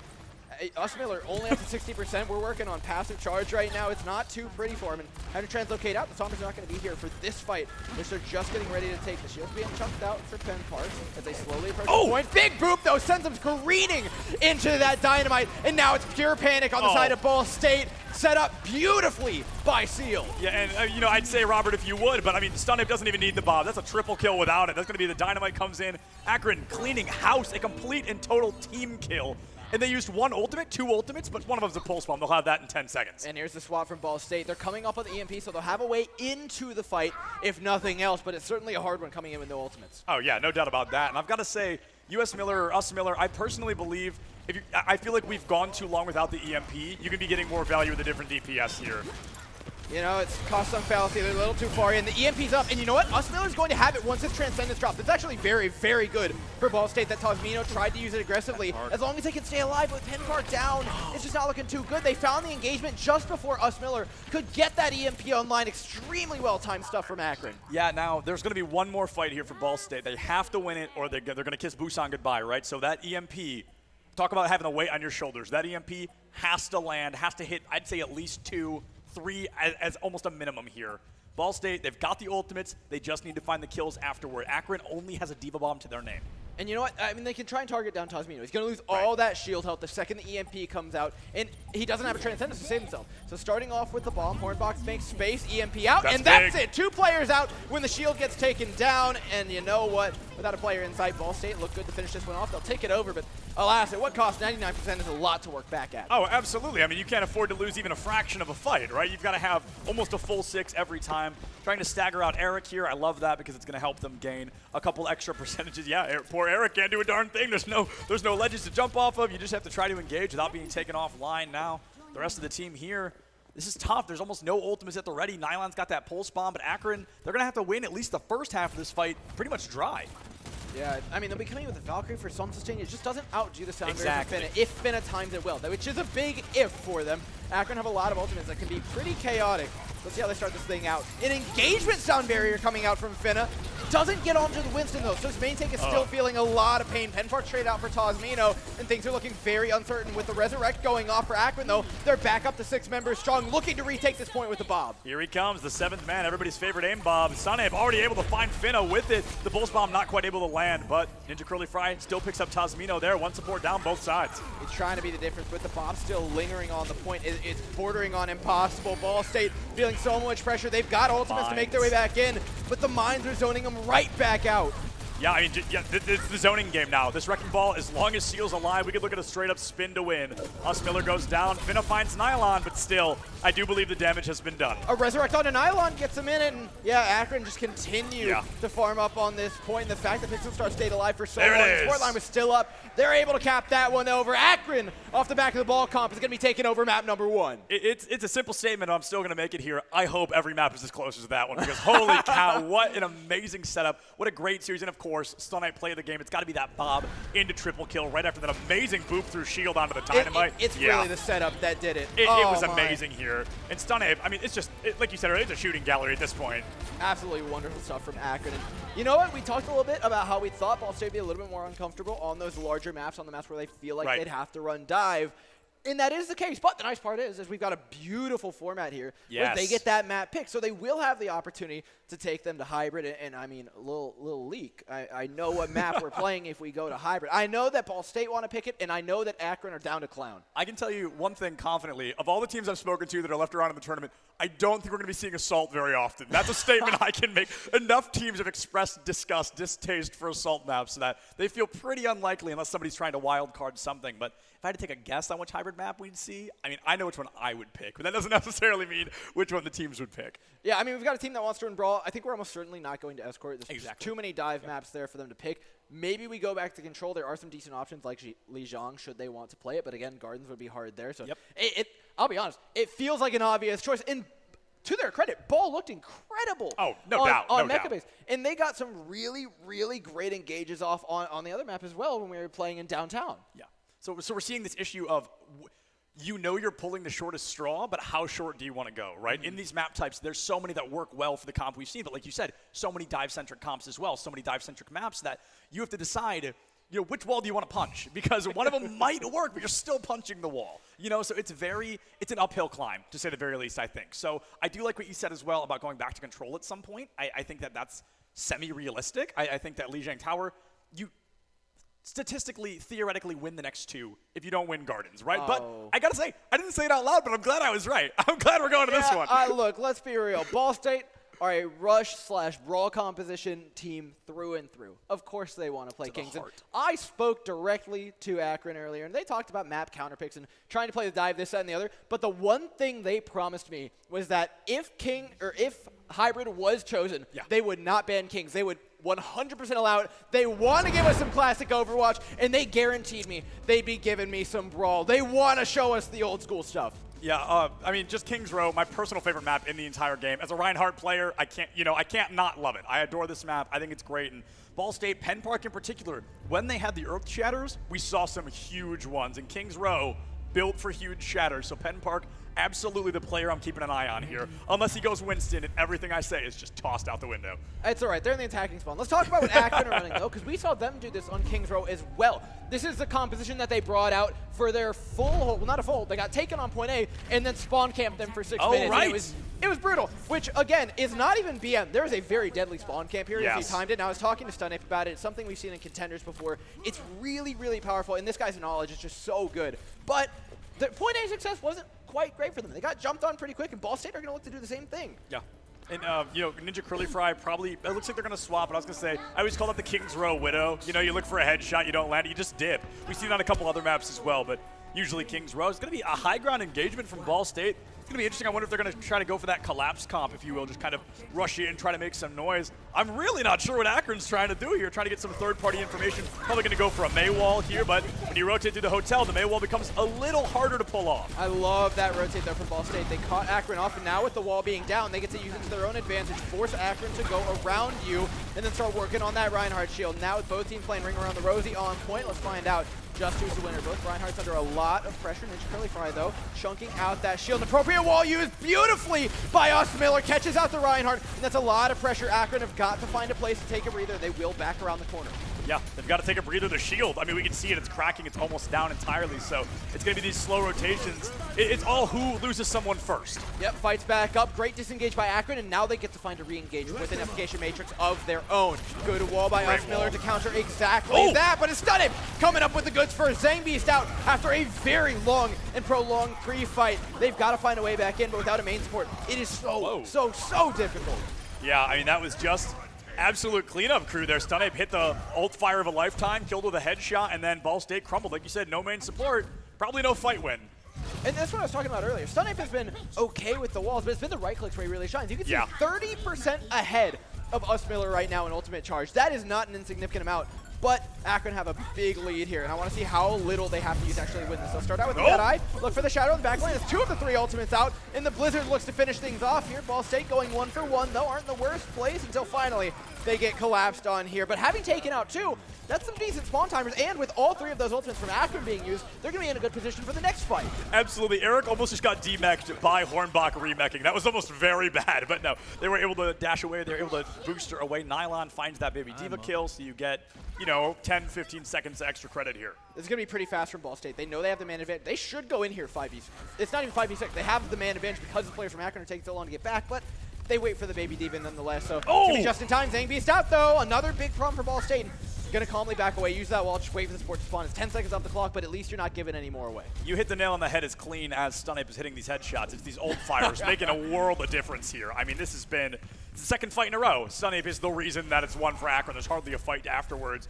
Now, Ball State going to have 5 of the 6 ults moving into this. They might just have to press Q already. One of them down the drain. Here comes that Blizzard. Going to have to make a difference. Finna dropping the beat as well. This is all about that impact, and it looks like Ball State maybe has finally cracked this fight open. And the Blizzard was huge. I gotta give props to Stunape. The wall was absolutely perfect, but when you're trying to counter ultimates, you need some more ultimates to do it. It was a great fight by Akron, but Ball State, with that ultimate advantage, come ahead. It took them 75% of the time they had, but any time is good time, right? And they're going to get additional time as soon as they cap that point. Now, the thing I'm going to be focusing on is I always call the first part of the Streets phase King's Row 1.5, because we always see teams get stalled there.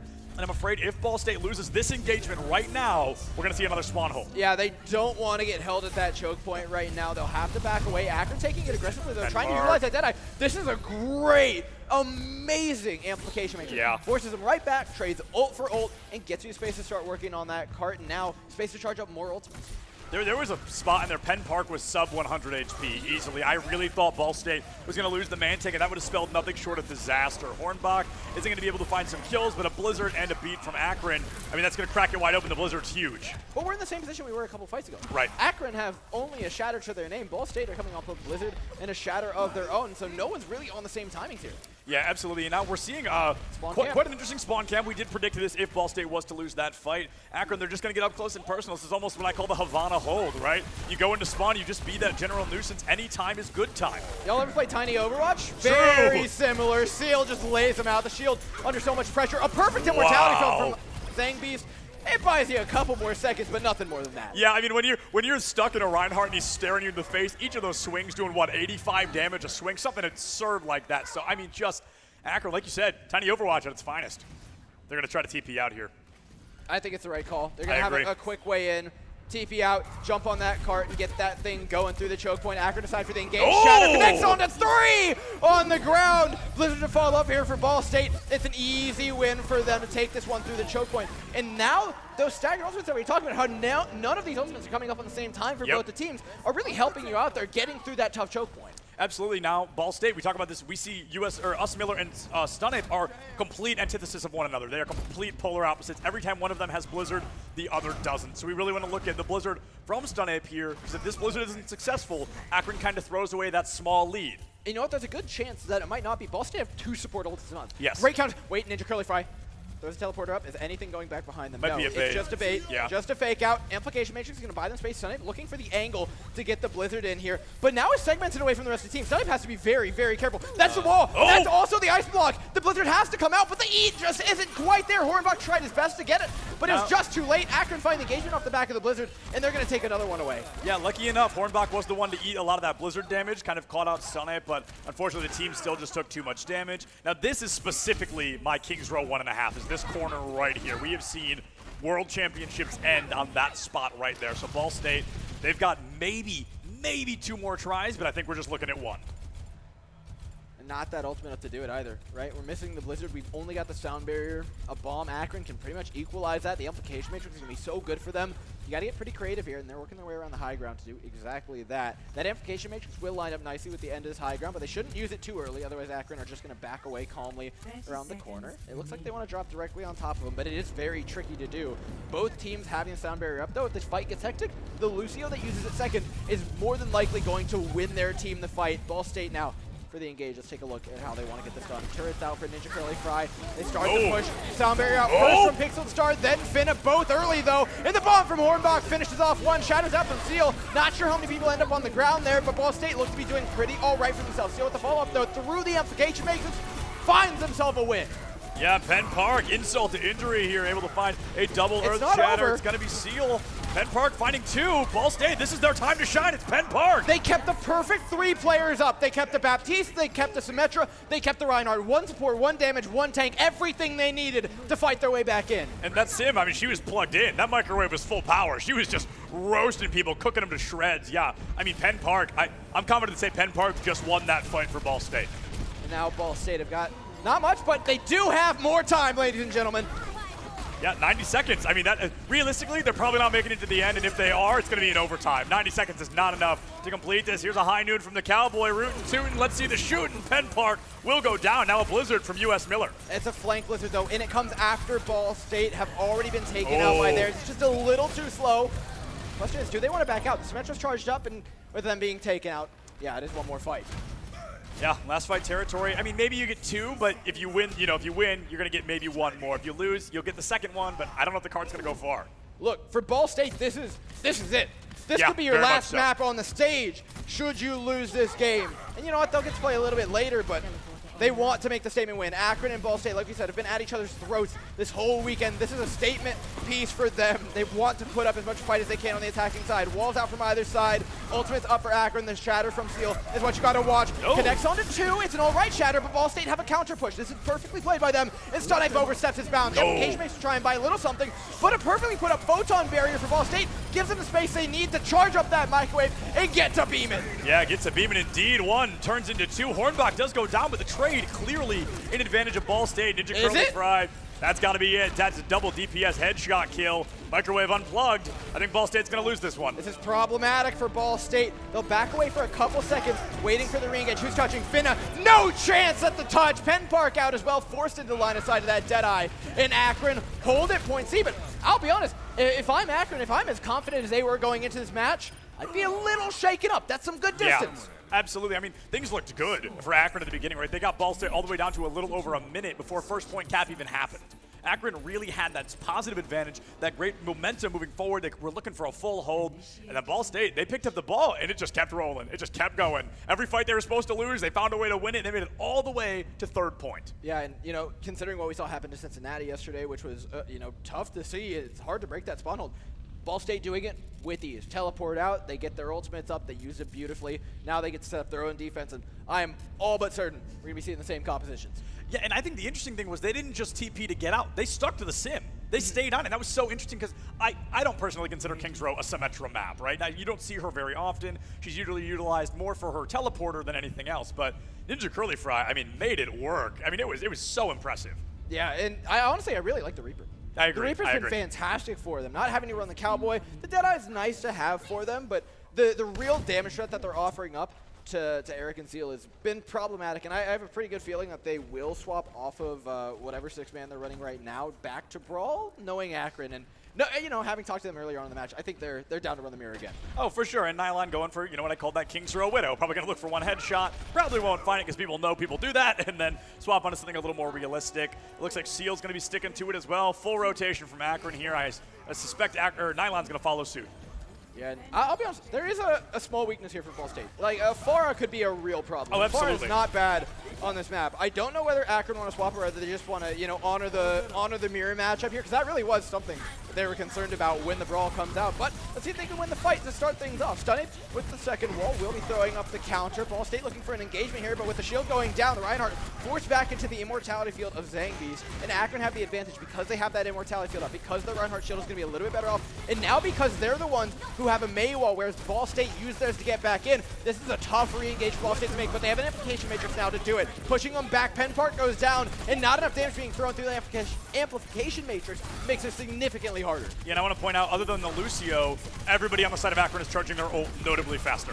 It's so quick, and that's finally the immortality field out, but at what cost? Akron are clearly above and ahead in resources in this fight. What? They will slowly be ending, and Ninja Girly Fry does take out a main tank, but not before the point gets taken. They capped! That's gotta hurt for Ball State. They were there for the whole fight until the very end, and they just weren't on point. Akron, I'm confident that Akron got that for free. And they're going to get to break the choke for free as well, because the Mei was the last one to go down. Even with the Lucio Taxi, it's going to be pretty hard to get back in time. Yeah, that was devastating for the time bank here against Ball State. We're over 5 minutes right now. That is more than a minute they started with. This is a really good spot for Akron. 3, almost 4, nearly 5 ultimates about to make an appearance. Ball State, they are going to have a couple of their own there, so I'm not ready to write them out quite yet. All right, let's see how this fight goes. Seal gets walled up, beautifully placed by us, Miller, in a bad position for Akron. You're stuck between a rock and a very icy place. Throwing out a Blizzard in counter, though. Akron tried to fight their way back in, but unless Stunip and Nylon can come up with something big right here, it doesn't seem like they're going to be able to. Zangief is in the back line. Is now stunned out of the ultimate, though, and Tosmino taking it upon himself to dish out the damage. Still a couple members of Akron floating around here, and just enough to win off the fight. Absolutely, Akron, they're able to turn that one around. They used the high noon, and that was really all they needed. The stun onto Ninja Curly Fry, it was the turning point, right? That Death Blossom would have been nothing short of colossal. I think it would have found both supports and probably the Cowboy, but it was just stunned out, and Ball State crumbled underneath it. And we're fast approaching that yellow box to victory. Ball State needs to get a fight in here before this point is capped, and you can tell they want to, but it's going to take a lot of effort and a lot of forcing. They're going to be running into an Amplification Matrix down a long corridor. This is not where you want to be, and I think they've thought the wiser of it as well. Taking this corner fight is going to be the last one they get to try and stop Akron from running through them. Few ultimates up, and Hornbach around the corner. Amplification Matrix used, frozen up, don't take it down. Ninja Curly Fry is out, Shatter lands onto a few members, but Sound Barrier used to counter that out of Akron. Follow-up is all there from Akron. And you know what? They don't need much more than that to finish off a fight. They had all the ultimates up. The Shatter landed, and the Sound Barrier just icing on the cake. Yeah, it's just all Akron all day. Now, Ball State, they've got one more chance to re-engage, and that's if they kind of speed boost. They've got the Sombra out, which I'm not a huge fan of because she's not going to get the ball's in. This is desperation. Yeah, this is desperate. Hornbach and Pen Park. The main tank's going to be taking a lot of damage. The brunt of the force. Wisely, though, backing them off. Now Hack onto the Reinhardt. Seal's in a very, very uncomfortable position. It will be taken out. It's not too bad for Ball State, but they've got to find the picks. And with Ninja Curly Fry taken out of the fight, it's all up to us, Miller, to do the damage here. Otherwise, it's just spawns for Ball State, and the spawns aren't spawning long enough. Akron up to will take down Ball State. Yeah, and that was just... They went for stall swaps, but then they got to a point where they could only stall because their swaps were Wrecking Ball and Sombra, so they had no damage available, and they weren't going to live long enough for somebody to catch up. It was a great hack on Seal, but absolutely. I mean, all we can do is tip our hat to Akron. And Ball State, I mean, going into this, we knew Akron was the #2 seed. We knew they were coming in strong, and Ball State put up everything on the table. They played amazingly this weekend, but Akron are the ones moving ahead. Yeah, Akron, I mean, simply tore it up. They really did. It was very close there on boost time, but Kings Row was all Akron all day long. That was really just a phenomenal turnaround, a phenomenal success from them, and I mentioned Ball State kind of rolling on Kings Row. Akron wasn't rolling. They picked up the cart and just, carried it. They just walked through. They were doing a conga line through Kings Row there. It was a phenomenal startup for them today. Yeah, and they've got more matches to come. They're going to have that winners final coming up in just a bit. And you know what? I think it's about time that we get a look into their mind because they've been so smart this whole time. Yeah. I mentioned Stunip watching these VODs back. The whole team has been planning every single one of these matches. And I honestly, they have more matches to prepare for. And I know that should Northwood come out ahead of Bethel, they are more than prepared. They have been studying Northwood for a long time. This is a match they've been wanting all weekend. They've been on opposite sides of the bracket, just staring one another down. And they got to make quite the statement to win it. Yeah, I mean, Northwood, they are kind of the target on the back, right? I mean, they are just the one to be keeping an eye on. Everybody's looking at them coming into this. They're the recognizable name, so to speak. They are the big dog. But we can talk a little bit more about that later. Let's see what Paulie's got going down on the main floor. Thank you so much, Dor. Well, I'm here with the winners here, Akron University Zips, who are going to be moving on to the winners finals. So great job, you guys played amazing. I'm here with Pixelsar. What did you see out of that match? I mean, what's the feeling like on the team? I mean, we kind of went out with it with we got to play our own game, got to play our own tempo, and just being able to play the comfort maps. We were able to just play what we know, play well, and we just did it, and we went out and played what we knew. What was that? They also picked into us after watching what we did to CENC, so that's helpful. So it gave you a little bit of help there to get the W. Well, Ball State unfortunately gets the L, one of my favorite teams in the event, so unfortunate there, but you guys are playing amazing. You're going to be going on to the winners finals. What are some words you have for potentially either Northwood or Bethel's? I mean, we're not going to take it sitting down. We're coming. Excellent. Well, there it is. Let's go. Coming up next, we have our second semifinals matchup in Overwatch on the road to Collegiate Esports National Championship Midwest Invitational. Coming up next, we'll have the 1 seed going against the 5 seed. Don't go anywhere, folks. When we return, we'll have Overwatch semifinals once again.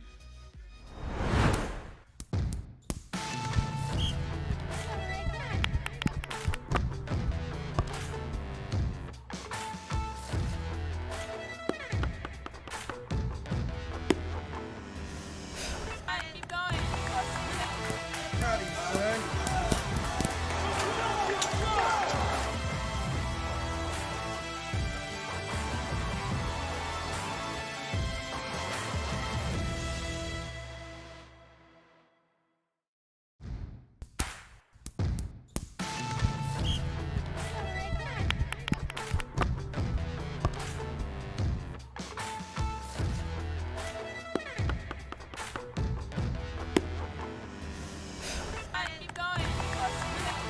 Howdy, son.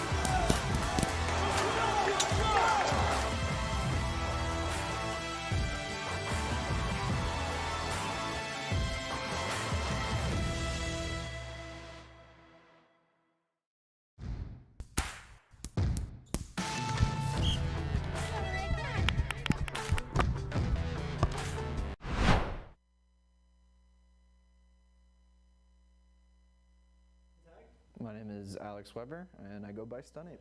I play Overwatch, and I go to the University of Akron, and I am their flex DPS. Is this your first LAN with the team? How long have you been playing for? Not my first LAN with the team. I've been with the University of Akron, played with them for a couple seasons now. I went to a LAN with the previous team, but with the current roster, this is our first time playing together at a LAN. Now, you've got a lot of history with a lot of these teams, a lot of these players. You know a lot about a lot of these players. I gotta ask you, what kind of mark do you want to make on their history? What kind of message do you want to leave for them after this tournament? I want them to remember us as the better team, pretty much. A lot of them, I've seen them in ranked. One of them sent me a pretty upsetting message about Akron, and we let them know in the last time we played against them, and it's going to be the same way this time. Thank you very much. Yeah. My name is Eric Holstein, and I go by Eric in-game. I play Overwatch for the University of Akron, and I play both off-tank and flex support. Is this your first LAN? How long have you been playing with the team? This is my second year on the team, and this is my first LAN with the team. Okay, now, have you had much experience with the other schools here? Yeah, we play Ball State in the ESC conference, and we've played a little bit against Cincinnati. We had a match against them recently, and yeah. Well, you play a couple of roles. It's clear that somehow it carries over, right? What you're doing from one to the other, you're keeping this team together from role to role. What kind of is the lead over there that allows you to do both of those at the same time and fulfill a similar role within the team on different roles? Well, I've learned a lot of what I know right now from our last team's flex support, and he because I came into this team with almost no team experience, and he kind of taught me a lot of what I know right now. So I just take a lot what I've learned from him. All right. Now, On 2 different roles, how are you going to make the difference against these other teams? Well, in this tournament, I'll be solely playing off tank, but I just want to help enable my team and enable one of my favorite players, which is StunUp. My name is Daniel Mendoza, and I go by Seal. I play Overwatch for the University of Akron, and I play main tank. All right, first LAN, are you excited to be here? How long have you been with the team? Yeah, this is my first LAN. I've joined the team, well, this is my first season with the team, so I'm pretty excited. All right, you're pretty new to the team, but it seems like from what they're telling me, you're starting to get some real confidence in the comp. You're starting to get some confidence in the game. How are you going to put that confidence on the other teams tomorrow? How can we expect to see you pop off? You're going to hear a lot of monkey callouts probably. All right, so he's leading the dives. Who should have a target on their back? Who should he be looking at? Is it the supports? Is it the DPS? Who do you want more than anybody else out there to know you're coming for them? Break players. I am Frankie Ketchum, and my in-game name is Tosmino. I play Overwatch for the University of Akron, and I am the team's flex support player. All right, is this your first LAN? How long have you been playing for the team? This is not my first LAN. I've been to one other LAN, but I was a sub at the time. This is my 2.5 year, because I came in halfway through our school's first year. All right, now I've been told you got, for support, some pretty dirty aim. What do you have to say to all of the DPS out there that are going to be coming for your throat in this tournament? I have a sleep dart, and I can count to 3. Thank you. My name is Austin Huger, and I am the hit scan player, and I go by Now. I play Overwatch at the University of Akron. All right, is this your first LAN? First LAN, yeah. How long have you been playing with the team? This is my first year with the team. All right, so I've heard some pretty nasty stuff about your Widowmaker. For all the teams that have to play against it, what advice do you have? It's a 50-50. I either hit nothing or hit everything. So don't catch me on a bad day, because then I'll be in the back line, usually. All right. So any advice at supports trying to avoid the wrath? Anyone who wants to come at your Widowmaker, should they try and duel you? I'll scream bitch. How many things can I expect to hear tomorrow? Probably 10. I'm gonna estimate 10. Paul Hirsch, and I go by Pixeled Star. I play Overwatch for the University of Akron as their main support. Is this your first LAN? How long have you been playing for the team? This is my first LAN. This is my first season playing with the team. All right, now when you're looking at an Overwatch battlefield, when we're watching you play tomorrow, where should we expect you to be the most? Going hard in the paint, either on their back line or with my own support. Thank you very much. He's honest. He's quick. Are you planning your next birthday party, team building event, or any other special celebration? Check generations-adventureplex.com. We're talking over 33,000 square feet of experiences featuring axe throwing, laser tag, VR experience, bowling 20 feet in the air, and if that's not enough, to get your adrenaline flowing, take a 30-foot drop on the indoor drop tower. Generations Adventureplex in Mishawaka, Indiana. Fun for all generations.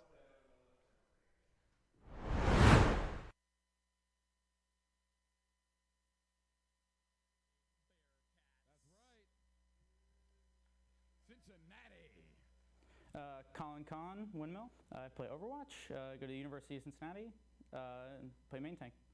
All right, this is your first LAN. How long have you been with the team? I've been with the team since 2018. I was on the original UC Overwatch team. Now I've heard a lot about your hyper-aggressive main tank and about how it caused your supports some distress. What do you have to say to your supports to really get them going with you here? Sorry. I'm just gonna need you to come with me. Jaden, choose my tag. Overwatch, University of Cincinnati, and I play support for the team. All right, this is your first LAN. How long have you been with the team? I've been with the team since 2019. And this is my first LAN? This is my second. Okay.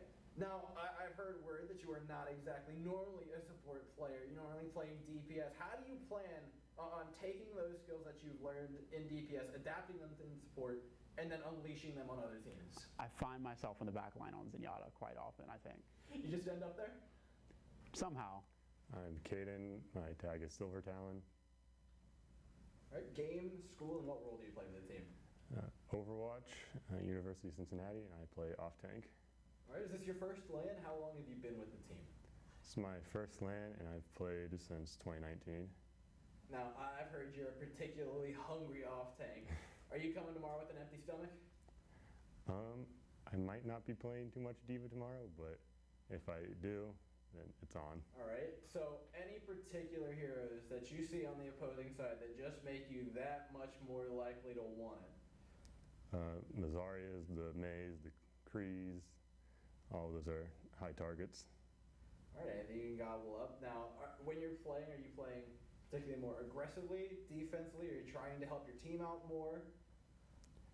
I would say I'm like the peel bot for the team. I'm all over the place, helping the supports, helping the tanks, whatever I can do. What do you think your team would do without you? Our main tank would die a lot. My name is Mitchell Post, and I am Reginald.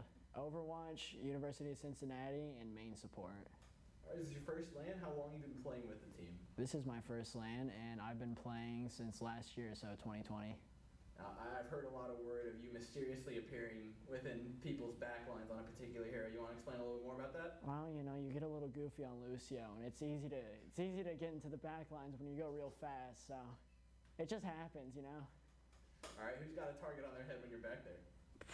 Any supports, anybody that I can just easily kill. Probably not McCree, because he can press E and make my life not fun. So.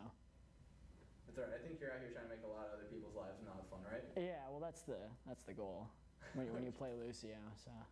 My name is Andy, and I go by Andog. I play Overwatch for the University of Cincinnati, and I am a projectile DPS. All right. Is this your first LAN? Are you excited to be here? Oh yeah, this is my first LAN. Been playing for 2 or 3 years on the Overwatch team. I'm ready to play. Now, I've heard some good stuff about your Genji. Oh yeah. All right. I gotta ask. You gotta set a number. You gotta set a bar for yourself tomorrow. How many are you taking out with this nano blade? At least 3 every blade, easily. All right. Thank you. I'm Alex, and my tag is Archimedes. I play Overwatch. I'm from the University of Cincinnati, and I play hit scan DPS. All right, this is your first LAN. How long have you been playing with the team? This is my first LAN. I started in 2020. What heroes can we expect to see you on tomorrow? Mostly McCree, Tracer, that kind of hit scan DPS. And who should be looking out for you the most? Probably the Reddit Lucios and the other dive DPS, because I'll be trying to keep my backline alive mostly. We've got a lot of Reddit Lucios out there tonight. I think maybe one on every single team I've interviewed. What do you have to say directly to them? Play carefully, watch your flashbang, and that's about it, I think.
feel paralyzed.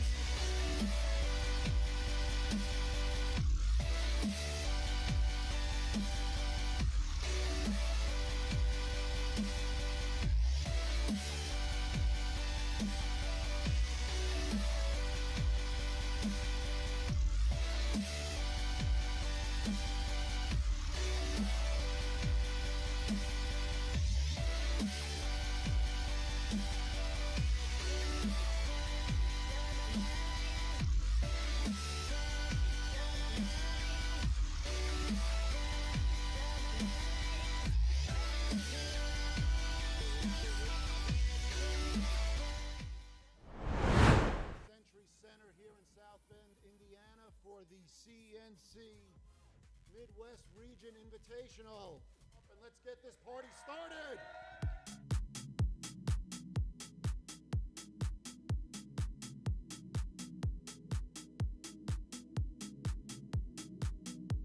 I'm really looking forward to being able to play in person against these people.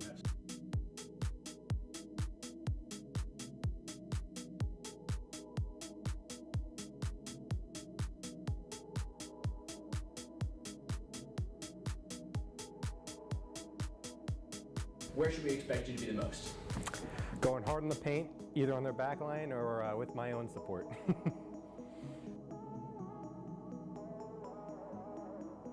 I'm really looking forward to meeting all the other players actually. That's one of the cool things is we play these teams online actually quite a bit, and getting to meet them and interacting with them is going to be super cool. Yeah. Let's make some noise! Let's get it hype in here!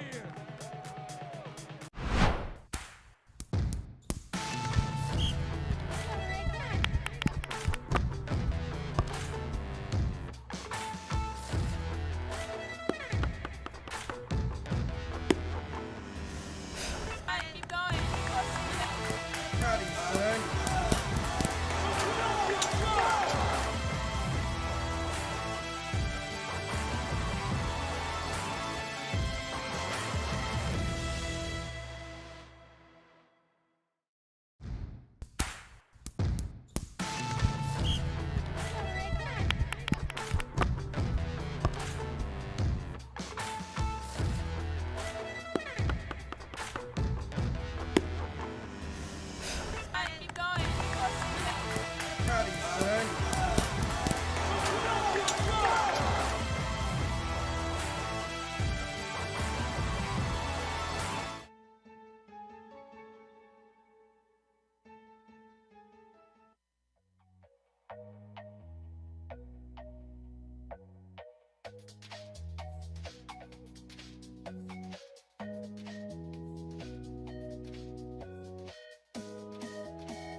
battle.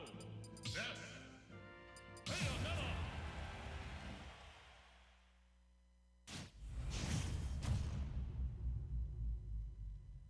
3, 2, 1, go!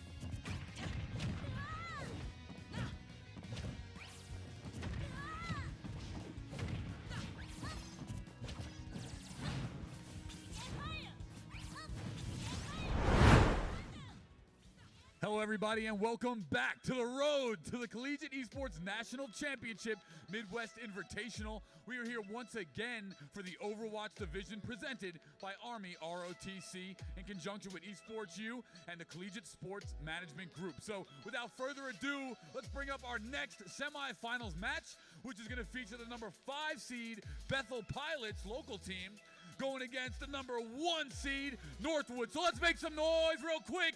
Let's get the hype up in this arena. I want to hear it. Let's go. Beautiful. All right, introducing first in the 5 seed. Coming out first, it's going to be Momo. Make some noise. Woo. Perfect. And her teammate here coming out, it's going to be Brandon. Following Brandon, it's going to be Zach. Let's bring out Zach to the stage, the 3rd member of their Overwatch team. Coming up next here is Kuda. Let's hear it for Kuda. Beautiful. And following Kuda is going to be Quibsy. Let's hear it for Quibsy. And to round out their team is going to be Big J5. Woo! There it is. Your Bethel Pilots. Guys, take your seats and get ready, because they are going to have quite the task ahead of them. Coming up next, we have the number 1 seed across both games here, Rocket League as well as Overwatch. It's going to be Northwood University. And bringing them out first is going to be Seasons. They're deep in the tunnel. Not moving for anybody. Coming up next, we got Cowman 711.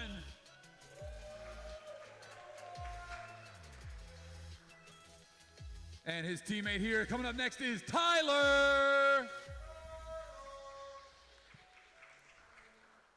4th member of their team here is going to be G-Rob. Let's hear it for G-Rob to the stage. 5th member here of Northwood University is going to be Landon.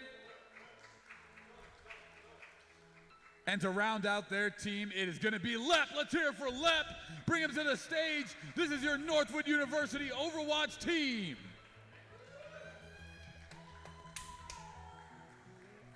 Nice, they'll take their stages here. And without further ado, let's throw it up to Door and Septulence for the cast. Over to you guys. Thank you so much, Paulie. It's time, finally. We get to head to our others winners semifinal, and this couldn't be a more fun match, right? Absolutely. Home team up against the indomitable Northwood. It's really a story that writes itself. Oh, I mean, absolutely, yeah, a story that writes itself, and it's going to be quite interesting to see kind of what's going into this. I know Bethel, I spent a lot of time with them yesterday, so I know them a little bit more than I know Northwood, but I know one thing about Northwood, and it really threw me off yesterday. I watched 2 of them play a game as Roadhog. One of them was the mouse, and one of them was the keyboard. I don't know who the players were, but they, like, won the game. Like, it was weird. And they're probably still better than me on yeah, Roadhog. yeah. Like, it was kind of insane. So I don't think they're busting out a 2-man Roadhog today, but it definitely threw me off when I watched them do it. They've got the subs to do it, and they are coming in with a beautiful roster. Yes. I mean, Seasons, Cowman, Tyler, G-Rob, Landham, Lep. I think they have Yamitra in the wings should they even need them. This is a stacked roster top to bottom. Normally Northwood, a 4 to 5 contenders player roster, absolutely stacked to the brim. But if we look at Bethel, who also put up a good showing yesterday, finding a win in their match, I'm not actually too disappointed in how they played. They played really well coordinated. They showed great play up against Southern Illinois. And I think if they can continue to find that coordination and really lock it up together, not allow Northwood to surround them in any way, not find any alternate paths, right? A lot of times when you see really strong teams play teams or lower seeds, they'll try to get away with these flanks. They'll try to go away with these aggressive moves. We saw charges all over the place yesterday from Calman. And if Bethel can hold their ground, make sure they're not allowed to get away with that stuff, I think we're in a position where we could see a competitive map or two. Yeah, like I mentioned at the beginning, I know Bethel a little bit more. I watched one of their games yesterday. I wasn't able to catch Northwoods, but I know 2 players I'm keeping an eye out on.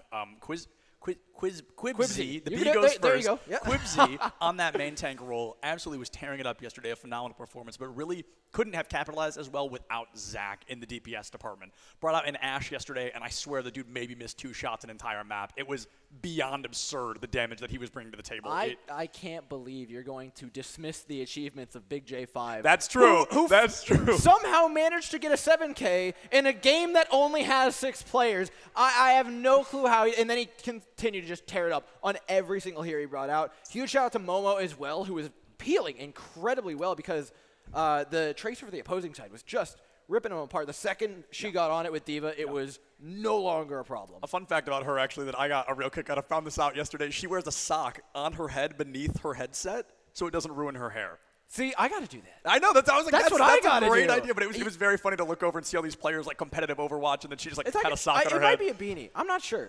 No, it's a sock. I asked. Is it It's actually? like a full-blown sock. It had like little decals on it. Like it's a sock. It's pretty crazy. That's how you build a brand. Honestly. Well done. The sock diva. What is that? Like this. That's what I'm saying. That she wins and she's picture ready. It's a good luck charm. Absolutely. Absolutely. It's. Well, they got to win it first, and like we said, Northwood's pretty tough. I'm curious to see where they go first. I've heard whispers between these 2 teams. We've heard some interesting whispers. Some very fun whispers.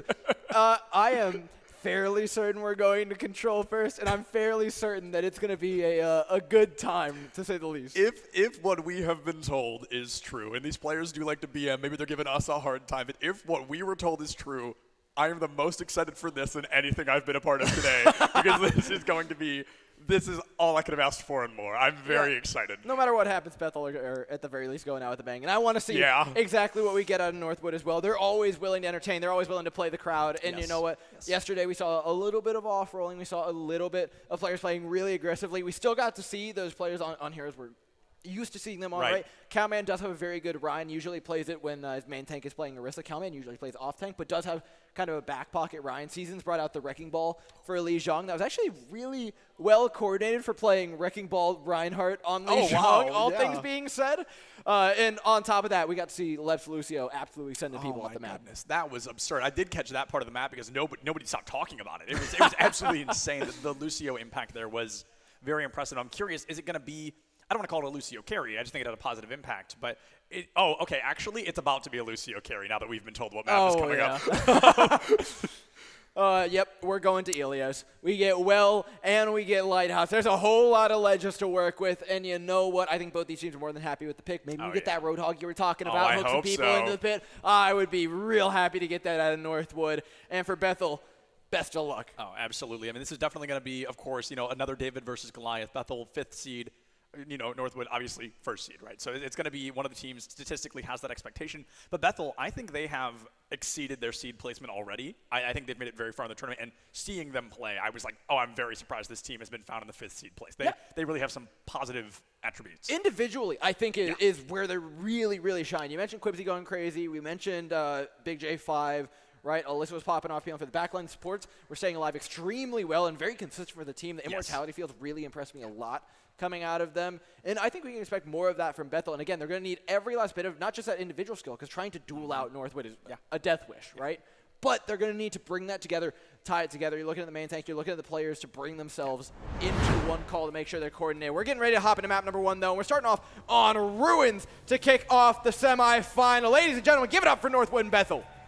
This is going to be an absolutely amazing matchup here. Ruins, I think, is going to be interesting because I think if we're going to see a Widowmaker at all from any team, here it is, right? This is arguably the most Widow-eccentric map in the game. It's one where we really see Widowmakers make or break things for teams, but let's not get too far ahead of ourselves. We may not see them at all. I really want to keep an eye on these main tanks, and I want to keep an eye on the DPS slot for a very special reason, but we won't go too far into that quite yet. No, I think we're getting ready for some shenanigans. Bethel is down to play Northwood as well, arguing for the turret. Do we get the turret 1v1? Ladies and gentlemen, give it up for Northwood and Bethel. We talked about it. Northwood, they love putting on a show. Bethel, they told us last night they were going to try to do this, and it looked like they have succeeded. We are going to get a Torbjorn Hammer 1v1 as soon as the point unlocks for that first cap. And you know what? Both these teams are ready for it. They'll surround the point. It's Big J5 versus Tyler. They've got the hammers out. The Dukes are up. Let's see who ends up taking the win as they surround the point here. Scratch it. Forget 6v6. Forget 5v5. We've got 1v1 right now. Tyler versus Big J5. Bringing the heat as soon as this point unlocks. It is going to be a Torbjorn 1v1. Give me a countdown. 4, 3, 2, 1.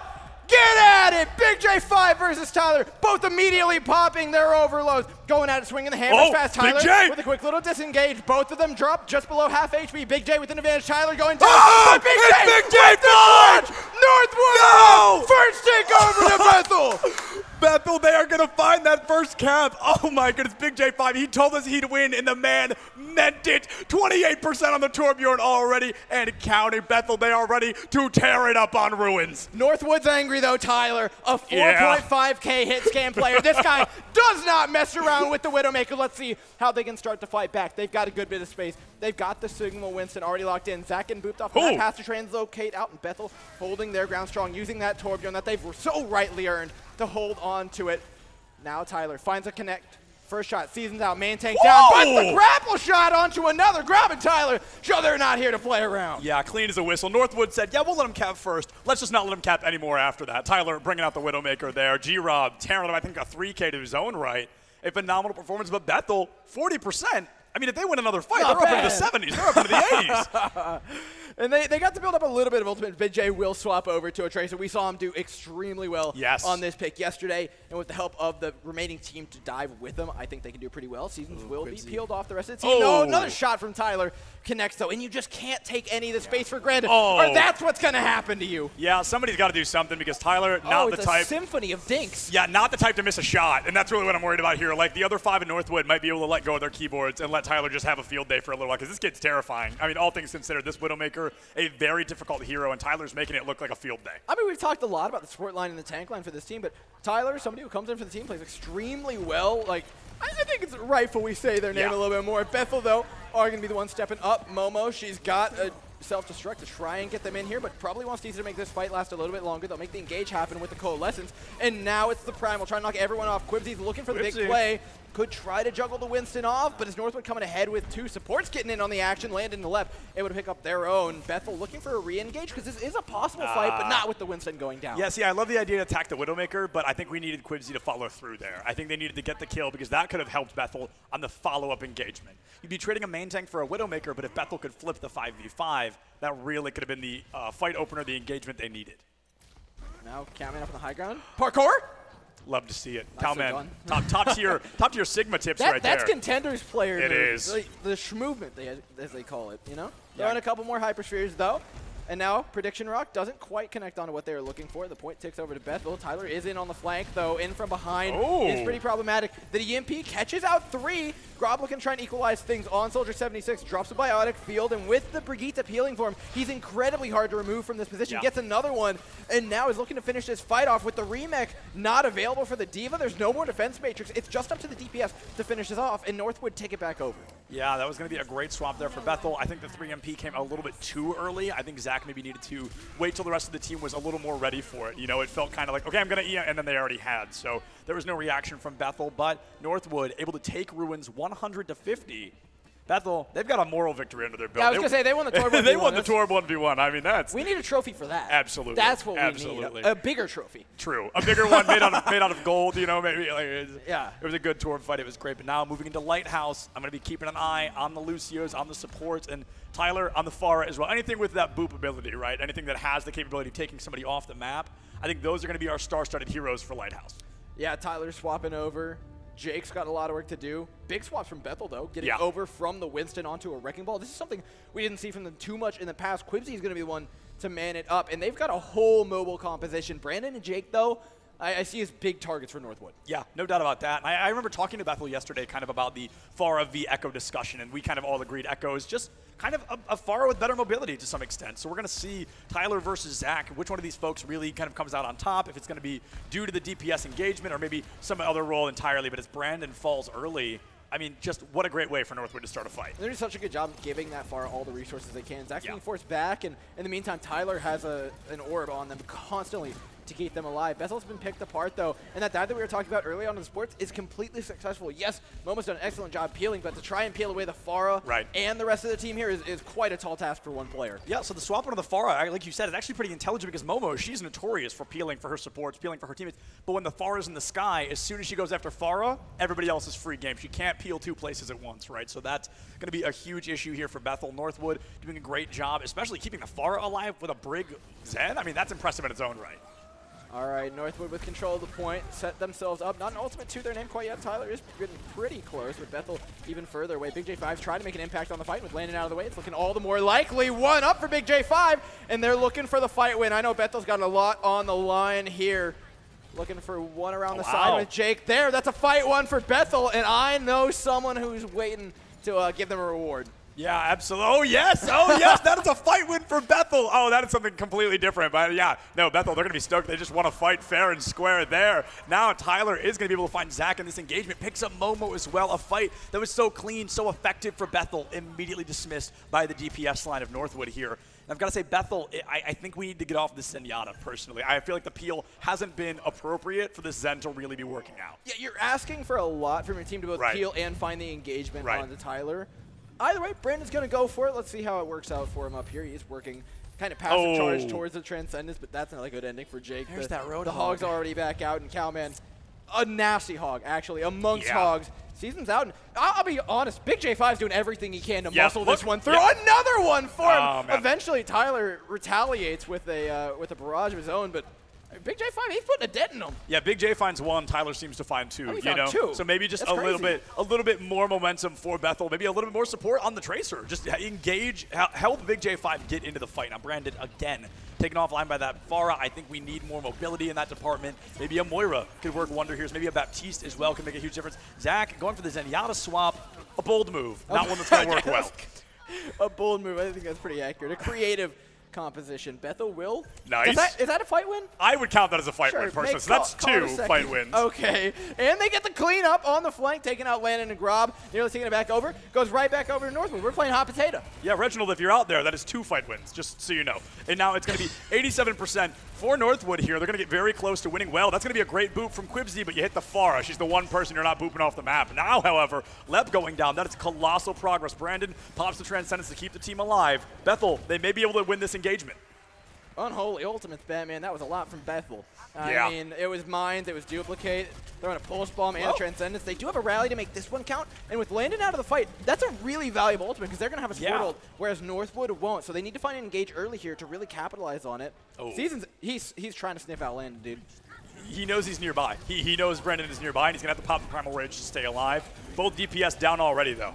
Oh my, look at the juggle. Look at there no, she goes. Relax, no! Oh my God, that was brutal. Very good primal control. That is a lot harder than Seasons just made it look. I mean, he only missed 1 of the punches, 6 in a row onto Jake off the map, and Northwood wins it. Now remember, Reginald, that was 2 fight wins for Bethel, but Northwood does end up winning Ilios in a 2-0 fashion. I heard his name's not actually Reginald. It's not. It's so weird. His name's not actually Reginald. I don't remember what it actually is, though. Oh, man. Cincinnati, eat your heart out. Northwood and Bethel are the ones here on stage, though. And Northwood comes out with 1 point win, looking for more. You know what? In the best of 3, I want to know where Bethel's taking this one next. I have some hunches, but I think it's my own kind of decision. I don't really know what Bethel's going to choose to do. I think picking Kings Row would be perhaps a negative choice. That's a map everyone is comfortable on. So when you look at kind of the statistics of number 1 seed versus number 5 seed, we've also seen Northwood really knock some people around on Kings Row. So maybe we don't go for that. I don't think we're going to be seeing Control either, so it really does narrow down our choices. I'm sorry, Assault, not Control. But I don't know. Honestly, I don't know where Bethel's going to take this. They could take it back to Control. Which, again, awesome. Yeah, this format's so cool. That's so cool, yeah. Right? You just can't pick the same map. We're not going back to Ilios, sadly. No more boosts. But, you know, we can't pick any of the other Control maps. And looking at the pool, it is pretty strong. You know what's funny? We played Volskaya 1 time. Yeah. so far this weekend, but we've really gotten virtually no assault. Or twice, actually, because Bethel won Volskaya yesterday, so they did play Volskaya as well. So, hey, actually, maybe there's a theory. Maybe they do end up going to Volskaya. They could pick that one. I honestly, I wouldn't be surprised to see a Kings come out from them. I agree. Every map is scary against Northwood, right. But everyone's going to have a good time if you pick Kings. So instead of going for a map that's Northwood's worst, play your best, right? You want to try to outplay them in their own game to an extent. And I remember talking to Bethel about their decision. They were kind of thinking, would it be smarter to bring out something that isn't meta, something Northwood's not prepared to fight, right? They definitely want to, okay, look at that, we're spot on. It is Kings Row, folks. So we're going to see, I wonder if they're going to bring that comp to play now. Are they going to be coming out with something a little less meta, so to speak? I'm calling it 2-word statue TP. Oh, I hope in a Bastion, maybe? I think we're getting a little robotic rumble in the mix. I'm expecting fun stuff from Bethel, and I think we're probably going to get it back from Northwood. I think they'll probably start defense. Knowing Northwood, they'll try and put up a good stop first. Maybe they give us the attacking side. It's really up in the air. These teams have been so entertaining so far. We got the Tor 1v1 in the last one. Let's see how this map starts out here as Bethel tries to take on Northwood, who did pick defense first. Yeah, good call on that one. And I got to say, I love that a lot of teams have gone into this. Northwood's kind of the boogeyman of this event, so to speak. But everybody's given it their 110%. There's been great sportsmanship, great camaraderie, and that is truly what I believe esports is all about. So that has really been something that I've enjoyed very much. That's one of the wild parts. Like Northwood, for as scary of a team as they are within the collegiate scene, like those guys are so chill. They're homies, for so sure. Chill. Yeah. Oh, no way. Oh, I can't. I'm not going to get my hopes up yet. I'm not going to get my hopes up yet. I am. They're on defense. They walked out of spawn. That's a confirmation. We thought this would be coming from North. I'm so hyped. Only one of them can teleport onto the statue. Oh, yeah. There's only room for one Bastion up there. Oh, yeah. Well, Big J is on Hanzo for the time being, so maybe they TP somebody else. I don't know why they would, but I don't know. Maybe they're going for something real funky here. Maybe Big J's going for, oh, never mind. Zach on the Widow. He's going to go for that King's Row Widowmaker. That's something we see so very often. But, folks, Northwood, even as good as they are, they still love to put on a show, and I think we're going to get a show right here, right now. And there's the TP. Put the top hat on the robot. There you go. All up. Oh, the bubble. The bubble! The Sigma did get the shield up, though. Will quickly be broken, though, by Big J5. The Hanzo's actually really good for trying to counter this. Because they can take down that Bastion so quickly, you can see he's getting chunked out. He's also getting all of the healing. Yeah, his health bar has not moved. The BAP is just dumping all healing into Zach. I love the Junkrat swap. Junkrat, my personal favorite hero in the game. I love to see this coming out. Does the most damage, rips shields apart, and might be able to find some damage onto this Bastion. However, completely uncontested Momo. She is at the mercy of Tyler right now. She's not able to engage. He is going to get healed up, gets to live a little bit, but this is going to be one of those slow fights because Bethel can't do much until that Bastion falls. They can force him to TP out. They put him in a pretty bad position by playing underneath him. It's hard to get the sidelines on him. Big J5 angles it down, gets him with a Storm Arrow. Now the push is in. Bethel with a huge damage advantage. Pop an Amplification Matrix and double that damage advantage. But a nice anti-nade out of left actually opens up the door for Northwood to get back in this fight with the flank. How did Big J have dragons already? Holy cow, he's bringing those ultimates out early. G-Rob, though, on the sim. Microwave is plugged in. Oh, but Jake does pick up that kill. I think we're at a 4v4 for the time being. Far better for the attacking side because the spawns coming first. Cowman's doing a great job of holding the line, though, and disconnecting those spawns from the rest of the team, so it will be Northwood coming out ahead. Not even a tick. Yeah, wow. So close yet so far away. When you don't get the full tick, it will tick all the way down to the previous marker, which is, of course, 0% right now. That was tough. They were very close yet so far away. And the ultimates are starting to come online, not for Bethel, but for Northwood, who, oh my goodness, have a veritable pantry of ultimates. Their economy is more like a trust fund. Tyler goes down, though, and that's what they're looking for. Diving to the back line. Seasons has that primal. Like we said, Northwood, big ultimate advantage. Every last one of them to win this fight. It may be a bit much, but it certainly will let you win. We asked them to put on a show, and they were doing just that, popping 5 ultimates in tandem and taking the fight to win it. Like you said, they won the fight, and that's all that matters. Half the time bank already gone. Bethel, they might get a Diva Bomb in this next fight. And, I mean, that's all they're working with. The tank transformation from Tyler would be nice. Big J5 doesn't mess around on this Hanzo. He is low, though, and he should stop messing around because Tyler, rightfully gives it back to him. Now down a member, Bethel. Do they go in 5 versus 5 here? Do they want to wait for that Hanzo to get back up? Huge anti, though, from Lep. I'm not sure if that was angled or if that was a set nade. I think it was actually a set nade. I think so as well. I was just about to comment on those nades from Lep. They have been nothing short of hyper impressive. Perfect timing, at least 3 every time on that anti-nade. And Tyler looking for some ults, but the shields lasting just long enough. Zach finding Lep, so that's star-studded That's what player. you're looking for. Main support out of the way. A lot of that healing now gone. You still have to deal with the Bastion, though. The Shatter will do just that. Looking to take over the point versus Northwood. The swing's through, and I think that's a point A. Give it over to Bethel. Yeah, Bethel pulling a Northwood there, using 5 ultimates to win the fight, but it looks like they are going to be able to survive. It might be one more re-engagement from Seasons, but he is ripped apart before he can even hit the ground. You know, this Bethel squad is doing a great job. You got to give your hats off, right? The tanks and Yes. supports are staying alive, and the fact that Zach and Big J5 are actively finding just as many picks as the Northwood DPS are is amazing. Though catching a mouthful of metal, not quite part of that. Yeah, Zach has recognized that full volley headshot. Unfortunately, not good timing. G-Rob there is going to be able to find a kill onto Big J. Tyler now on the Doom Fist. He got remeched on while in Immortality Field, so actually it's like 50 HP when it went away. So immediately taken out. Northwood still do get to hold the choke, though, with the Gravitic Flux. Looking like pretty likely to... Oh no, Cowman, low, 30 HP. Oh! What Gravitic Flux, says Quibsy, sets him right and sends him packing. Yeah, no, that was fantastic. Quibsy, that left shift, I don't know if y'all heard, I gasped a little bit because that was such a bold thing to do at the HP Quibsy was at, but it worked out. No idea is a bad idea as long as it works. Hey, if it ain't broke, don't fix it. Absolutely. Do it again, Quibsy. No, don't do it again. Don't listen to Dor. He's throwing. He's throwing. All right, Bethel line up for the next fight. Quibsy looking a little bit lost. Where do they want to engage? Because G-Rob's trying to aggress on the high ground, but another pick from the DPS of Bethel. They just have not been missing their shots today. No! Quibsy, he listened. Quibsy fluxes out, and he's in the middle of the back line. Immortality Field will save him. It's well timed by Brandon, and the fact they got that pick earlier is making this a lot easier for Bethel to come back in. Now swapping on to a lot of picks of their own, looking to get the end of point B in just Another one fight. one. Shatter, just to guarantee. This is an insurance policy, Septilins. They want to make for sure, for certain, that they get this point. And with it moving forward, they just have the Winston to contend with. Cowman, yeah, Cowman goes down there, takes himself out, actually. Seasons is going to be the sole survivor, sub 100 HP, 50 left, 50's going to turn to 0, the bomb from Momo. That's the insurance policy, hopefully, and there it is. Folks, the number 5 seed taking the second point of Kings Row against Northwood. There's no way they get a third, right? Oh, they've got no 3.5 minutes. Oh, they just got might. so much time. Ultimates are coming up for both sides, and with Big J5's dragon in tow, Northwood have to tread carefully, looking for the right opportunity, but it's these early fights where Bethel have been coming ahead, so I'd be watching my head if I was Northwood. Leppin landing in the backline, just poking away, lining up, no shatters online, so it is purely stancing for both these teams, trying to collapse. This Seasons, who gets punished again, all the damage going on, and Quibsy connects another charge on another headshot out of Big J5. Ladies and gentlemen, this man has come to put on a show. Big J5, why is he on anything but Hanzo ever? This has been incredible. Another one! Another one! Big J5 is just ripping Northwood apart. I mean, oh my god, Big J5 head. He's hitting headshots he didn't even know he's hitting. Oh my goodness, the huge picks time and time again.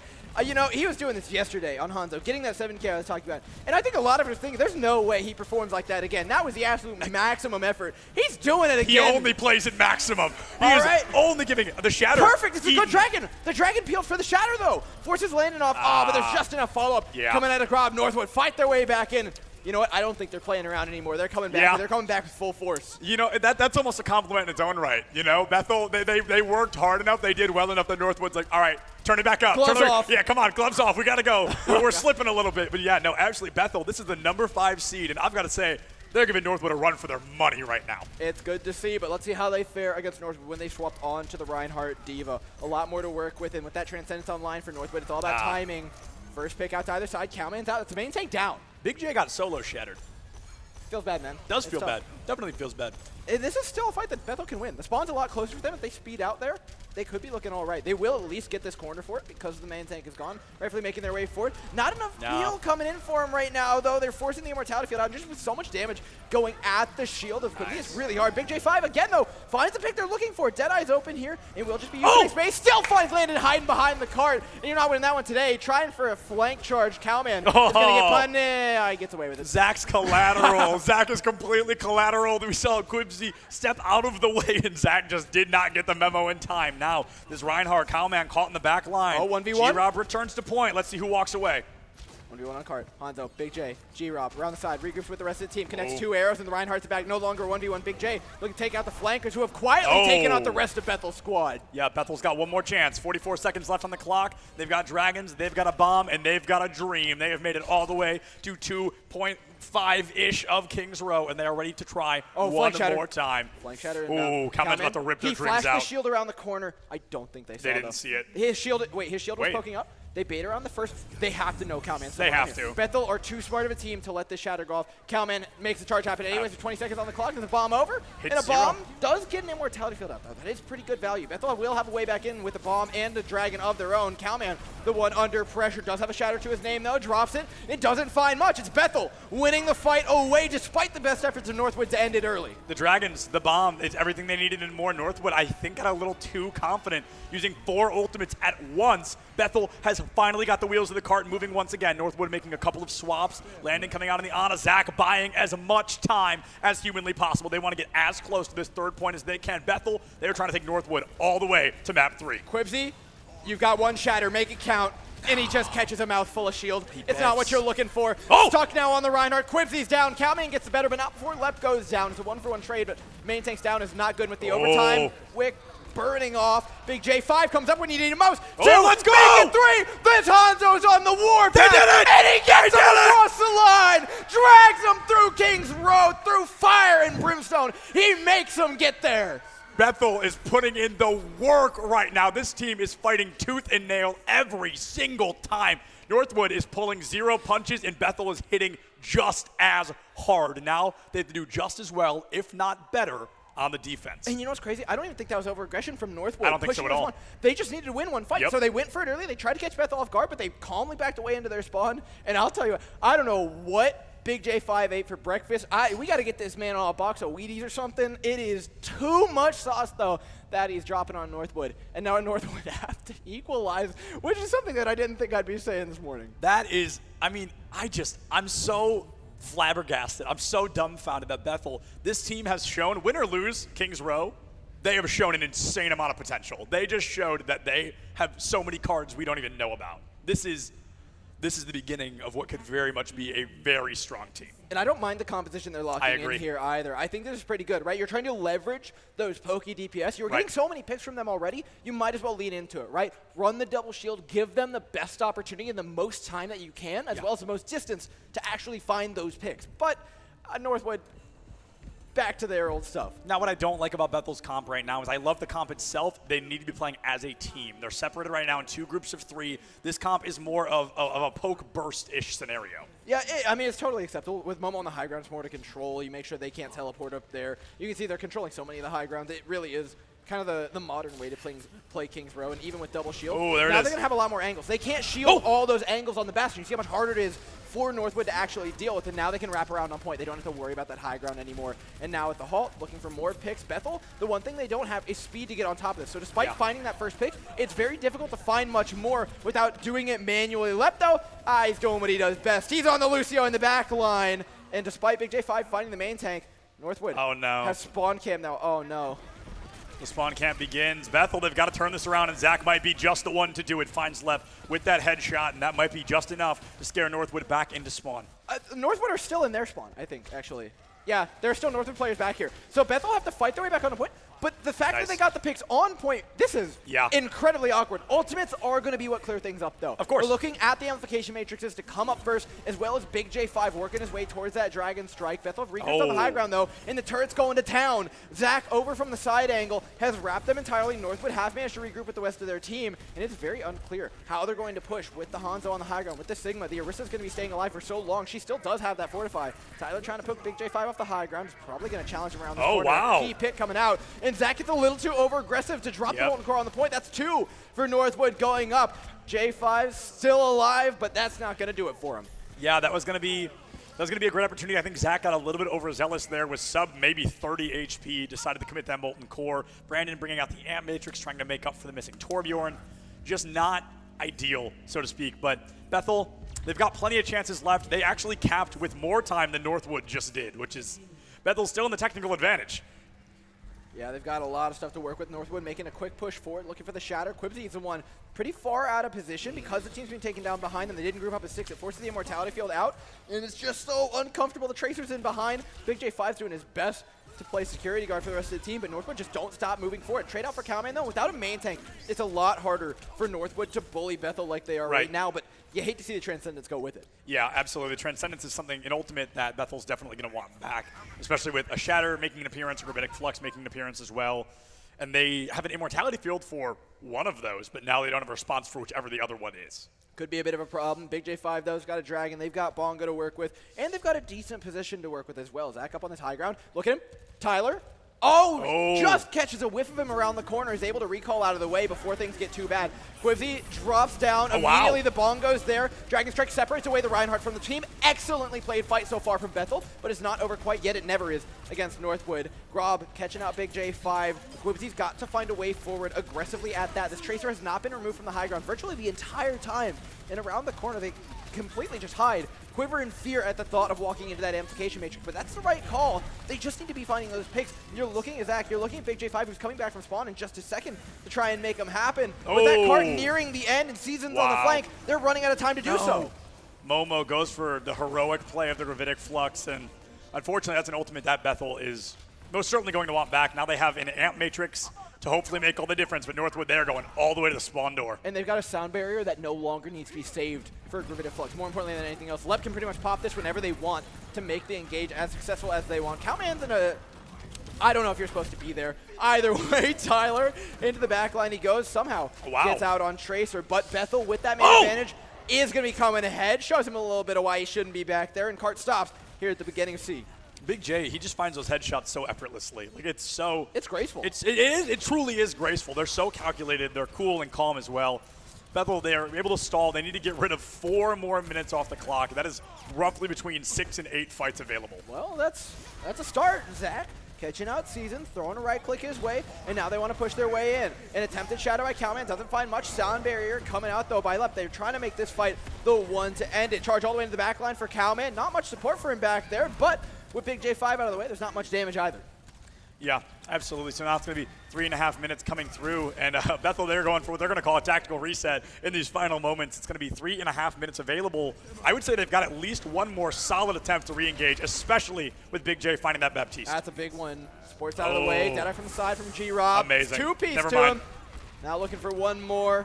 Momo. How long can you know? Not long. Not long at all. I mean, they burned maybe 10 more seconds, and we can hear these dragons actually getting quite a lot of damage, but unfortunately, Seasons doesn't fall soon enough.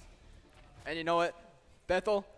It's drawable, if anything else. I'm curious to see whether or not that Bastion comes back in. It has been pretty well shut down by Bethel. They're not taking Northwood messing around at all. They're making them swap to compositions. They're making them play some proper Overwatch if they want to win this thing, and they're going to make them burn themselves out before that winner's final. Let's see if they lock in here, though, to try and make that second push happen.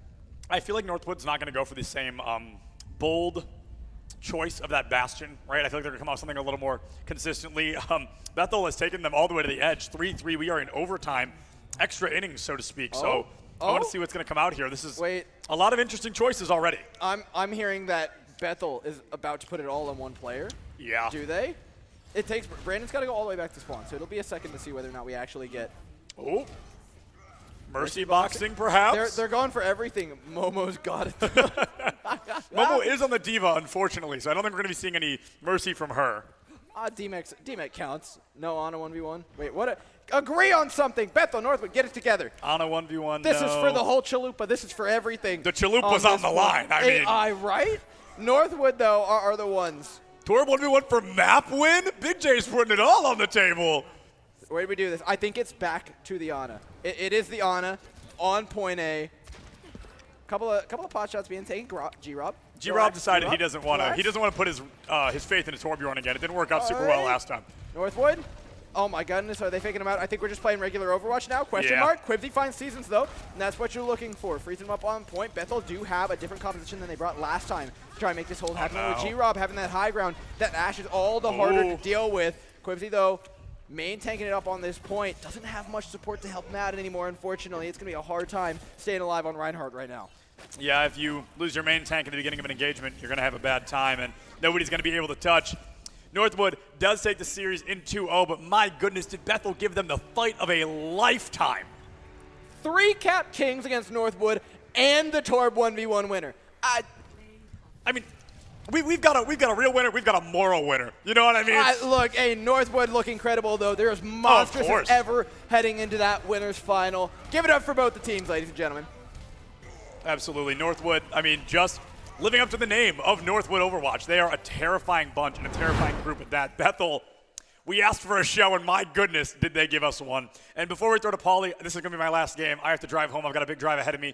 I just wanted to say thank you so much, everybody, all the teams and everybody I worked with. You were all so nice. This was such an awesome experience. So thank you for all that. I want to say that before we threw, in case I forgot. Let's get one more round of applause for Septil. Please, one more. He's been giving so much to you guys, helping us out today. And, of course, we do have more coming up after this. You're not going to want to miss it. We do have a show match in just a moment. We're going to talk to these players a little bit as well. There's so much more to come. But for Northwood, for Seasons, Cowman, Tyler, G-Rob, Landon, and Lep, their journey is far from over. Oh, absolutely. No. I mean, they've made it to winners finals, ? So they've got to go at least through one more set, and then after that, you know, that's the qualifying spot, so to speak, if I'm not mistaken. Mm-hmm. They get into that qualify, and then also, I mean, they got to fight through Akron to do it. I know Akron. Akron's been looking forward to this match all weekend. It is all they've wanted. Every time I talk to them, Northwood just keeps coming out of their mouth, and they want nothing more than to try and prove themselves against the best of the best, and Northwood are going to be giving that to them. And we saw how close they made it in Rocket League, right? Same schools, Akron and Northwood. So I feel like we might have a very similar matchup here in terms of Overwatch as well, assuming if we get to that point in time. But Akron, I mean, a sight to behold. Bethel, a sight to behold for a whole different reason. An amazing group, an incredible group that put on an amazing show for us. And Northwood, I think Northwood, they are just living up to the name of Northwood. They are putting on the show that we always expect. So one more thank you from me, everybody. I love each and every one of you guys. We're going to throw it to Paulie. Everybody have a great rest of your day and enjoy some Overwatch. Thank you so much, Septil, and good luck on the drive home, bro. That was very fun right there. But let's congratulate Northwood University, who are going to be moving on. And they have just been so dominant the entire time. And a round of applause for Bethel as well. These guys were just great showmanship, ladies and gentlemen. They played amazing. So we are here with G-Rob, and you guys played so fantastic, G-Rob. What are the emotions right now going into the winners finals? You know, we're happy, but we're hungry. We're trying to come out here with the finals win. We've been practicing really hard for it, and the job's not over. So you were one of the subs that came in today here for Northwood University. What's it like to how did the camaraderie go and the meshing and the blending with players you don't normally play against, play with all the time? Oh, there's nothing better. Like, these group of guys, they're just the best people. I love being around them. They're amazing at the video game. A lot to learn from these guys. Absolutely. Well, thank you guys so much. Coming up next, congratulations to Northwood University. Once again, they're going on to the winner's side. Beautiful stuff. And coming up next, we have another match before the winner's final. So don't go anywhere. We have some more Overwatch when we return to the road to CENC Midwest Invitational. So don't go anywhere. When we come back, some more Overwatch when we return.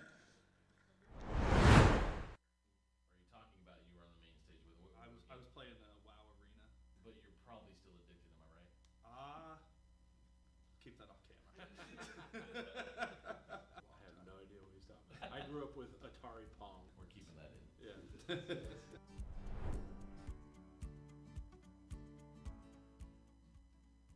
My name is Paul Heslin. I'm the Recruiting Operations Officer for Purdue University, and I'm here to talk about the opportunities that Army ROTC provides for all college students, and especially as it relates to the eSport athletes we have here today. Hey, I'm Sergeant First Class Richard Keaton. I'm a freshman ROTC instructor at Purdue University, and I'm here to just talk about the opportunities that ROTC can provide to the esports community. So from my perspective as a recruiting operations officer, it's about connecting with a larger audience. The students that obviously our cadets are all college students. These are young men and women who have the opportunities or the ability, I guess, to improve themselves, and they're pursuing a higher education. One of the base requirements to become an Army officer is to have your bachelor's degree.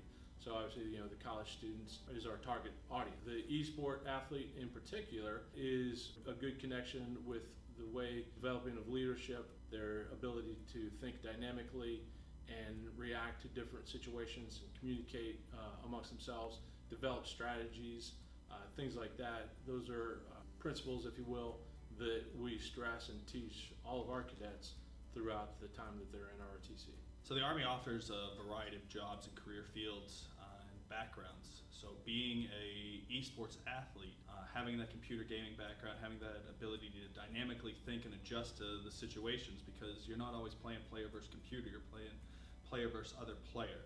So being able to translate that into a career field, the Army's that perfect opportunity. You know, you're out there and it's all player versus player. You know, you're going up against, you know, the next guy in the other room, but in real life situation. Having the career fields that the Army has to offer, you know, you can either be on the ground being that frontline leader, or you can be in the production background as a signal officer, as a signaleer, running a camera for the combat documentation crews, just getting out there, being on the ground versus being behind the screen. The games help them think tactically and also, you know, think outside the box.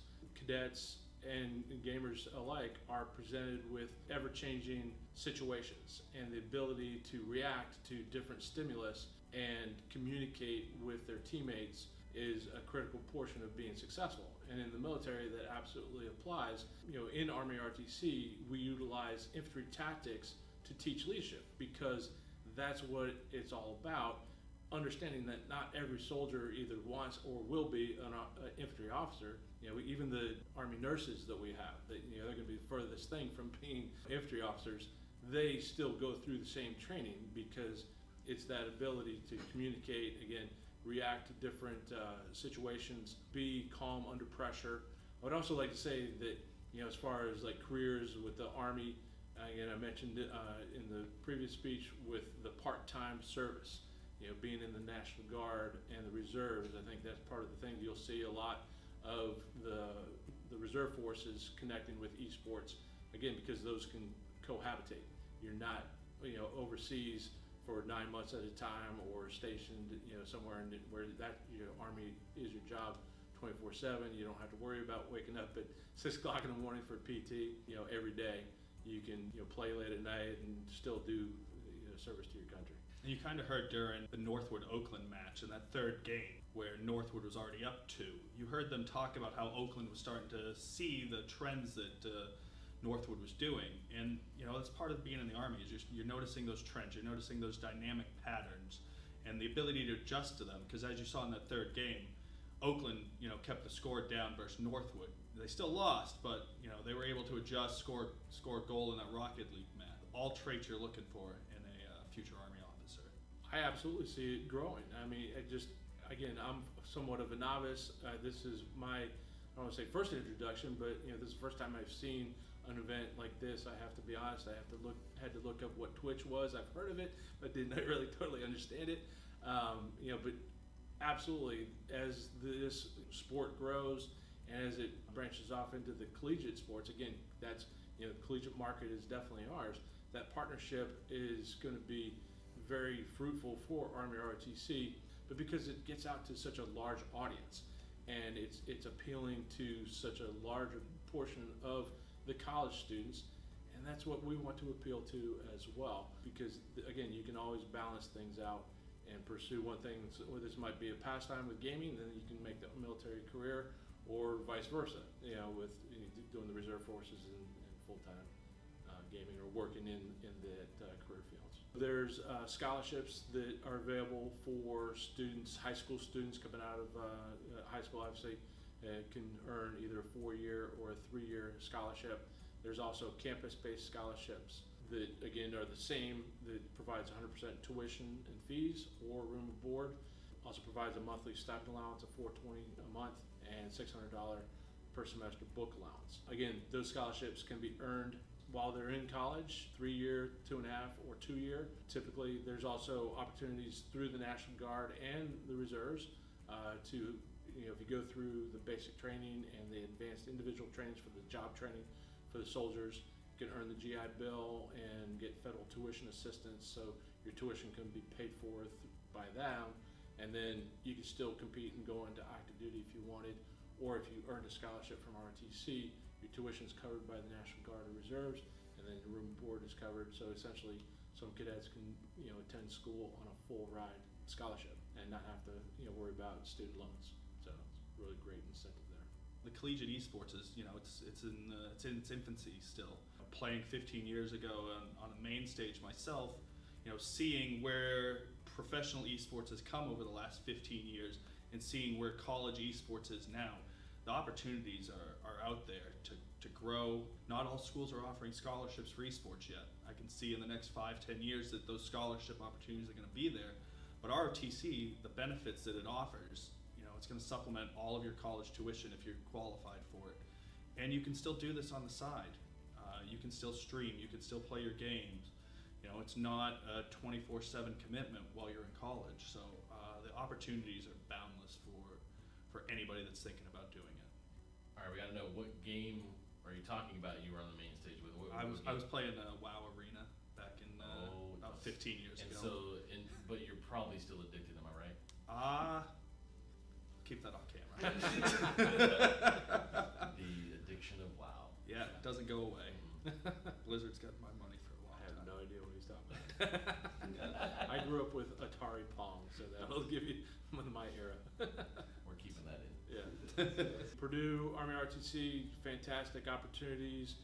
We're somewhat of a unique institution in that we have all of the branches of service represented at Purdue. So there's a little competition there, friendly competition, we like to say. But a lot of people ask me as a recruiting officer, have you had a hard time recruiting kids with the war going on, deployments? And I would tell you, absolutely not. We've actually grown the program significantly. I started working at Purdue as a voluntary recall back in 2009. We had maybe 110 cadets in the program. Today we have 170, 180 cadets. We also just started a partnership with Wabash College. They're all in providing additional incentives for cadets who are students from their school who come and take ROTC from our program. And I would say that the younger generation, there's a lot of gamers, a lot of other things going on, but they're also very much interested and want to serve their country and be very patriotic. Be an agent for change, and make a difference in their communities, with their country, however large or small that is.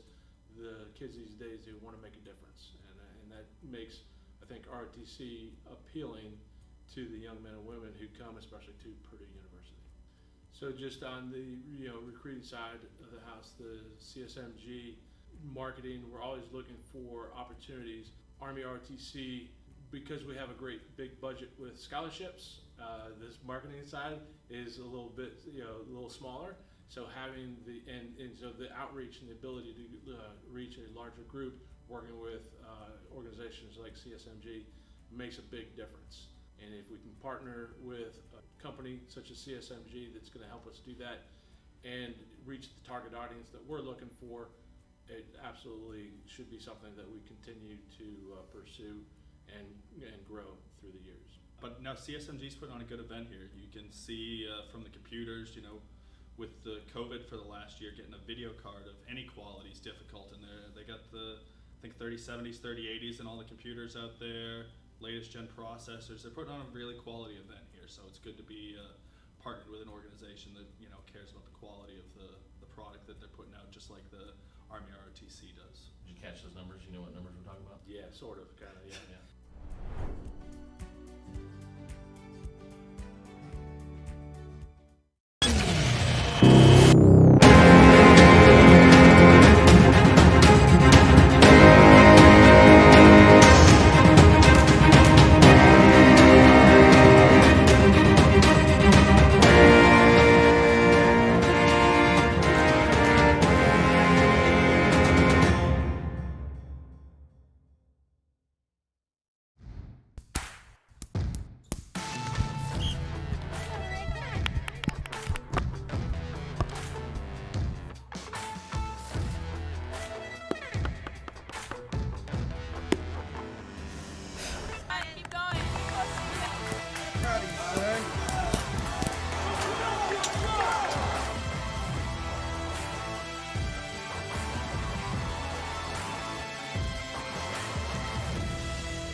Dan Wirt, Director of Esports for Bethel University.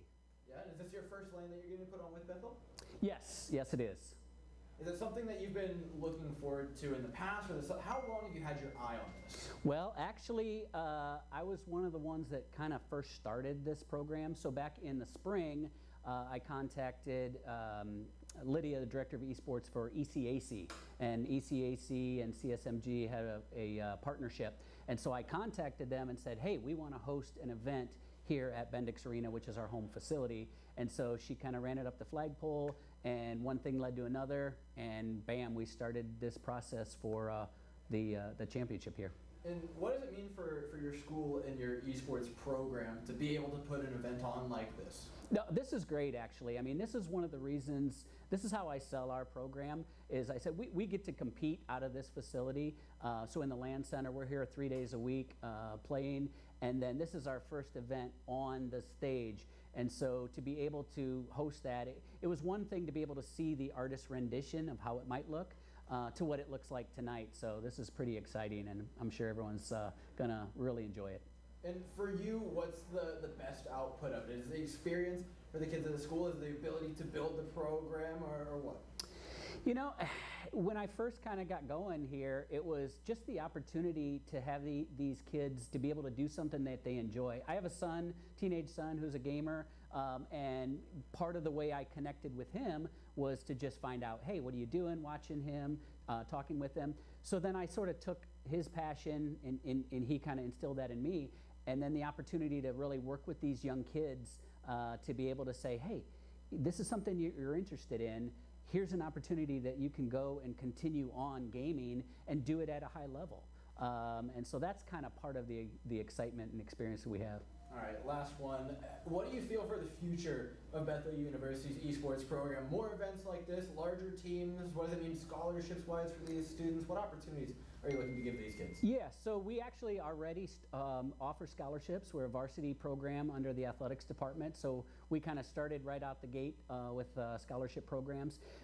As far as one of the Bendix Arena here is a sponsor of our team, and so we actually have a partnership with them to bring events like this every semester. So we're going to be doing a big LAN event like this at least once a semester.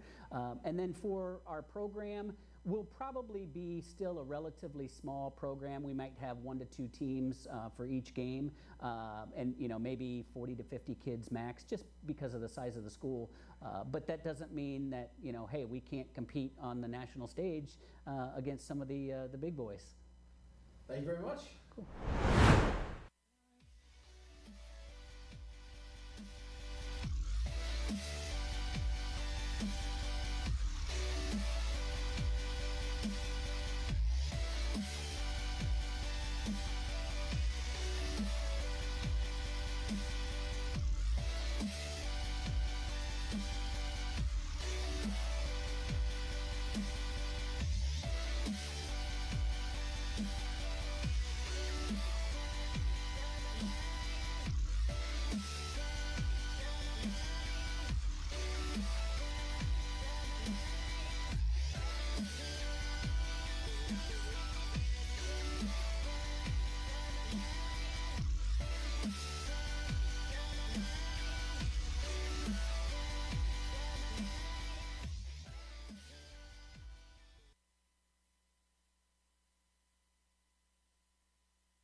Hello, everybody, and welcome back to the road to the Collegiate Esports National Championship Midwest Invitational, presented by Army ROTC with Esports U and Collegiate Sports Management Group. Coming up next, we have our third place match here for Overwatch, which the winner of this is actually going to qualify into the CENC Online Invitational that they're having as well. So without further ado, let's bring out the 5 seed and also the home team, Bethel Pilots, to start things off. And let's hear it for Momo. She's coming out first. Let's make some noise. There we go. And her teammate. Let's hear it for Brandon. Local team here. Next up, let's hear it for Zach. Big man Zach in the building. Next up, we have Kuda. Let's hear it for Kuda. The most animated team here in the league. Quibsy's coming out next. Let's hear it for Quibsy. And they saved the best for last. The most animation and energy here on the team. Let's hear it for Big J5. Woo! Woo! All right, guys, take your seats as your challengers are coming up next. This is one of my other favorite teams. I like all the teams here, but Ball State Bethel, these guys are just so much fun to be around. Coming up next, we have Ball State Cardinals, and to start their team here, let's hear it for U.S. Miller. He's the captain of the squad. Next up, let's hear it for Zhang Beast. After Zhang, we have Hornbach. Coming up after him is Ninja Curly Fry. And his teammate Finna. Let's hear it for Finna. And to round out their team, we have Penn Park to make up your Ball State Cardinals. All right, take your seats, guys. Let's throw it back up to Doorcast, and we have a special guest commentator to join.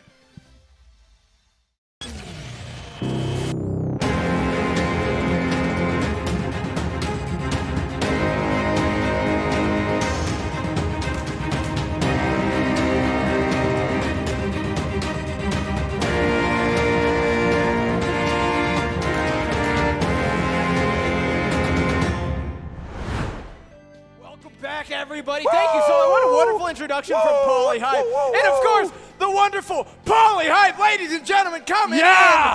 Backing us up, like we said, dividing us under the weather, sending them your best wishes, but we are bringing the action at you nonetheless. Third place match, Ball State up against Bethel, two of the most exciting teams we've gotten to see here. That's and right. Of course, it couldn't be a better place on this stage at Bendix Arena. That's right. There has been so much hype throughout the weekend here. So many competitive teams across Rocket League and Overwatch.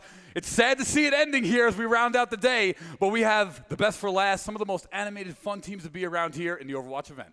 Yeah, and you're looking at these two teams, and they're very similar in how they like to play, right? Both of them really enjoying that brawl. Bethel, though, is really showing us something else today. Big J5 has been on a tear like nobody else we've ever seen here. It is a tall order here. And Ball State, of course, the higher seed are coming in. They get that first map pick, but both these teams are on fire. Ball State seems to be getting that land buff. They're constantly yelling and screaming and just hyping each other up. Right. And Bethel are living their best lives up against Northwood, putting on, I think, the most impressive showing we've ever seen against that team here. Right. For a 5 seed, they were amazing. I mean, this is you kind of expect 1 to 5, maybe some type of sweep, but they actually hung out. It was a 2-0, but they still played fantastic. Yeah, every match they've had, they've been fighting OCs, right? Started against Southern Illinois, and then taking on them, and then now Ball State Cardinals. If they pull off all 3, which of course they didn't technically pull off the second, but they were heroes in our hearts if nothing else. I think they can really leave their mark on this tournament. Yeah, they're one of my favorite teams. Both, like you said, both of these teams are just so animated. They play to the crowd.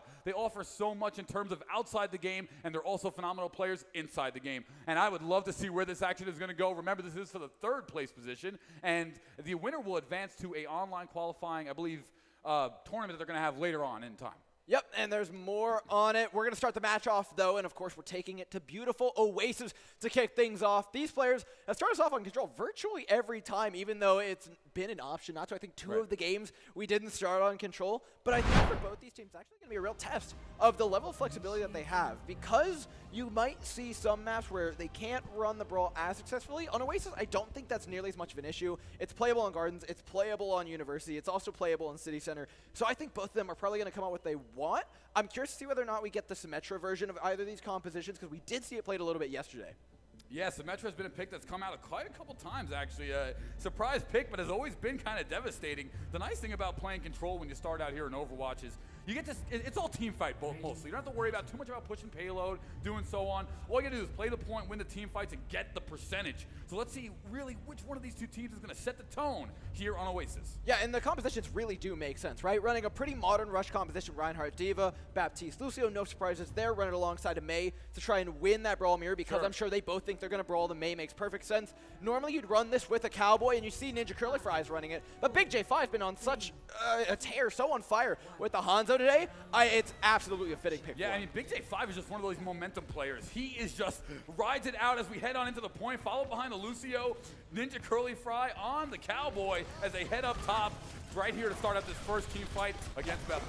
Rightfully so. Bethel just a little quicker up there. Lucio's going to be looking for a boot, but Penpark's the one under pressure. The wall lands from Zach, but it doesn't result in a main tank kill quite yet. It does get an immortality field out from both sides, though, and this fight's going to land more on a knife's edge the longer it goes. Their supports start to run out of the resources that they're offering. Us Miller's waiting for the right opportunity, wait for that point to unlock, to try and press underneath, trying to get their team on. The wall does connect, but not onto a main tank. Instead, it is still Ball State locked back in this room. Penpark's been sent flying, careening off the map as Bethel now runs over the team without a main tank. Yeah, beautiful job there, and it's actually a wipe here for Ball State as Bethel plays it perfectly. Team kill, and they will get the opening initiatory percentage here and the setup for Bethel. Coming from the 5 seed, Bethel has just been spectacular here throughout this event. I love what I'm seeing here. They play for each other, and you love to see it.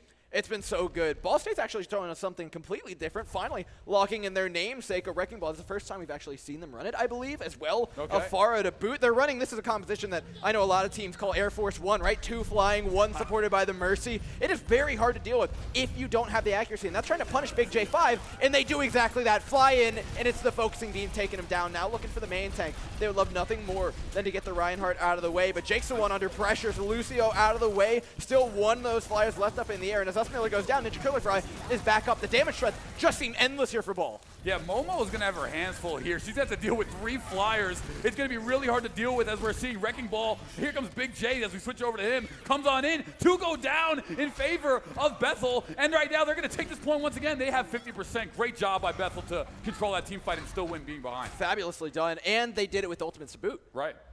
And, you know, talking to your composition, this is so interesting, this triple flyer. Now, I've been out of commentary here for about a year or two, but it's really nice to always see the new Overwatch compositions that are being ran as Ninja Curly Fry finds one. I'm loving this Air Force One comp we're seeing from Ball State. It's so hard to deal with because there's no hit scan for Bethel, right? Big J5 on Hanzo. He's got good aim. You got to be something else to take out all 3 of those players, but Bethel trying to fight back, use the amplification matrix to try and allow themselves that little bit of breathing room, but Us Miller up in the air hasn't been dealt with. No one can reach this far currently, and as Ball State look to push the point, 85% ticks over. This is last fight territory should they lose it, but it looks like they're just starting to get it buttoned up. Yeah, Zangbeast also, he's going to be on the Ana right there. And finally, US Miller going to find one. Hornbach finds another. Self-destruct is online for Horn. And finally, Ball State going to take this point and clean up as they'll get their first percentages here on Oasis. Took a lot to get there. Bethel coming in strong, though. How do they want to deal with this double flyer? They do lock in a soldier and a Cowboy to try and counter it. Which is honestly great rotations here. Not trying to be too cocky. They're at 99%. They didn't have to rotate, but that's going to help so much to lock up that final percentage. Great rotations and awareness by Bethel. Bethel trying for a sound barrier engage and on a double flying composition. It's not super effective. Most of those players can kind of just leave when you pop the sound barrier. So Ball State, we're feeling pretty good about this one. Zangbeast and Hornbach coming up with some. Big J5 looking for a flank on the Soldier 76 here. And with Quivsy low, the time's running even lower. Penpark with 2 off the back of the mines. Ball State reestablishing their dominance despite that double hit scan being locked in by Bethel. Yeah, right now Ball State has the setup as they are up top. They have control of the point as well, 38% and ticking in. And you just love the positioning here by their team. They've taken to the air. Bethel has been unable to respond as of late, but they only have, Bethel has about still 2 more attempts here left on the objective. So Bethel still has in the lead and still has a good chance at this one as they congregate here towards the double doors. Every one of these fights is so expensive. You know us Miller is looking for this barrage, waiting, lurking above the top. There it is, barrage in, catches one. That's Baptiste out. Does get hit by the bomb, though, of Momo. It's not enough to equalize, though. The Farah is not the entire team. And with that, Ball State make it count for one more. Ooh, that was a waste of Earth Shatter right there. But it's actually going to be a nano boost as well. Zangbeast up top, all over the place. Lands the, hit me with the grenade, I forget. Biotic grenade is not too bad. Big J5 coming in from the flank, looking for a little something on the side, but not able to pick up much more than that. And as they line up, they get one more shot at this point. Ultimates have been thrown out by either side, and this is going to be high and dry as far as the economy is concerned. You know, Dor, what do you think here? Why is Bethel, despite having the counter pick on Soldier and Cowboy, why are they having a hard time getting in? They're up to 91% as Ball State, and the time is ticking away fast. It's a great point for Farah, and it's a great point for Ball State right now, but they have swapped that Farah off. It's over to an EMP now. They're trying to rack it up, get that Sombra. No! Oh, not like this! Oh, they got off the point! They got off the point, Dor! Yeah, that's no better than the third place match to get a C9. I think it's a miracle we made it through the weekend. We made it this long without getting one. It didn't happen you're right, it didn't happen a single time. I mean, that match was coming down to that final fight. You have to be kicking yourself if you're Bethel right there. Just missed the awareness. Unfortunately, that first round's going to go over to Ball State, but if that was any anticipation of what we're going to see here, that was an awesome first round as it went to 99-100. Definitely goes close, and they're going to have to swap up a lot of the compositions to try and make this one work. Ball State actually swapped off of the Wrecking Ball. Bethel bringing in one of their own.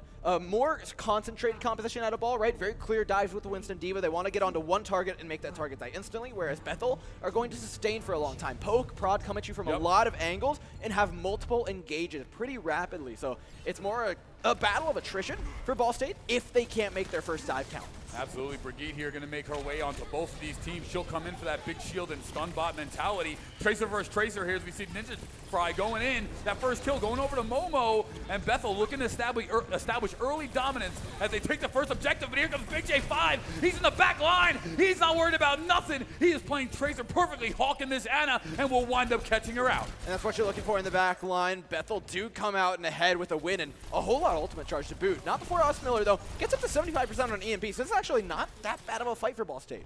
Yeah, I mean, I'm liking what I'm seeing so far. Ball State is right back in it. They're going for the Ana once again, and it is an amazing job here by Bethel. They are isolating the squishies of Ball State and those low health targets. Ball State is having a hard time getting organized here, and Bethel's going to take the first 15% easily as Ball State's going to have to regroup here for another push in. And the question always stands, right? How many people are going to get EMP'd here? It's really hard against these hectic ball compositions to actually catch more than 2-3 people, but you're really looking for that Zenyatta. We mentioned targeting down one person. The second that EMP hits, he's down to only 50 HP unless maybe Jake hits a stun here, but no. EMP is out, hits just enough, the dive is in, and what's the follow-up look like? It's pretty even for both sides. Big J5 taking it upon himself to win the fight. Another pick for the Tracer. This man just doesn't stop. Make it the Diva as well, and that is by all means Bethel holding on.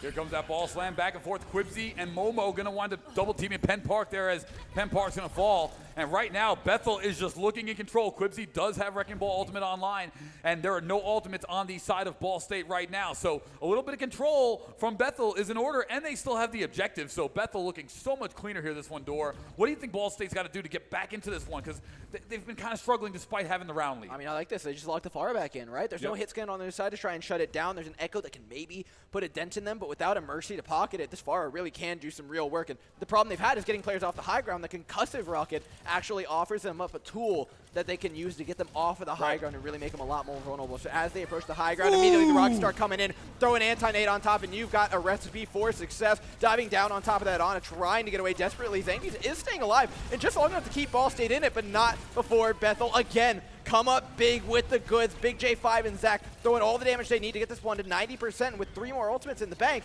They look what they've got, what it takes to get it across the finish line as well. Yeah, I mean, there's so many times here where you're seeing Bethel, and it just seems like as they take this round here, Bethel is losing the fight. They lose 2 guys, but then all of a sudden you see the kill feed, 4 red names in a row, and Bethel just winds up coming back, bringing it on. They are playing so together right now, and they're playing as a unit, as one. That's a 1-1 round count. This one, Dor, is coming down to the final match, and that switch over to Farah has not worked so far. Bethel took that one cleanly. Yeah, I mean, it was a little late, late. So right. it was late, so there's no ultimate. So getting off the high ground. Sure. If it was a little earlier, maybe it works out for him. But the far is no longer.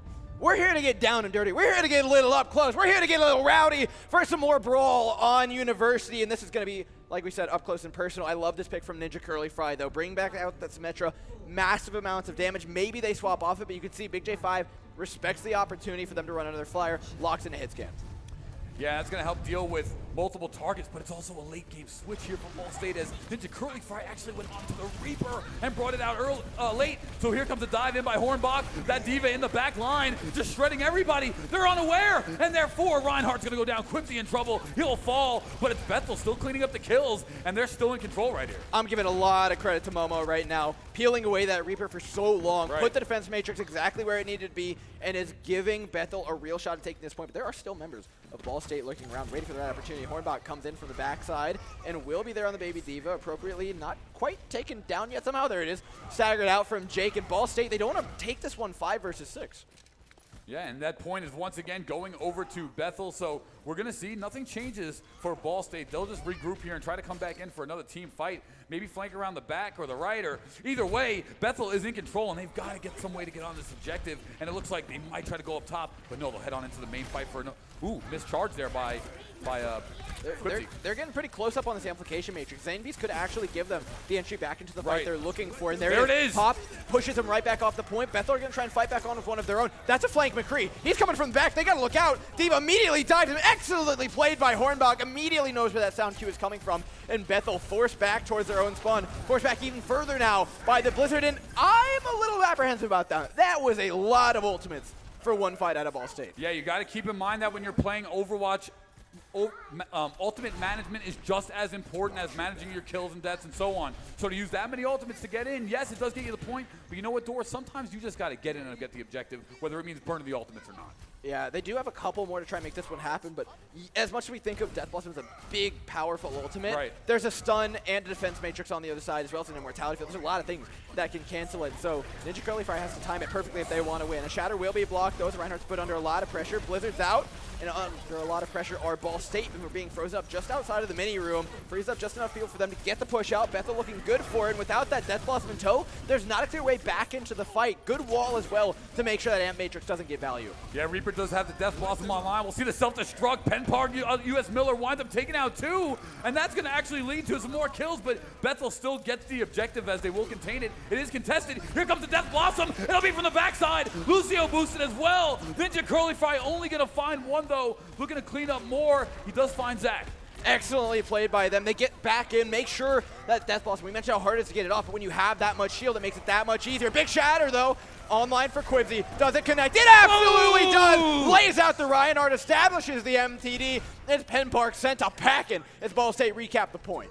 There we go. Ball State now 72%. Bethel just recapped it here, so 45% and climbing for Bethel. They are down 30, but that'll be made up quite quickly. However, you have U.S. Miller with an Avalanche coming on shortly. Yeah, pretty lacking in ultimates outside of those maze. So you're looking kind of at the Divas to find the big eats, right? They should know these are online. It's been a while. They've had time to charge. Momo and Hornbach are the players to watch as this fight lines up to engage.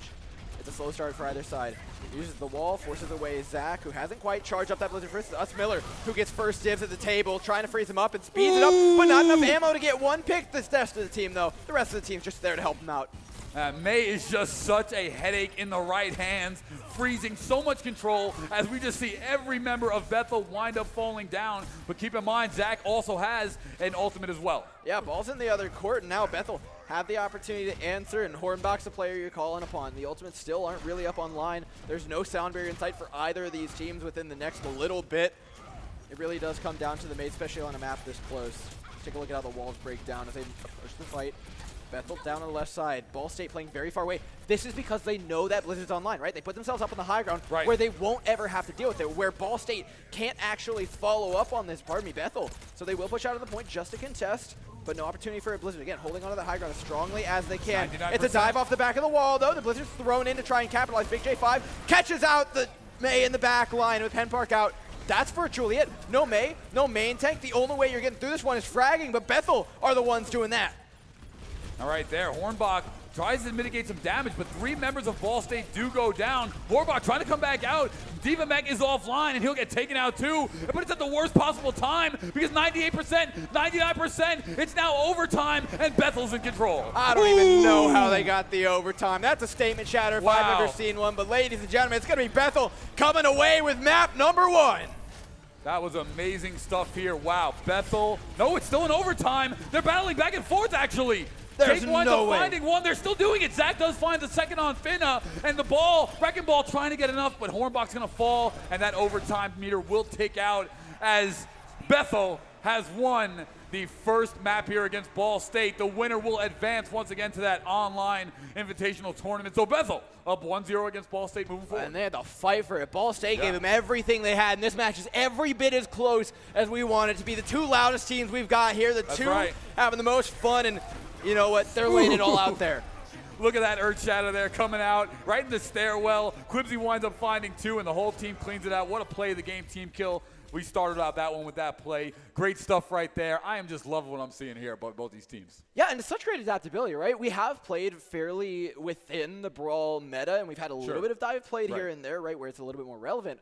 But outside of that, I do feel like we've had just minor adaptations, right? Whether it's the FAR, whether it's the hit scan, whether it's running into those maze. We've seen some really nice small changes and shows that they're able to play a variety of looks on this Brawl composition. And I think for Ball State, I believe, or Bethel rather, who came away at the second point off the back of their dive, I think they looked incredible, right? They set themselves up on the high ground. They allowed their dive players to go in. They allowed Quibsy and Big J5 to really pop off and find those little dives while still being supported from the high ground. And if they can continue to establish themselves and find their opportunities on those dive maps, I think that could be a really big asset for them later in the series. Should they lose this map, they can force Escort, try and get themselves to a dive map where they can do that and make a really bad time for Ball State. Well, the important part here is that they lost, so they'll get map pick, right, if I'm not correct, right? So map pick, you need to play to your strengths. Play to your character strengths. Don't worry about getting too crazy. Don't worry about changing it up too much. Play to what you think can get the W because there's no map 3 unless you win map 2. I smell some hybrid in our future. I'll be honest. And, I mean, looking at the teams, it was very clear that Ball State wanted to run almost exclusively ball. The dive was a little bit shaky. I did like the FAR that I got out of them, and maybe they mix it in for these upcoming points. But again, you see Kings, Blizzard World, and Hollywood in the map pool, and it feels like the natural fit. Maybe you take it onto Assault. Escort feels like a bit of a death wish at this point, should you want to do that. The options are fairly limited. Yeah, I mean, we'll see how it plays out, though. But either way, both of these teams have been fantastic. Thank you all so much for joining us at the CENC Midwest Invitational presented by Army ROTC. I'm Paulie Hype alongside Dora Cass, and it's been a great day to basically round out the day and a blast to cast again. This is my first time I've been back here behind the caster booth in about a year or two, so it feels nice to be back. The hype follows you all the way up. That's all it is. You know, I get by on the hype. I'll leave the Overwatch analytics to you, and I'll just stay here. And well, you look pretty too, so I won't look pretty more than you, so I'll just stay here. It's all right. We make up for it. Between the two of us, we have like one average person's worth of hair. True. Yeah. True. And you got me for a second. I had to think about that one. He has all of it. I have none of it. Do the math. Well, you got the facial hair. I don't. You know, it's just about even. Coming in. One day. But this team continues. It is best of 3, so we're playing to that second map. And for Ball State, like we said, hybrid's probably the way to go. They want to continue playing this Brawl composition as best they can. I really liked the Ana look that we got from them on the second point. We didn't get to see it run with the Brawl, but I think enabling their main tank as best as they can. We've seen some really, really great play out of Penn Park when he's enabled, when he's allowed to go extra deep. But otherwise, it's incredibly hard to actually get on top of him without having a nano boost to just send with him, right? Sending the Frisbee as a Baptiste is hard. And now as we get the map pick in, we picked Escort, which again, I said was probably not their choice, but they picked Escort. Okay. And then I'm assuming what happened was maybe they wanted to play Havana, but I would put my money on Havana having been banned by Bethel and then got taken to Gibraltar. Sure. Yeah, if they feel like they can win, like I said, you got to go with your comfort pick here. Play to your strengths because that's going to be the way to secure this round 2 win. Everything's on the line here. You lose this one if you're Ball State, you're going home. So you need to make sure you secure the W. Play to your strengths, and if that's how they feel they got to go out, then I'm all for it. Yeah, and I mean, the ways that you can play this match, you have dive, you have double bubble, you have ball compositions, you've got Winston Diva. There's a lot of different options for the dive here that we could see them go to. Maybe they play the old Irish dive, Symmetra Reinhardt, which is an old reference. If any of you get that, huge shout getting out. through this first choke point. Yeah. Symmetra also on defense used to be a massive pick here on this map. We haven't seen this map that much today. No, I mean, most teams here haven't really liked the dive all that much. Right. But Escort really has been the highlight. We have gotten Dorado a couple of times alongside Havana. So Gibraltar just not the map that people want to play. It is the most pure dive map, I would say, in the game. For Ball State, it's not what they want to play at all. And considering this is their map pick, it's not too surprising. They're going to go on the defense, lock in Orisa Hog, try and get some nice picks off. On the defense, totally acceptable, totally good composition. The questions arise on the attacking side, but for now, I think they're going to be doing just fine. Yeah, I like Ball State's composition here. I mean, it is a traditional comp for this map. You have the Symmetra, you have the backline flank here from the Sombra as well. You have that massive front line here and kill potential with Hornbach on the Roadhog and the shield there from Penn Park, and then the overdrive as well. Go ahead from Zangbeast. Yeah, I'm actually, this might just be for a first pick. I think I'm wrong here. I misread that they were on the attacking side. So there's the halt. Okay. No hook comes out. Tanks, do they go back or do they stay? There it is. Swaps in for Penn Park. Hornbach probably going as well. They're going with the classic dive, and the Symmetra's going to be going away as well. Escorted this time by Zanebeast on the Ana, which is something that we really did think was a highlight of City Center, and they'll start charging their way up towards that first Nano Boost here in a second. As Bethel forced back onto the high ground, poke begins, and Ash is under pressure, so Zach can't really get too much done here for a second.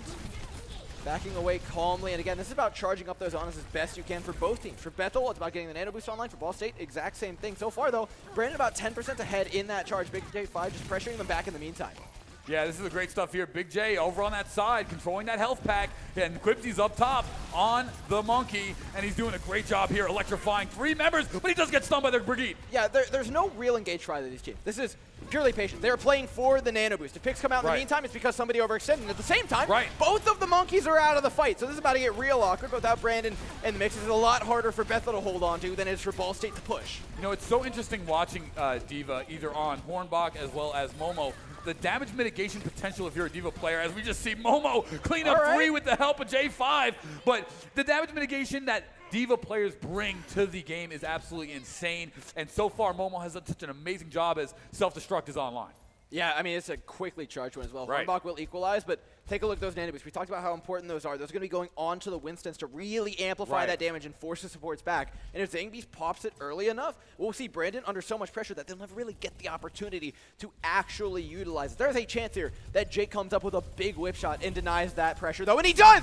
Down goes the Monkey onto the low ground. The dive's unsuccessful for Ball State, and they will get it traded out. Unfortunately, Quibsy is down, and that's a big loss. They've got a lot of ultimates online, but with the hack coming out in the back line, Big J5's in big trouble, but he doesn't even need the recall! Just sends him with the 1v1 as Bethel establish themselves on top. The crazy point is that Miller actually hacked J5 right before J5 killed him, and J5 still finished off 3 despite being hacked. Amazing stuff there from J5. He is a momentum player, he's an energy player, and Bethel, sitting on 5 ultimates right now, are looking perfect so far. They've got to play into the EMP, though, and as much as Jake was incredible at denying the Nano Boost in the last fight, the EMP feels like what could be the nail in the coffin. It only hits 2, though. Only hits Zach and Momo. And while the Bob was out on the field, Bethel are still perfectly fine. The engagement was so difficult because that Bob was already out. And we're going to see a switch here from Ball State. It looks like we'll see a Reaper join the party. Just try to get through that chokehold, push out, get some damage on the big boys there when the Monkey dives in. We'll see how it plays out for him. And these teams are just going back and forth, changing and adapting back and forth. Ball State's got to find their footing here, though. They're having a hard time pushing out. Cowboy on, teleport up. They're trying to play a classic brawl here, and this is what we're talking about with Ball State. This is a composition that they've loved to have been running this entire time, and their map pick taking it here. It's a little odd, but the Irish dive comes out. Symmetra Reinhardt to get themselves on the high ground. And it's beautifully successful. We'd be making Cameron proud right now. 2 kills traded back, though, by Bethel, and it's not quite over yet as Ball State look for a re-engage. They'll back away, but they have the spawn advantage here. So they'll be all right should they survive the remainder of this fight. Well, Finna does find 1 there on Brigade for Ball State, but Momo is just all over the place with Big J5. They're playing around each other. Penn Park does find Jay, but that's not going to do it just yet. Penn Park, nice double kill here on Momo, and Big J5 is he'll rotate bottom and try to get this payload to moving. They need to get through this first chokehold door. And a schmovin' they go. It's a bomb into the back line. connects onto nothing, but does send Bethel packing for a Right. moment. Big J5 taken low on the Tracer. Has pulse bomb to his name, but not before Zach goes down. It is all up to the Tracer, but down he goes. Miller reasserts himself on the high ground, and Ball State looking pretty good with these teleporters. Again, back onto that comfortable brawl composition they wanted. Bethel dive in themselves, and with the help of Quibsy, escorted by Momo. Right. They make it happen. It's looking like we're getting the first point hold we've been asking for this whole time, unless this McCree can do something crazy. Miller has a lot of work to do, a lot of health bars to start working on. But my God, they're doing their best. Healed up, but eventually taken down. Bethel has the respawn advantage. Bethel has everything they could want, and the hold stops here on point A at Gibraltar. Yep, but you got to say, Overwatch time, this overtime is ticking down, and there goes the meter, and it's going to be an early hold. Beautiful play. As Bethel, Zach on Ash was fantastic that game. Was hitting tons of dynamite, tons of shots, was cleaning up everything, and Momo was just all over the place for again. I mean, that's virtually everything you wanted. Again, Ball State, the map pick comes in, and it hurts, right? They started playing that dive, and honestly, the Irish dive looked really successful there towards the end, right? Well, during that last dive, Anna hit 3 or 4 with an anti-grenade, and they were not able to clean it up. Big J5 and I believe Momo traded out 3 there, and it just did not go their way. Yeah, I mean, the DPS star factor here for Bethel, I think we can firmly say that with Big J5 on the field. Right. And Zach, who's been just finding pick after pick no matter what they're on. I think that's really been the impressive part so far for me. Ball State, they'll get the opportunity to set up a defense. It's interesting to me that we're actually seeing them set up a dive defense. Like, you can play an Orisa here, and it's totally viable, especially if you're trying to first point hold. Sure. You can hold underneath in the mega room. You can Right. set up the old meat grinder, something from like Overwatch League season, whatever. Right. When they started playing down there, it's really annoying, and it's great for trying to go for full holds, but they're trying for the dive again here. All they need to do, get coordinated, get on that back line as best they can, and charge up the nano boost. But Ball State don't really have that opportunity for themselves. There's no nano boost. There's an amplification matrix, but the way to win an early fight isn't clear. They're trying to go the distance. Right. They have Finna here on the Brigitte to try to stun, but overall, like you said, no reason, no Roadhog, sustained comp, something to just D up Bethel. But we'll see how it plays out. This first push around this first checkpoint is gonna, or first hold is really gonna matter here, as we're seeing Big J actually on the Genji for Bethel, as he'll come right up and try to get Ball State under some pressure. This payload though door is already moving. Yeah, I mean, we're playing Shimada Mata Brothers here for Bethel. You know what? They're feeling pretty happy about it on the attacking side. Force back. Again, that Brigida doing so much to peel. Jake's been playing excellently, playing as babysitter for Brandon effectively. And it's a tall ask when you're playing against dive competition, but with the cart being pushed all the way up there, that's where we expect it to get. It is one fight territory here for Bethel, diving up onto the high ground, looking for those sports, can't quite catch a whiff of them. As they do get the monkey, that's an even bigger target for them, as now everybody else is sitting here without peel. Big J5 gets away with their life as well, but the turret's starting to go to town for Ball. Yeah, and I'm loving that pick by US Miller. He goes to turret, he gets DPS on a position of the map that he does not have to worry about. Ash right here trying to find Ninja Curly, trying to find one, but yeah, US Miller throwing the armor not only for his team, that's going to help with sustain. The turret as well. Penn Park up top, trying to counter dive here up top on the position, and so far the hold has been strong for Ball State, at least on that first push, but the payload's already 60% of the way. Yeah, it was a great disengage there from the Ant Matrix by Bethel. They immediately go back in. Following that, they're nearly up to that Nando. 91% for Brandon. Momo's dropping low, though, and they might want to take a second here to regroup. Nano's up for Brandon, and they are regrouping. This is absolutely the right call. Look at those health bars, just so low for Bethel. Immediately sends in the Nano, though, once they're ready to go. Penn Park is up on the high ground trying to deny it, but it's just too much damage. They will trade it out 1-for-1, but Brandon's up and in. Quibsy has the ultimate to pop in the back line, but it's every Ana for themselves. All the supports are being targeted out here. The rally of Finna, though, is going to find them to calm through the storm, allow this Ball State group to regroup on this point, to hold strong on the defense, but they've got to have the picks to back it up, and that's a start. With Penn Park out of the way, though, it's a pretty tough one. That's going to hurt so much. Penn Park, their big frontline big boy, has been taken out. It's going to be ultimate coming out, though, from Torbjorn in the back line. Good timing. It'll perfect timing, because Bethel was about to get that payload moving door. Yeah, and it allows them to regroup with them, start getting that ball rolling. Ninja Curly Fry now has a bob. Ooh! No, he doesn't, says Ball State. They drop him down. Bethel immediately shuts that up. 3 players off. The cart's underneath the bridge. They might get one more contest at most here, but all these players need to run for their life. They need some sort of recontest, and the Torbjorn can at least buy them time. Keep these players off until the respawn comes in. Ball State swapping Hornbach onto a ball themselves. Devastating Good stagger. stall by Finna. It is an unfortunate stagger to see, though. It's desperation is what it means. That's right. Ball State are throwing everything at this payload, but they just can't get enough on there. Bethel ended in 2.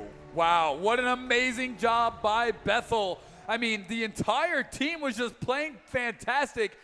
I gotta say though, my standout player was Momo on the Diva. She was just she was mitigating so much damage. Up top, down low, fly in, fly out. That's how the Divas played. But also having the awareness by Momo to know when to activate the Vortex and when to not to mitigate that damage. Amazing stuff there. Yeah, and it kept the Reaper at an arm's length as well, something they had to go up against a number of times. I think Jake, we haven't gotten to talk enough with this team either. Right.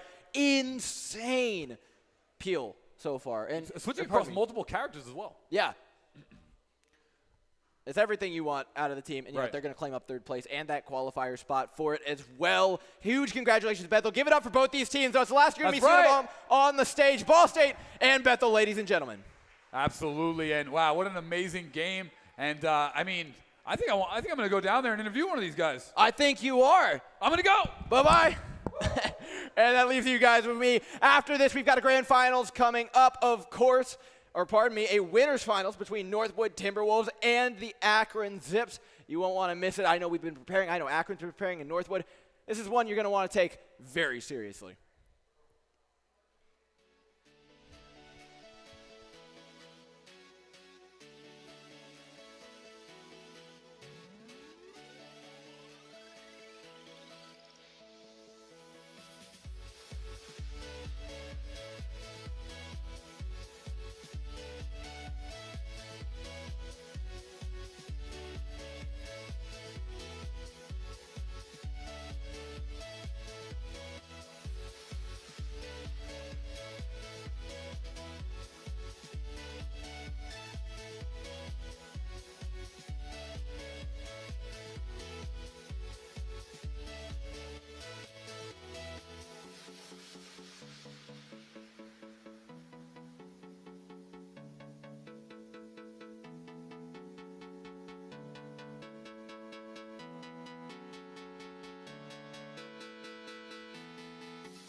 Hello, everybody, and I am here once again, Paulie Hype, with Daniel Winter from Ivy Tech College. How are you guys doing? And thank you so much for sponsoring and being a part of this event. Thanks, Paulie. No problem. We're doing pretty well. We're here repping the college and trying to get in on this esports mania. We have. Sorry, can you tell us a little bit about what the college represents and is about? Yeah, the college is it's a 2-year that is a great place to start if you're not sure you're ready for a 4-year yet, or if maybe traditional college is not quite the path for you. If you want to earn a technical certificate, you can come in with our IT program. You can learn some fundamental programming skills to help you make the games that you love to play. And that's kind of what we're all about, is student success. We have robust transfer partnerships with a lot of the other colleges in Indiana. It's a great place to come in, get an opportunity to get an education, get some certificates, and be on your way to something bigger and better. Well, you guys are sponsoring the event here. Have you been tuning in? Have you been watching it? How's it been going? Yeah, I've been able to come into the arena and see a couple of matches. Very, very exciting. It's my first esports rodeo, so to speak. And yeah, it's really something. I'm very excited to be here. Well, we love having you so much. And does Ivy Tech have any sort of esports programs or clubs either now or lined up in the future? We have an IT club, and we're trying to get an esports off the ground, and that will come with interest, I believe. Sure. So the more people that come to our campus and say, hey, we're interested in having an esports program, we're interested in getting this off the ground with you guys, the better chances that we will have to do our own thing. All right, that's excellent to hear. And once again, I'm here with Daniel Winter. Thank you so much for being a sponsor, Ivy Tech College. And yeah, you guys have been amazing. Thank you so much for the interview, Daniel. Thank you very much. Absolutely. Back to you guys.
battle. Death.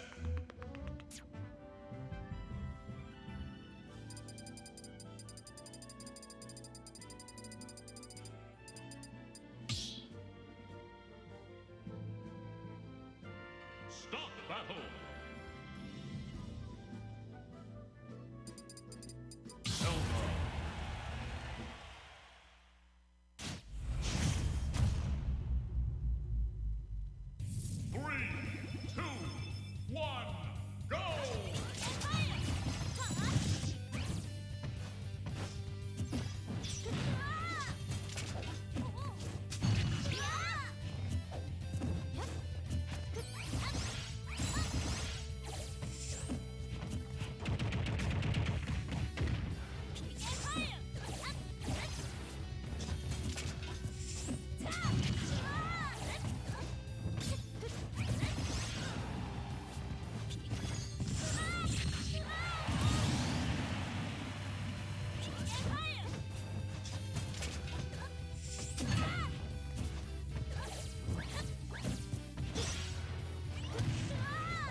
Hello, everybody, and welcome back to the Road to Collegiate Esports National Championship Midwest Invitational, presented by Army ROTC, Esports U, and the Collegiate Sports Management Group.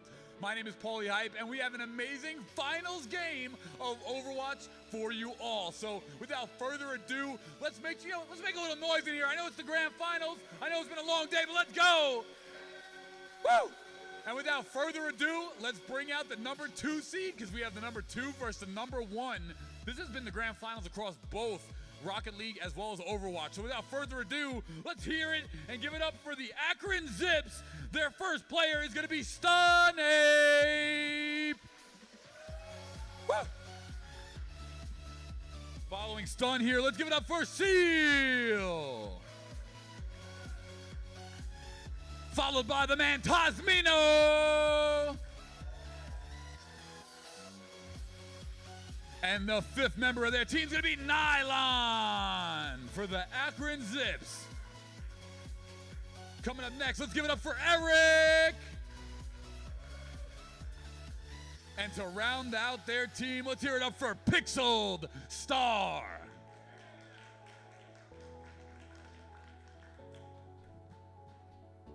All right, coming up next now is the number 1 seed across both games. This is going to be their Overwatch division. It's going to be Northwood University. So let's hear it first for Seasons.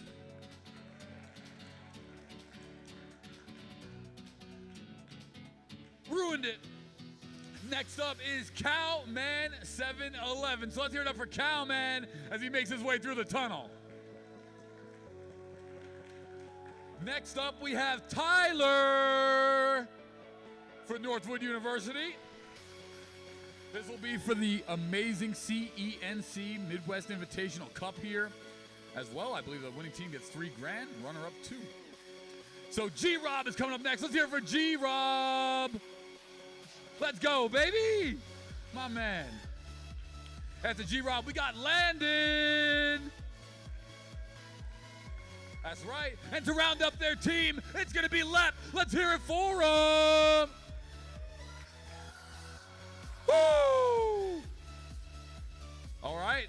There goes both of our teams. The number 1 seed here, Northwood, versus the number 2, Akron. And I'm going to go join Door up in the booth. So heading up to Door. Let's go.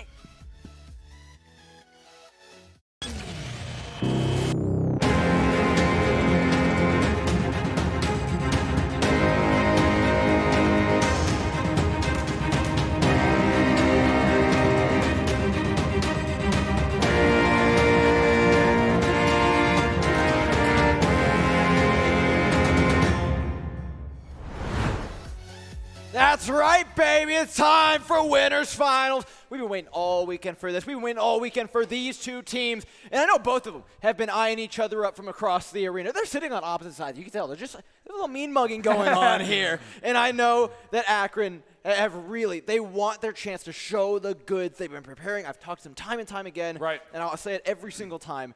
The name Northwood has not left their mouth. They have been so prepared for this. The one thing I want to see out of them, confidence today. Yeah, I mean, the standard 1 seed across both game titles here on the weekend, Northwood, going against the number 2 seed across both game titles as we get here into Overwatch. So it's going to be Akron versus Northwood here, and this is the grand finals, everybody. Do not hold your applause or anything. Let's get as loud as possible here, and let's just make some noise because this is going to be an amazing game, Door. We're kicking things off, going back over to Oasis. Yep. This is Northwood's pick in the best of 3. I'm real curious to see what we get here. Northwood already locking in a double bubble of their own. A little bit of respect being given over to Akron. You can tell they're taking this one pretty seriously off the bat with the composition, especially after that game that we saw out of them last. Ooh. Yeah. I expect Northwood to come out swinging. Yeah, and it's almost weird. We talked to a lot of the Akron players a lot over the weekend, and it just seems like they all kind of just say Northwood is the standout number 1 squad, but I want to see some fight. I want to see some vigor. I want to see some attack coming out for Akron as we start this one off on Oasis. It's about confidence. It's all about, they know they can play this. They've been practicing so hard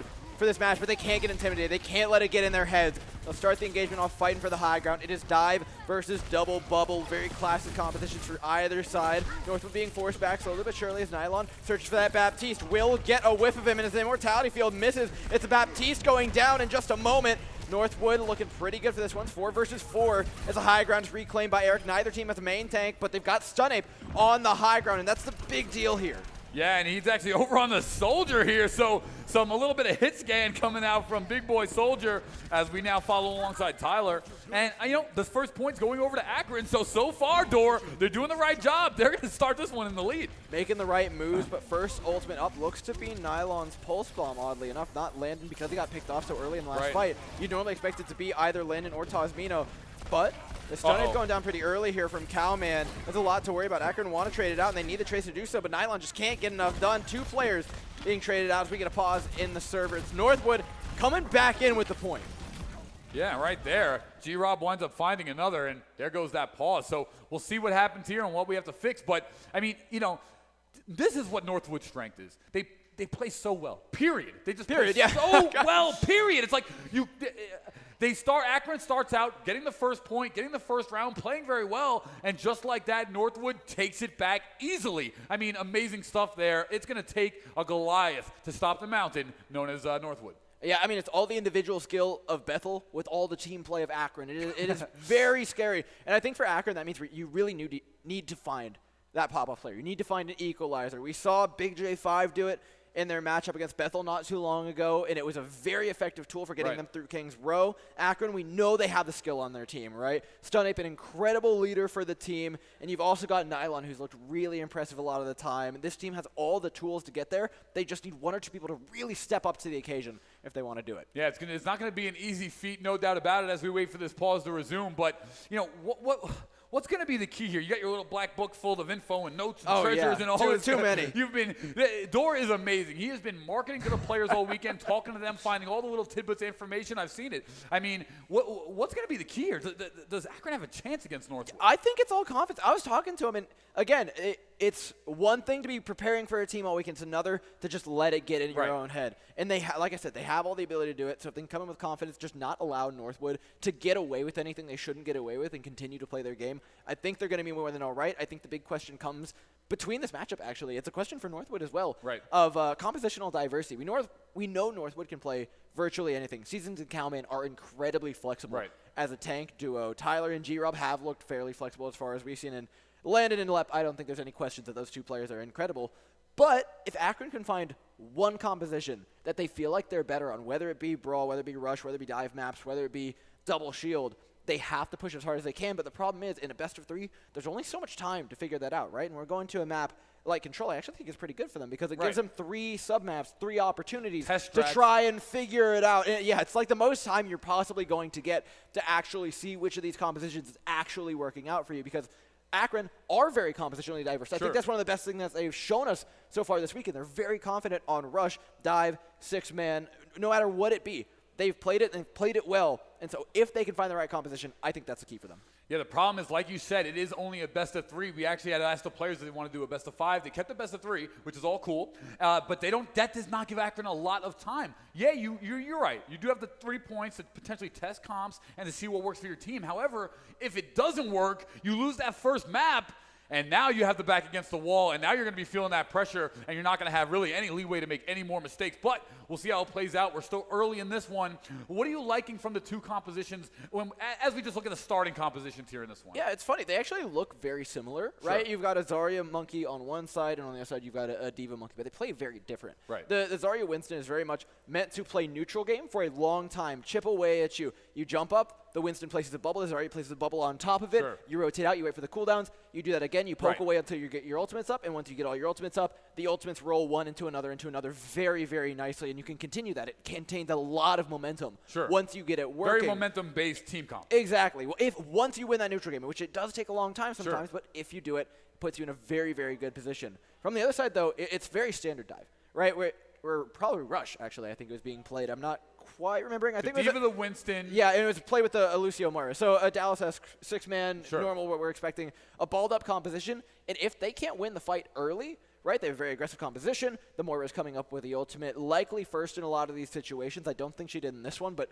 in a majority of situations, that's kind of the point of it. And then they can find that dive target with the 6-man composition, get on top of him, and shut it down, which they did in the first fight. That's why they won, right? They found the Baptiste early, they shut him out, and immediately you win the fight there because there's no more sustain with the double bubble, right? Sure. Once that neutral breaks, you're already out and you've missed your opportunity to get those ultimates up. That is Akron's downtime here once that double bubble fails. But however, it could also be their strong suit. That Zarya's ability to soak damage and charge ultimate can be the difference maker. But don't forget, D.Va could soak it up as well. That's right, and we're getting right back into things here on City Center. It's a fight one for Northwood to remind us where we left off. Both teams coming up on ultimates here. Nylon with the first, but plenty more to boot. That's an interesting TP from Grob. Does he get it off safely? There's not really anywhere to go. He's going to have to regroup with the team. Great tack visor to get them in. Stun Ape with a two-piece. Doesn't even need to move his mouse to do it. Yeah, I was just about to say, Stun Ape is going to be the one for me for Akron. Yeah, we've seen great things from Nylon, but let's see that tack visor go off. Actually, let's see how Nylon plays it as well. He does have a sticky bomb, though, but Eric's going to go down here, but it's Nylon who winds up cleaning up Cowman. Great stuff here. 32% in Akron. Now his ultimates, and they get the point. Yeah, Northwood spent a lot there, right? Ant Matrix, Death Blossom. Right. We got the Pulse Bomb out of them as well. Akron held on to a lot. They're going to have 2 support ultimates and a Pulse Bomb going into the next fight. It's very hard for Northwood to fight this because as much as they want to play a sustained game, Akron's the one with the ultimates to do exactly that. And by taking out Landon early, they probably won't even need to use those. Right, and now there's 4 online for Akron, but it's going to be Tasmino who activates his on Moira, as well as Seal for a nice little wombo combo here. Akron is smelling blood in the water. Seal going to find Lep, and it's 60% and running. Yeah, the fact that they had to use both support ultimates to do that, they were trying to push out in the spawn to get as much value as they could out of the previous fight win, but they used both support ultimates to do it, which now Northwood come in with a sound barrier of their own, which is pretty uncomfortable to play at if you're Akron. So Akron, I actually like what they're doing here and keeping this fight going and trying to force out that sound barrier early so they can maybe find a regroup on this point, but it doesn't look like they're going to get it out. Lep is too good of a player to let an ultimate like that go in a situation where he shouldn't. And I just love what I saw from Northwood there. Tyler on the Tracer was just all over the place, wound up picking up 3 kills and secures Northwood the objective here. Now, they do have a bit of percentage to make up. However, Akron has used their ultimates, but a nice grenade on G-Rob is going to give Akron an opening. That's brutal. You have to understand when the teams are this good, that one pick virtually ends the fight in a majority of situations, right? It's about a 70% win rate after you find that first pick. And Stun 8 being pushed off is nearly equalized, but is peeled for. Nylon's looking for one more in the backline, but they've gained control of the high ground, and that's the big thing that we're looking for. Force that Winston off. He's already under critical HP. Seasons is taken down eventually, and now Akron with that one-man advantage, turn it into 2 and start the push back forward. Landon buys a little bit of space for the team with the Amplification Matrix, which will give time for that initial Reaper pick to come back online and at least play as 5 versus 6. But the Coalescence re-engage from Akron is well timed. Just as the Amplification Matrix goes down, they're back in. Grob tries to make the difference, but this Reaper's just struggling to get anything done now. With the bomb being thrown in, Akron are struggling to turn this point over. Cowman equalizes, and they've given Northwood too much time. Northwood regroup, come back with 6, and immediately wipe over Akron. That is so unfortunate. Akron had pre-won the team fight, but they were unable to get Northwood off the objective. Northwood comes back, picks up 3 kills, and they were also stacking percentage points the entire time. Northwood has just now surpassed 92%, and Akron's only going to have one more chance at this one. Akron had the lead, though, Door. They would love nothing more than to get on this point. I think they're going to be successful in doing so, but Seasons is doing a great job here, right? Separating away the players. Akron with a good dive, though. That was actually a really good job getting past the ulting Winston. They get onto the point of 6. As long as they touch for this overtime, they're going to be all right. Sound barrier out from Pixeled Star allows them to stay alive for a little longer, gives them the release on life that they needed to get in this one. Sound barrier out of Northwood, they're committing as well, knowing that this could be their last fight,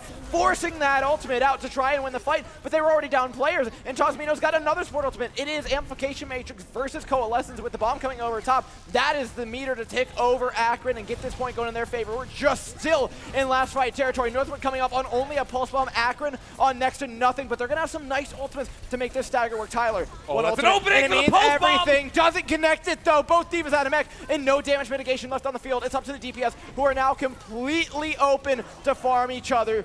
Deadeye out. Nothing found. There's a slight lull in the fight as the ball looks for a re-engage. Seasons is in on the back line, but it's a complete trade back and forth. But they found Landon. Half HP, booped away. Great peel by Left to keep his main support in it, but Nylon's finding picks nonetheless. The main tank's out of the way now as Akron are fighting for their lives. This is the one they wanted, but it doesn't look like they've quite gotten it yet. The health bar's so low. The pool running out. Eric went down without using the self-destruct. Overtime's ticking down, but it's Northwood who are probably going to be running this point right back over, and that wick is going to burn so fast. Yeah, and there goes that capture as it does go in favor of Northwood. Akron is not going to make it back. Wow, that was an amazing first round map right there. That was impressive stuff. I mean, Akron had the game. Akron had the game not once but twice where it was right in their grasp. I almost feel like they gave it away, but Northwood could have taken it. That last fight, but Northwood was perfect. Yeah, gave it away is not something they did. They fought tooth and nail for it, inch by inch. It came down to the tiniest of individual plays there in the final moments, and you can't put any blame on Akron or leaving everything out on the field. They're making Northwood do the exact same thing, and that is absolutely wild. Akron had 2 picks in that final fight first to start things off, but was unable to transition it into anything. However, if that's an indication of how the match is going, that's an amazing job from Akron to start things out. Don't give up on yourself, but look at this. Stun Ape now over onto the Pharah with the Mercy. Let's see how it plays out but Northwood having that Ashe on G-Rock. Both teams lock in the Pharah Mercy. Right. It's a little awkward for season. Oh, wow. Oh, no. Oh, no. Not like Gonna get up? He gets up. Very nice. We got booped off just like that. Oh, no. That was my Pharah. That was Stun Ape. Akron, what a punish. Goes up. This is aggressive. Grob's still there to take you down, but Akron still, by all means, are in the lead in this fight and should be able to seal it out. Northwood are going to come back. They'll get a recontest here. Following the point take, I believe. They might be able to contest this. Nope. Take over to Akron. Grob finds an opening pick, though, and they will at least get a re-engage here because there's no shields in their way. There's nothing to stop Grob from just picking player after player off. And with that, Northwood take before even 10%'s back. You just got to love what you see from Northwood. When they smell blood in the water, they take advantage every single time, and they have the accuracy to back it up. Their frontline, Cowman and Seasons are just a problem all day long. They will get the first objective. Akron now trying to find a way back in. We might see some swaps come out. Patience out of Akron. Compositional swap. Stun Ape, we've seen this Doomfist before, wreak some real havoc, and it's a good pick for the composition that they're running into. There's no stuns to stop it from really going off. Reinhardt's now in the back line, though. Health dropping low for Seal. Got to be a little bit careful here, but Nyla finding the opening pick on his feet. There's nothing left to really mess with this back line, nothing to corrupt them. But with Tyler and Grob being on opposite sides, they've got this beautiful crossfire over point, which is allowing them to just pick Akron apart. Yeah, I mean, again, Akron thought they can just get on the point. Cowman was holding it down. You have G-Rob on the right. You have Soldier on the left. And more importantly, they're hitting their shots as Northwood, which makes this composition just so insanely deadly. It's been working, and G-Rob on the Ashe has been a problem. They've got to find a way to get back to him. Yeah, Akron swap comps at pretty awkward time, too, right? They gave away a lot of the ultimate charge that they had built up. Meanwhile, Northwood are sitting on 4 of their own. If they can budget these out appropriately, they're going to be in a pretty good spot. And with Stun Ape down, I mean, already a 5v6, they're going to try and fight this, likely to try and draw ultimates out. Maybe they can get one. They'll hold their ground at the very least, but it's a pretty ugly look for Akron right now. That application matrix could be what get them back into it, though. It'll deny them from peeking that opposing high ground with the Soldier and Ashe. It's just a matter of when do they use a dead end by space. Amplification matrix out. Insane grab out of Cowman. Oh, he's so creative through the wall, and it's an easy finish off. That's the plays that only Northwood make. Oh, that was genius stuff there. They wombled it with the Bob right there from the Ashe, wind up connecting on everything. Tyler gets a bunch of picks, and they actually, Northwood used 4 or 5 ultimates on that, but it was worth it because now Akron has back against the wall, Northwood with 78% and pressing, and Stun Ape just got trickled out. It's everything they can want and more, and now they get to continue to hold that high ground. They know they can separate those players a little bit more safely as well. Tyler and Grob can spread themselves out, knowing that they can just continue to play ring around the rosy on the point. Akron now for the next recontest. Just walk right past the amplification matrix. Good stuff, staying calm. Now they've got to find a target to engage on, though. That Soldier's on the left side, but you're never going to catch up to him with the speed he's got. And every member of Northwood just calmly backing away, not giving him anything. Seasons gets taken down, but at the same time, the Reinhardt's dropping so low for both sides. Northwood healthy, though. Both their tanks fully in one piece. Tyler finishes it off. I'm convinced Tac Visor is actually worse for Tyler than his actual aim. Exactly. The DPS of Northwood is fantastic as they take the first map here. They're amazing. They were not touched at all. I mean, you can credit it to their front line or not, maybe the positioning of the DPS themselves, but, I mean, it was just perfect. You couldn't dive the left side because you had Soldier on the right just blowing you up. You couldn't dive the right side because you had Ashe on the other side hitting you with dynamites. It was just amazing stuff. Northwood going to get that first map here in the winners finals. Yeah, and you know what? It was well fought. by Akron. Definitely. It's not over yet. Right. We saw an incredible first map out of them. It was a little shaky there once things got close quarters, once the high ground came into play. So I'm thinking, what does that knock out for them? They probably don't want to play Hanamura. They probably don't want to play a lot of these really high grounding maps. We don't have much outside of that that's super bad for them that I see in the map pool. Maybe Anubis comes into play there, right, with that ball being able to knock off the high ground. But I think there are a lot of open options for this team where they can still play the compositions that they want and find success left in the map pool. Yeah, I mean, I'm not too sure what map they're going to wind up going with, but I do want to say, they've got to find a way to get to this DPS backline. It seems like it's just a strong suit here for Northwood. Sure, the entire team is obviously top of the tier across the board, but, they've been enabling the DPS for so long, and that's the problem. It's just helping them so much.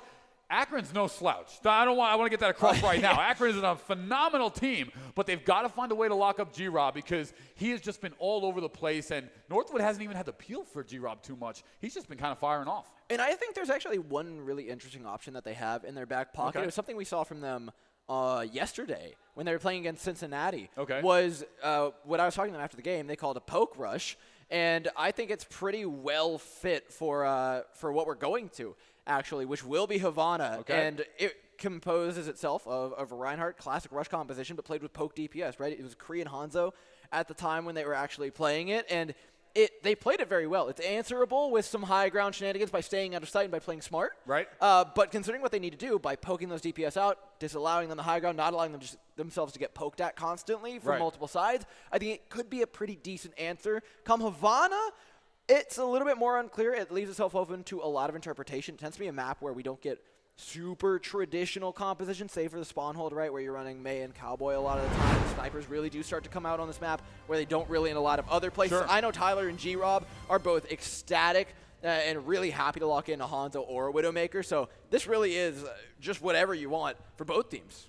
And that's totally fine with me. Leave it all out here as we are potentially in the last map of the CENC Midwest Invitational. Akron has got to get a win here if they want to bring it to a map 3 as we see the opening compositions potentially coming out here. Yeah, I like this from Northwood. I actually really like this from Northwood. You're putting G-Rob on a comfortable character. Tyler is a very, very good aimer, right? You're talking like an old school 4.5K hit scan player, now a Valorant player, I believe. Yep. This guy just doesn't miss. And in the hands of a Widowmaker, I think this is a pretty deadly setup that they've got going for themselves. Hog Sigma as well seasons a very, very solid Sigma we've been seeing at the entire event. Cowman has probably the scariest Hog in contenders, which I feel like is like a really weird accolade to hand out, considering we don't see Hog that much. But if there was one, definitely Cowman. Lep and Landon can be throwing in lots of poke damage as well. This is a very hard composition to approach. All right, well, we'll see the composition here for the other side. Akron, you got Hamster here on Seal, Tracer from Nylon, and Sunapes on the Hanzo. So interesting stuff to play it out, and you got a nice little support composition for Zenyatta as well as Brigitte as well. So it is now Akron here on the offense trying to push out, and we have so far Tyler on the sniper, but Cowman once again getting that first pick over on Eric, and that hook landed perfectly and wound up connecting. Yeah, I'm expecting composition swaps likely from Akron here. What they wanted to do was try and isolate those DPS, right? Sure. You were talking about disabling them, taking a lot of the tools out of their hands. And so they're trying to dive them with the tanks and then poke at them with the snipers. Right. But those tanks can't really get in. Seal and Eric can't get past the tanks that Northwood have set up. The Hog and the Sigma are so good at holding them off. But since they got the early pick there onto G-Rob in the fight, they're just following up, right? These are default picks that you would expect them to get following an initial pick. It's a question more so of how far out can Northwood get, because if Cowman goes down here, it's a pretty deadly stagger. Yeah, and that's exactly what Akron needs. And Nylon going to wind up finding G-Rob, though. Nice snipe shot, and the position here for Stunape as they do get this payload finally moving. 250 left. Go ahead. G-Rob's a majority of the damage here right. for Northwood, right? That's a huge pick. It's why they lost the last fight. It's why they have to respect them right here. They're going to back away with an Matrix to buy a little bit of time. And with Cowman still coming in on the flank, Akron have to be sure that they actually do respect that. As Tyler and Cowman each find one. It's just as soon as Akron gets going, it's just Northwood immediately comes back. Landon winds up getting a kill, but so far Nylon for Akron on the Widowmaker has been fantastic, hitting a couple of shots here and landing some kills. That's always going to be in favor of Akron here, but Northwood is just staggering them perfectly. It really is the staggers that are doing it. We've seen the Widows go pretty much 1-for-1, but Cowman's been problematic around the sidelines. This is something that you see him do in contenders. Just like, how does he get away with these ridiculous hog flanks, even at the highest level? It's so hard shutting him down. It looks like he's just like no brain flanking, but there really is a lot of thought going behind it when Calman's playing, and we know he's an incredibly smart player. And he's just reading the rotations perfectly is what it gives him the flanks. He's understanding the way Akron is playing, and that's what's allowing him to walk around different areas of the map. He's also getting out of the fight, as we see right here a little bit. And look, right here, he comes in, he doesn't miss the hook, but still gets some damage off, and he uses that beautiful bottle to get his life. A huge sustain here on the Hog. Yeah, Tyler diffs Landon, but Tasmino trades it back with a diff on the Landon. You hate to see it. Widowmaker is still up, though, for Northwood, which is a big problem for them. The sight lines are so long, and Tyler just gets free reign. One more onto Stunape, and like we said, this Widowmaker just doesn't miss. If you're given the sight lines, Tyler is going to take advantage of them. Now popping the sights as well, can pretty safely peek that spawn if they want to, because Calman's up there, and there's no chance that anybody really denies him the space. And even if they don't get the picks, they're just holding on to the cart. It hasn't moved in forever. We're down to a minute left on the clock, and Tyler's just picking them out.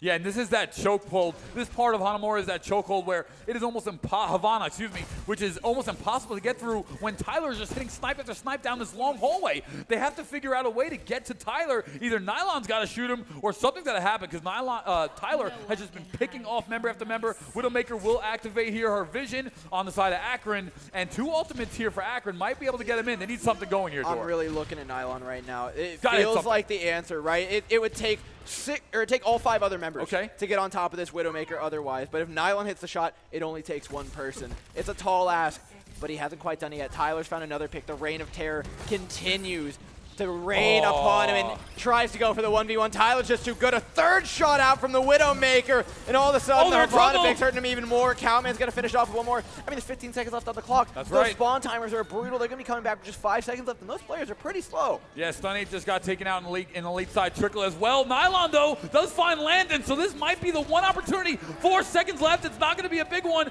but they've got to find some way to get on the card as that overtime has now ticked in. Can Nylon hit another? And he will! That's exactly what they need. I know it's late, but they still have an opportunity. Out goes Baptiste, chunking out the Sigma as well, which allows Tasmino to pick up that last one. Despite Tyler being pretty quiet in the fight, Nylon shows up for another! The Widowmaker wins when the clock strikes noon.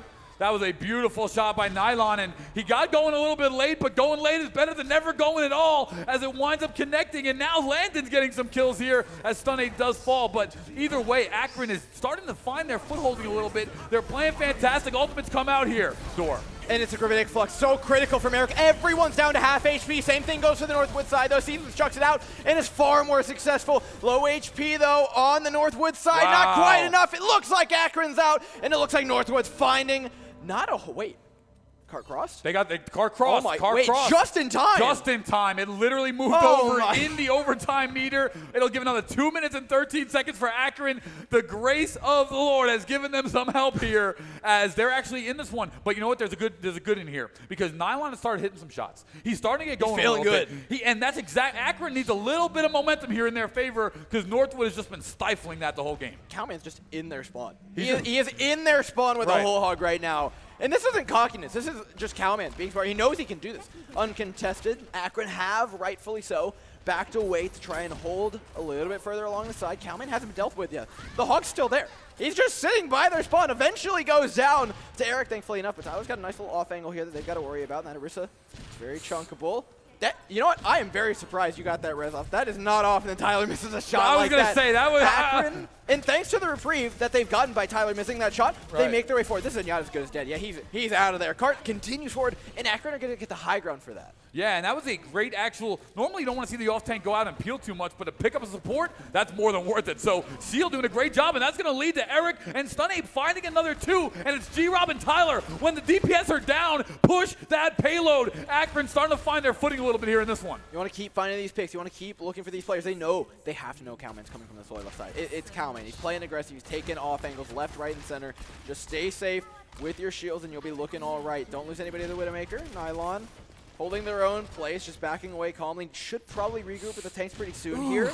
Otherwise, Eric getting picked off. Tyler charged one up, but just not enough charge. Landon's the one to finish it off, though. His bomb goes up and over top. Trying to buy some more space here for Akron, but it might be too little too late. And Implication Matrix used just in time alongside Bongo to really amp up that damage. It's just enough to get Akron through this fight. Lep is giving it the beans right now. Oh my god.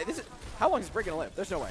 He's got so much. He has taken it upon himself to win this fight. He's still in there. There's only Brink can't out-damage any of the supports on that team. There's no way it happens, but damn, he was trying. He was fully committed, no doubt about it, as we're now seeing Eric. And Akron is actually getting a little bit of momentum here. Tyler does find Nylon, so the better of the 1v1 there again, but the res might be coming out. Mercy does get Nylon up, blocked out by the shield, and now it's pushing along. This could hit the second payload, and they're in overtime once again. And the hook misses. Deadeye is available. Stun Ape wants to stay on the cart and underneath this Widowmaker so they can't pick off Nylon again at the 12th hour. Shows up. Landon pulled off the high ground. A huge one out of Seal. Leaves the Baptiste up and available, but the picks are coming out for Northwood. Deadeye over top looks to end things. Huge defense matrix, though, just before the mech gets knocked out. Eric comes up with a big one, but they need more picks. They need to finish this off. The spawn is closer for Northwood, and the whole hog's going to push him off just to the end of point B. But Akron put up a pretty good fight, considering that point A was so rough. Right. Point A was rough for them. They had a hard time crossing it. They almost get point B as well.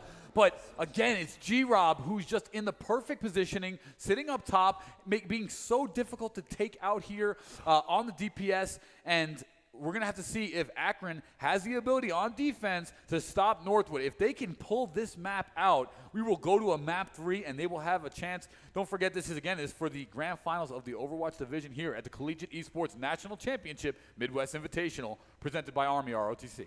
And you know what? I think you hit the nail on the head there. It really has been the high ground, right? Right. We talked about it in the map prior on how they were struggling to deal with the high ground on all the maps.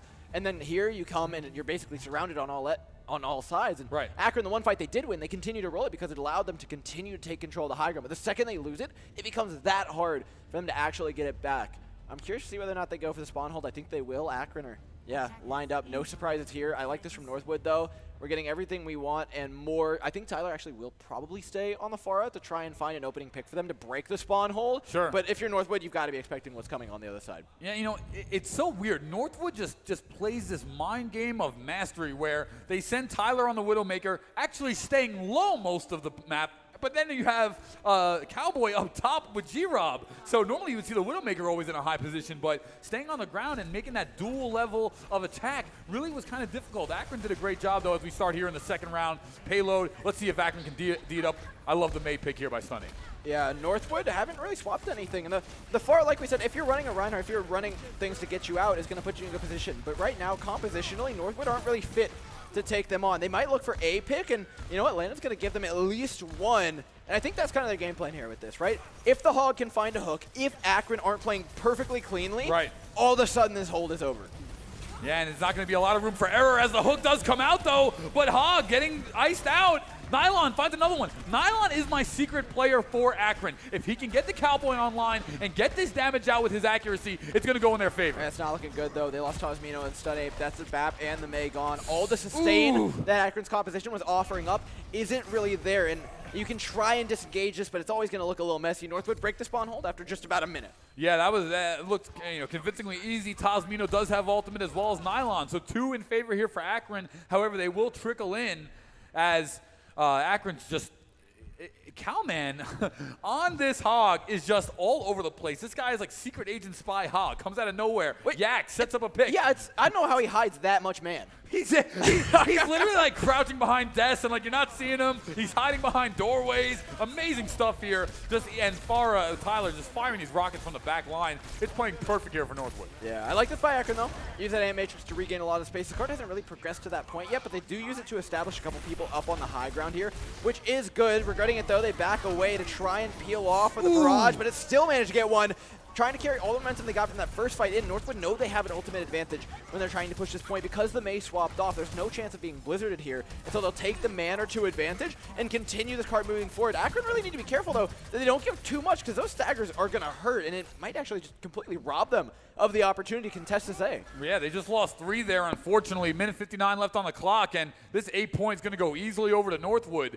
Right here, we've got to find some sort of stop. Northwood has played so fantastic, but Akron does not have much road left. A little bit more push here as we have 4:15. Northwood with a lot of time. Tough hold for Akron, trying to play aggressively with the brawl composition, but Tyler's in the back line.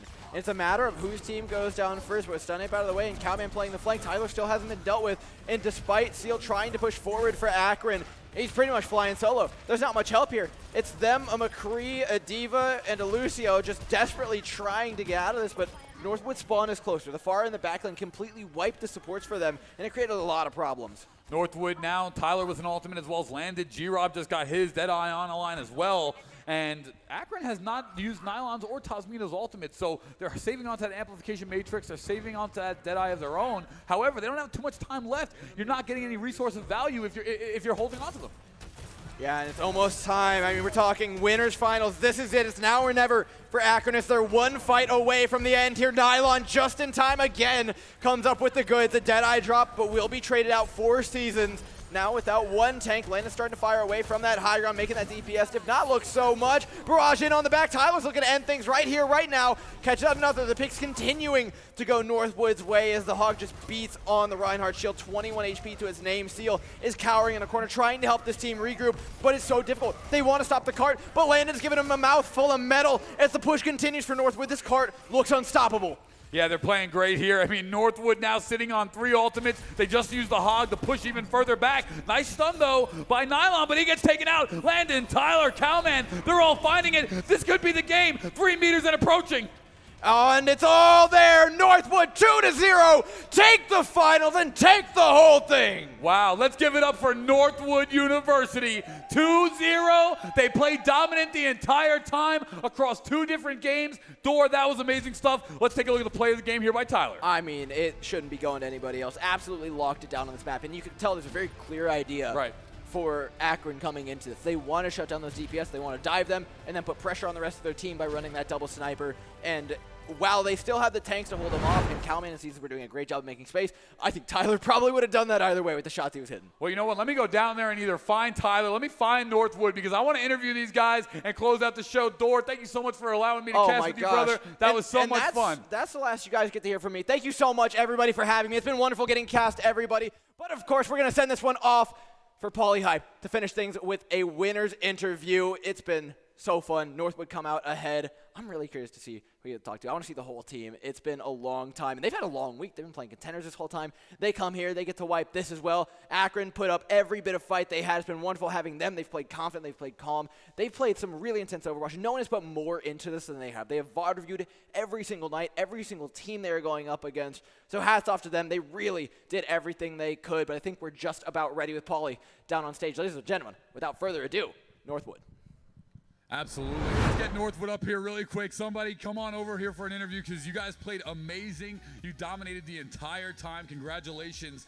What was going through your mind? You guys were in control always. What was going through your mind? Take us through that map.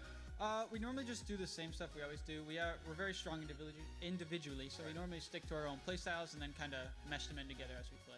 Absolutely, and moving forward, you guys are going to move on. You qualify here for the Collegiate Esports National Championship when we do head on over there. But are there any other schools nationwide that give you guys a run for your money that you've played against? I know ISU gives these guys a good run for their money, and I think Maryville's also competitive with them. Excellent. And I mean, let's just get the question out of the way that everyone wants to know: who's getting dropped when Overwatch 2 comes out? Oh, I'm just kidding. Are you? Okay, I got you. Okay. Overwatch 2, for those of you that don't know, is transitioning to 5-on-5, so they're actually going to change the game. Are you excited for Overwatch 2? Yeah, it looks like a good game. Absolutely. Well, you guys won. Northwood University. Let's give it up for these guys. They've played amazing from start to finish. And without further ado, let's bring on CSMG Director Neil Malvone to present them with the CSMG and the presented by Army ROTC trophy. Here you are, Neil. Thank you, Paulie. I think I just did this a few hours ago. Before I get to Northwood, I do want to congratulate Akron, making it to the finals in both titles, running into a pretty tough squad from Northwood. But let's give it up for the Akron also. They did a terrific job all weekend as well. On behalf of CSMG, my partners Mike Schreck and Ray Katz, I do want to also advise Akron and their coach, Nate, that you have also qualified for CENC this May for your performances this weekend. So, again, congratulations to Akron. And now on behalf of our company, on behalf of Army ROTC, our sponsor, would Northwood please come up and accept the championship trophy?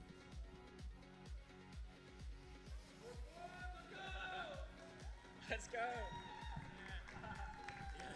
Hold it down here. Turn it around. Let's hear some noise. we go. So as we wrap up the Midwest Regional Invitational here in South Bend, CSMG has been honored to host this event. The sportsmanship, the camaraderie that we saw all weekend was very inspiring across the board, and we are looking forward to our next regional. I want to thank our production team, Esports Foundry, for the great work they did all weekend. Paulie Hype, you hyped it up from Friday to tonight. Thank you so much for all that you do. The rest of our team, Angela Thomas up there, our executive director, and the rest of the CSMG team, thank you so much. Jeff Jarnicki, thanks for hosting us here at Century Center. And if I forgot anybody, it's not intentional. It's been a long week, long weekend. We look forward to coming back and doing this again. Thank you, everybody, and have a safe travels home.